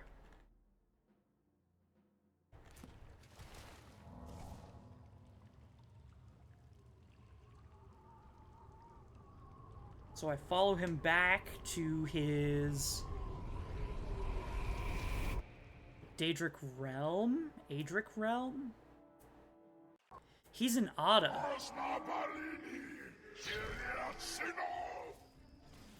I wish I knew what you were saying.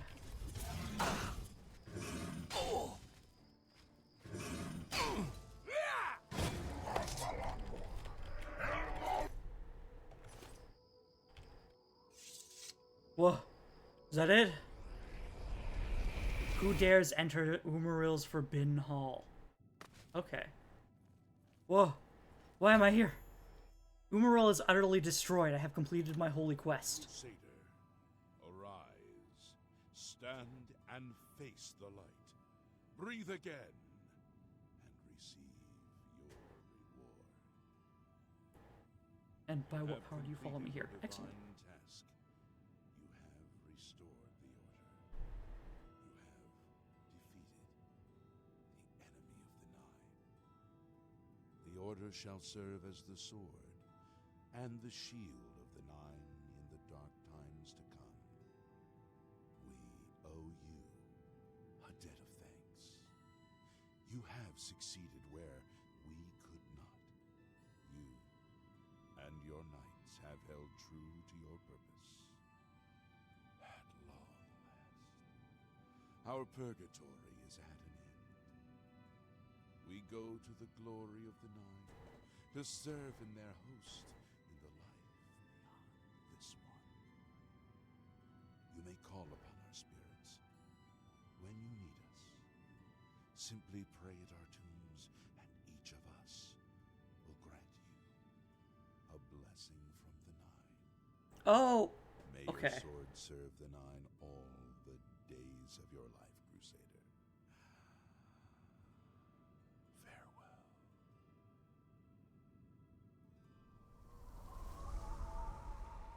That's why I wasn't gaining any, like, benefit from...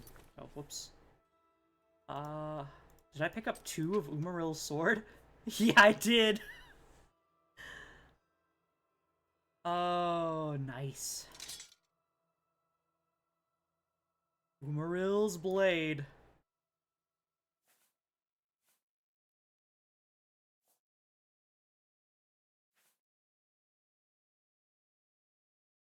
And then I'll drop the Iliad Battle Axe, I guess. Sir Beric? You redeemed my soul from the evil that had ensnared me. For that, I am forever in your debt. The old bitterness that seemed so important to me in life. What is that now? How to weigh that against my very soul? Oh, who's holding that against your soul? Knights of the The Nine? Knights of the Nine stand together once again. I would not have thought it possible. We owe you a great debt. Sir Caius? Evil took hold of me the day that I slew Sir Caius on the Priory steps. I baited him, knowing his temper, and then I killed him when he drew against me. I killed him in cold blood with the holy sword itself. I could have disarmed him or wounded him, but a cold pride had taken hold of me, and so I slew him and went to war and never returned. The evil grew upon me until I became cruel, a tyrannical ruler, a terror upon the land. In death, evil held me even tighter than in life. Thanks to you, that all is behind me. Sir Caius and I will go to Etheria side by side, as of old. The gods are truly merciful. And the Sword of the Crusader? Took the sword down with me into evil. You have redeemed us both. The gods smile on such deeds, noble knight.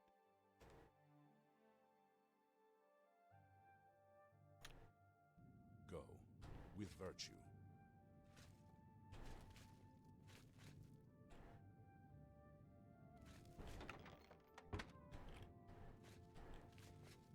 has strengthened your wit and charm. Never allow the beauty of the world to be lost on your eyes. Yeah, that gets me too, about like there's no choice to side with Umaril. You have to side with the Nine who are actively tricking you. And like that's canon. That's the hero of Kvatch / Sheogorath just does that. So Lord Akatosh lends you his might. When your own strength fails you, trust in the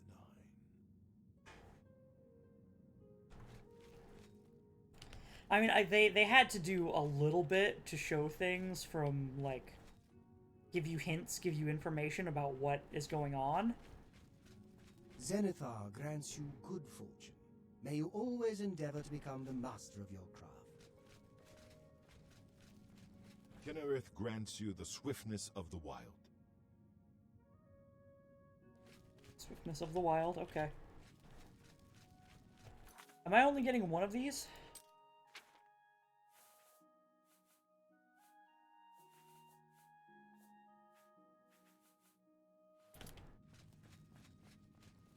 Bella has strengthened. Bella's blessing.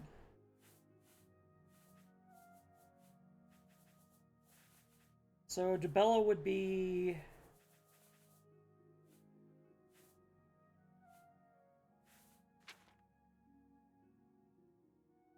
Your wit and charm.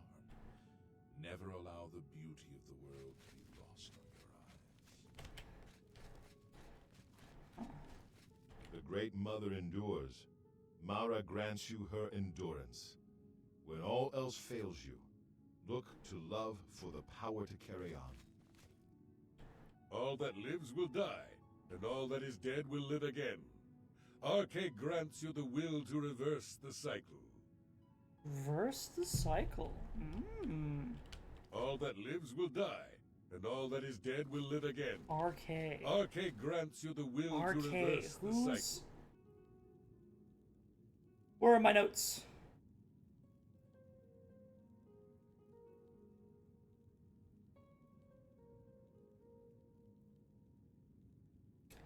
On stars.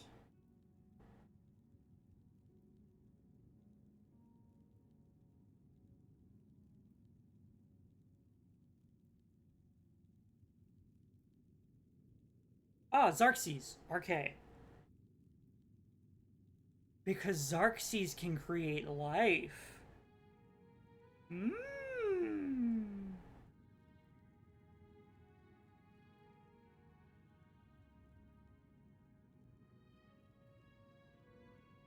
Interesting.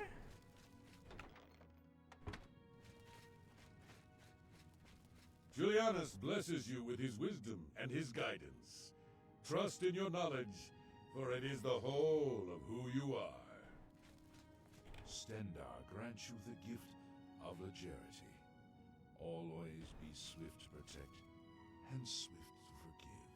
Stendarr was not swift to forgive.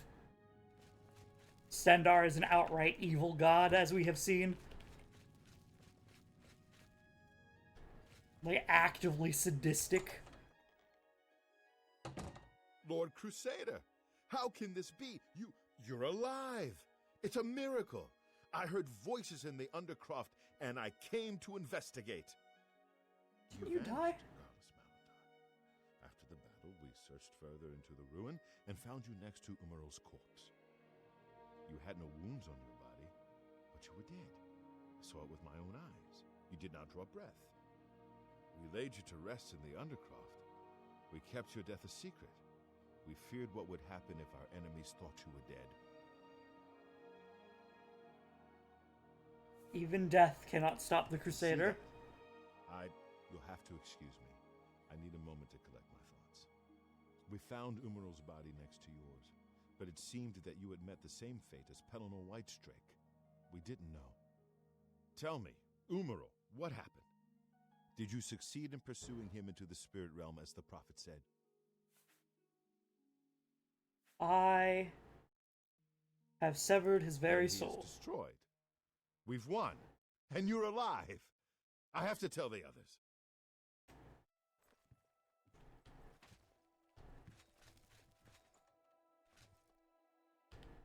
Yeah, it's freaky, I know.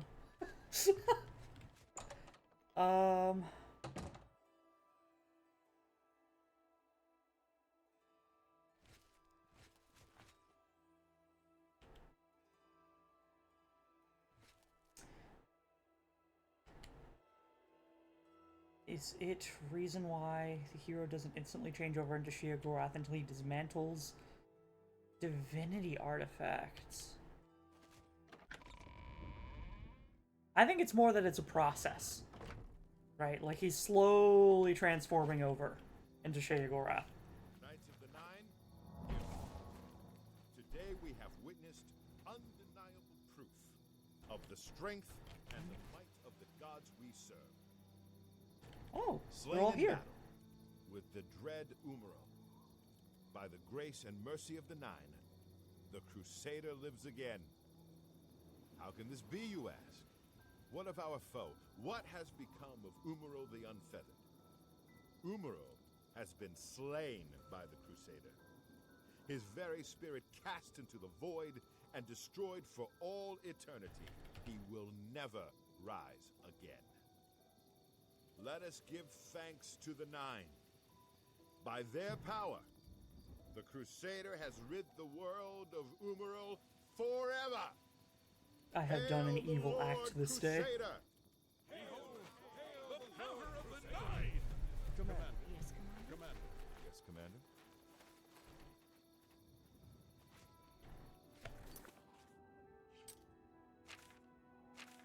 I have no active quest.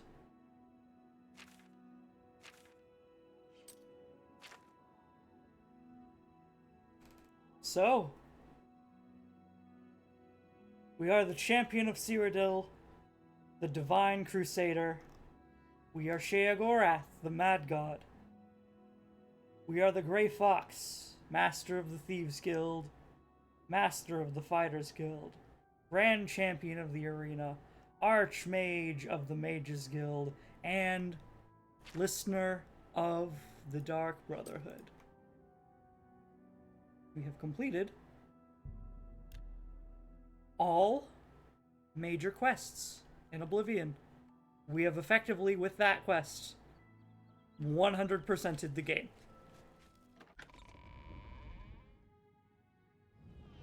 It's done. And now we can head to a castle. Is there no throne room in this castle? I like what I see.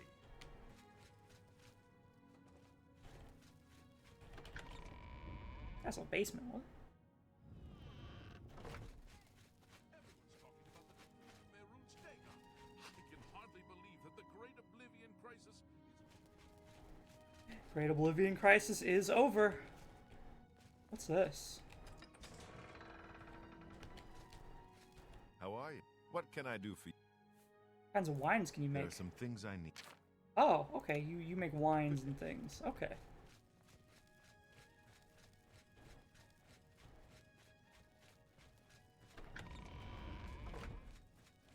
Well.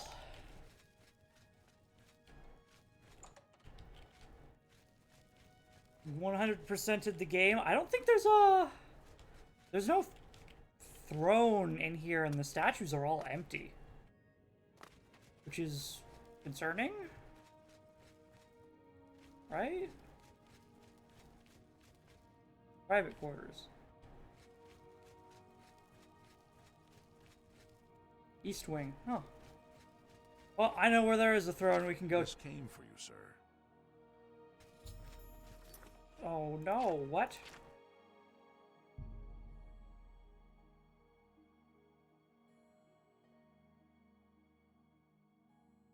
An ancient Dwemer forge? What do you mean an ancient Dwemer forge? Ow! Maybe I'll start doing that.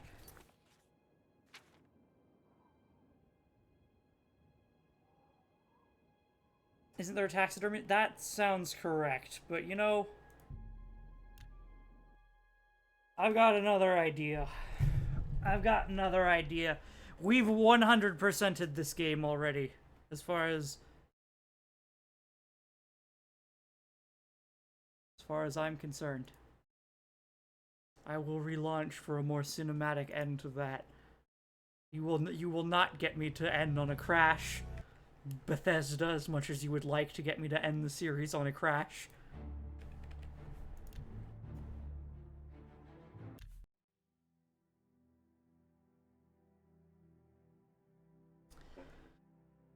Well, I had one goal in... I had one major goal in starting Oblivion. And that was, I wanted to, especially very early on, I wanted to prove that there were 8 pillars.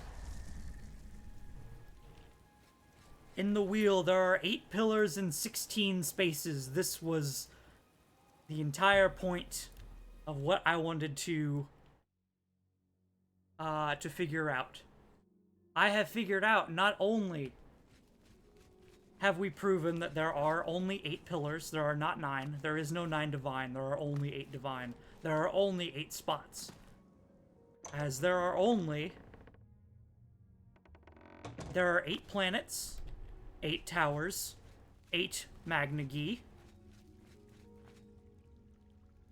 Sit on our throne.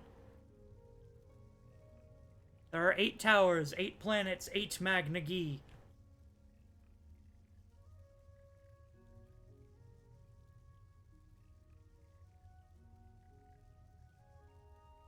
We have proven the names of the 16 Aedra, and we have found that not only are there not 9 divine,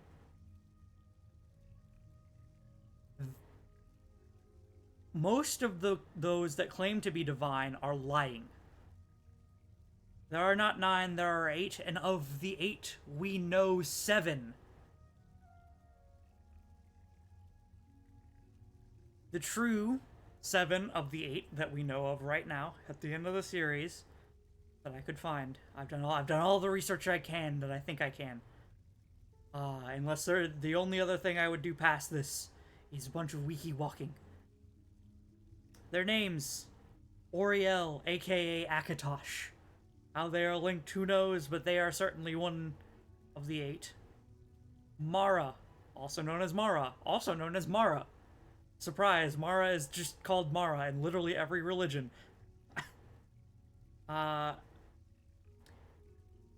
We have... Hold on, let me go to the proper list up here. I've got 2 separate lists. We have Xerxes, aka Arche of the Imperial, but Arche is a false name given to him by Saint Elysia, who just decided to meld multiple gods together. Xerxes appears to be the true name. Also called Orki by the Norse and Tuwaka by the Red Guard. We have his Ogma Infinia, which I believe proves his name is Xerxes. We have Yifri, who appears in multiple creation mythos. He was also the first to turn himself into an Earthbones. And he's a major god in... also called Jeffrey under under some places. He is a major god of the Bosmer pantheon, I believe. We have Trinimac, who tore out Lorkhan's heart, who is also possibly Ruptka from the Redguard pantheon. Ruptka seems to be like a weird combination of Trinimac and Oriel, is the best that I could describe him as. We have Kinnereth, or Kine, as the Nords call them, wife of Shor, wife of Lorkhan. She and her son Morehouse are extremely prevalent.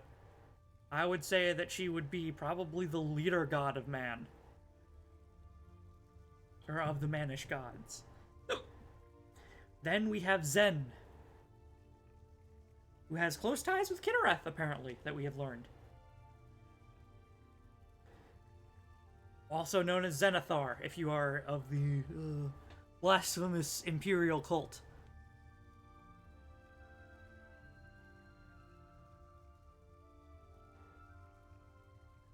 We have proven...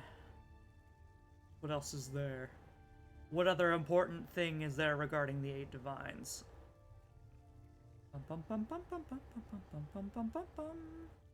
We have proven that Stendar is fully false. There is no such thing as a Stendar. Stendar is just completely out of here. Much like Mankar Cameron said. He was introduced in the Second Era, and there are no references of him prior. He's based on Stoon, who was just a man whose brother died. And he also died. If his brother is a man, he is also a man, and no more. Stendar is false. Julianos, aka Junal, also appears to be quite fake. Mankar Cameron suggests that he is fake as well. Julianos was created by blending the concepts of Nordic and Mare religions, theoretically by blending Sirabane and Junal. Finally, there is Debella, who also appears to be fake. I'd give it like a 60 to 80% chance that she's fake. But, you know, I can't fully prove it because there's still that one spot left in the 8 divines that is unfilled that I was unable to find. And the only thing left that confuses us still, as Sheogorath here, is the Kalpas, is Sadakal, and the transition of the world states. We end this a Daedric Prince, one of the 16 spaces in the wheel.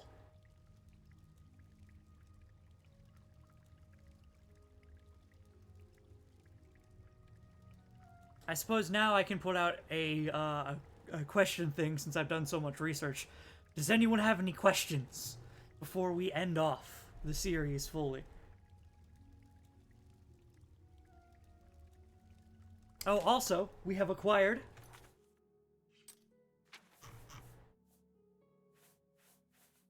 the Agma Infinia, all 16 Daedric artifacts. We have given the proofs of divinity to all of the Daedra, and proven that most of the Aedra are lying, sadistic, horrible, evil monsters. They are the Mantle Takers. Mankar Cameron was correct. My favorite divine so far, Aedra or Daedra? Favorite divine.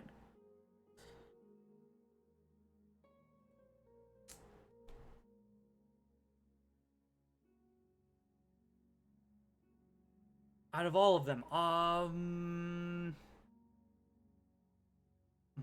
my favorite, it might be between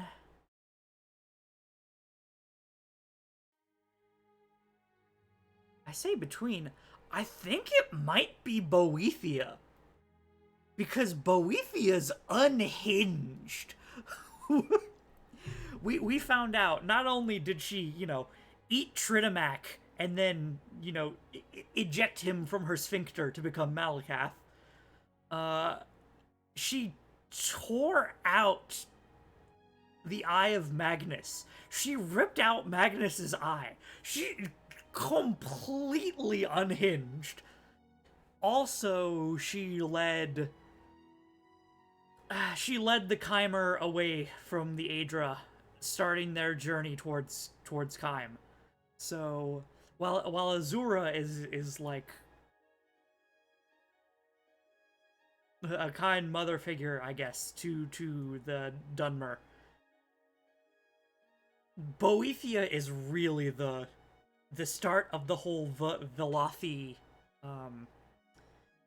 the start of the whole Velothi movement and the drawing of the old Aldmer away from the gods and towards Kime, and starting to show people, you know, hey, here's the wheel.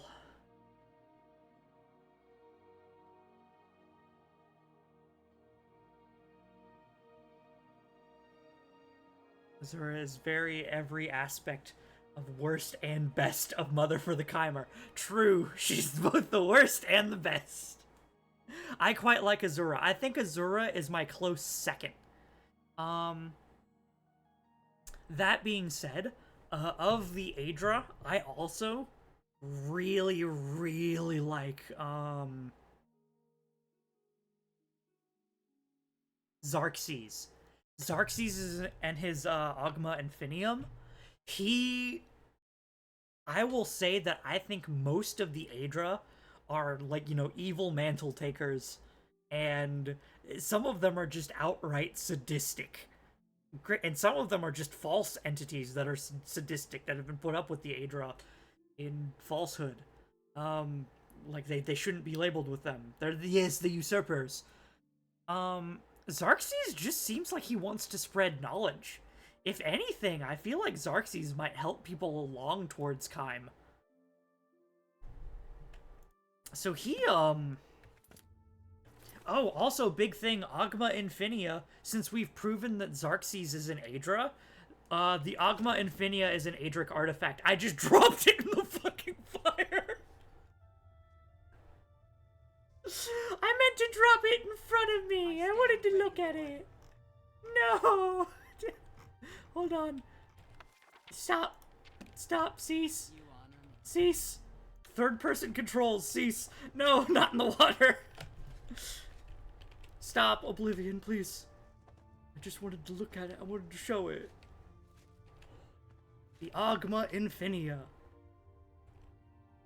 Our reward for doing every Daedric shrine. Let me drastically attempt to scroll back down so that I can see things.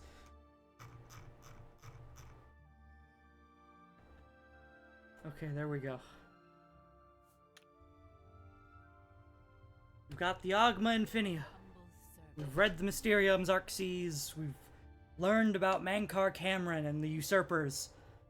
I have learned so much more about the Elder Scrolls and how everything is going than I ever thought I would. Oh, also additional note again, I think Xerxes might be the writer of the Elder Scrolls.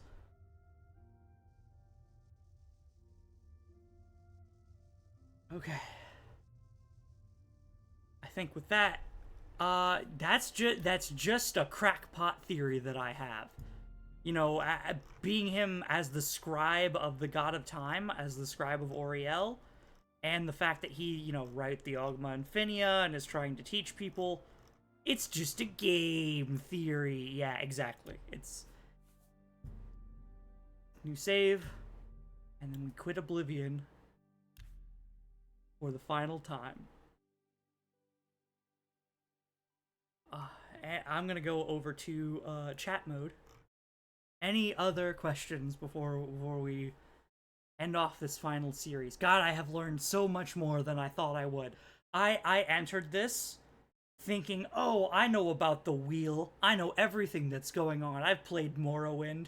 And then they started talking about the Menemloi, and then the Magna Gi, and he started talking about the fucking Kalpa, and being Ada, and but there's so much more that I've learned that I didn't think that I would learn.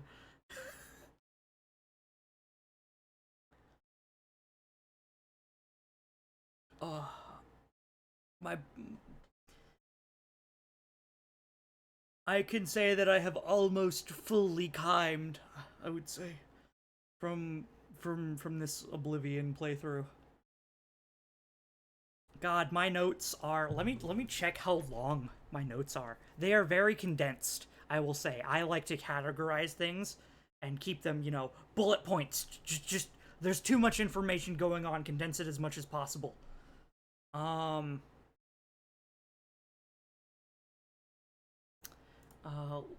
let me go check how many pages of notes I have. Let's see. If one race of beings you wish to be in Nirn in a future series, what race would that be? Any disappear/living race. I like the Dunmer the best of all the playable races. If I had to play, like, if I had the option, I might play a Chimer. I think Chimer might be my, go-to race if that was an option, though that is not possible since they've disappeared. They've become the Dunmer. Other good options. Being an alien, which is just a Bosmer, it might be fun for like a short playthrough kind of thing. An Aldmer might be kind of fun at first, but I think that would get old. I think I'm more drawn to Chimer than that. And then Morimer. Morimer would be very interesting.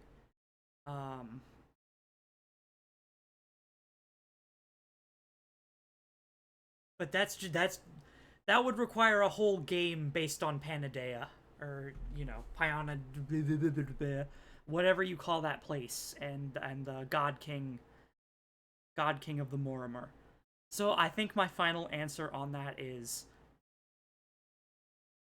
I choose to play as Chimer, which choosing to play as Chimer, I would go and play a Dunmer. Because the Chimer became the Dunmer, and that was just another step towards Chime.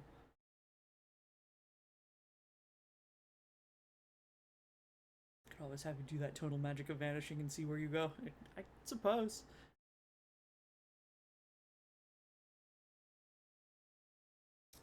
And also, was there any doubt, considering the fact that I currently, on my toga here, I have, a brooch with the sigil of House Indoril on it. My opinion has not changed. In fact, it has only been reinforced by my research. Suck it, man. The name of the Aedric gods are mostly marish in nature.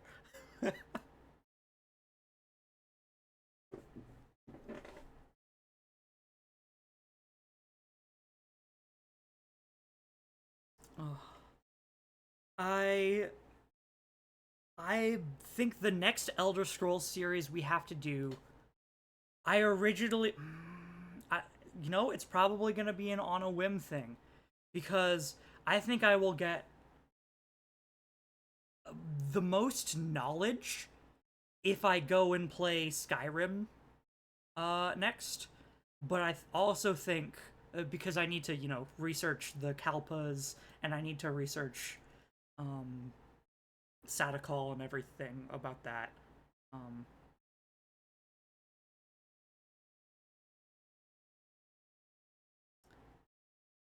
But I might also just get called back to Morrowind.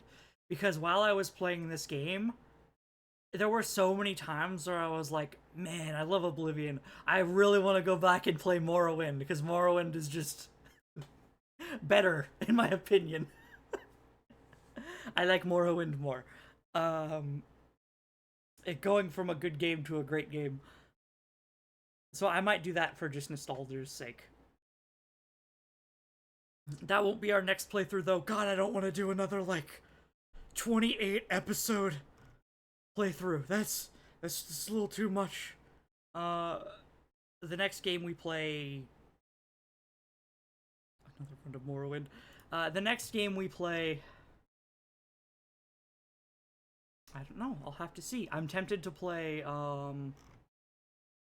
Lobotomy Corporation. That's also a super long game, though, so I'm tempted against that. I might also go back to Kenshi. For our next thing. Also, during this series, we hit 50 followers, so we are up to the community gets to play, pick one of my next games. Because we are at the 50 follower, benchmark, or, milestone, I guess. which is a very important milestone for Twitch. By the way, for those of you watching on YouTube, come watch on Twitch. I'm live basically every day, except 2 days. PM. Progress bar, yeah! Always do deep dives of Fallout. I don't think I want to start another hyper long series. I think I'm good with.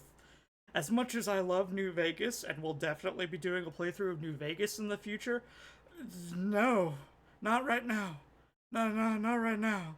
Not after finishing Oblivion. I am drained. We will be doing a New Vegas playthrough at some point, but gives me the heebie-jeebies. And I'm not as much into Fallout lore as I am for, you know, the Elder Scrolls series. I'm an Elder Scrolls nerd. I will try and learn everything. Meanwhile, like Fallout, oh, some stuff got nuked a while ago. Okay. I'm not into that nearly as much.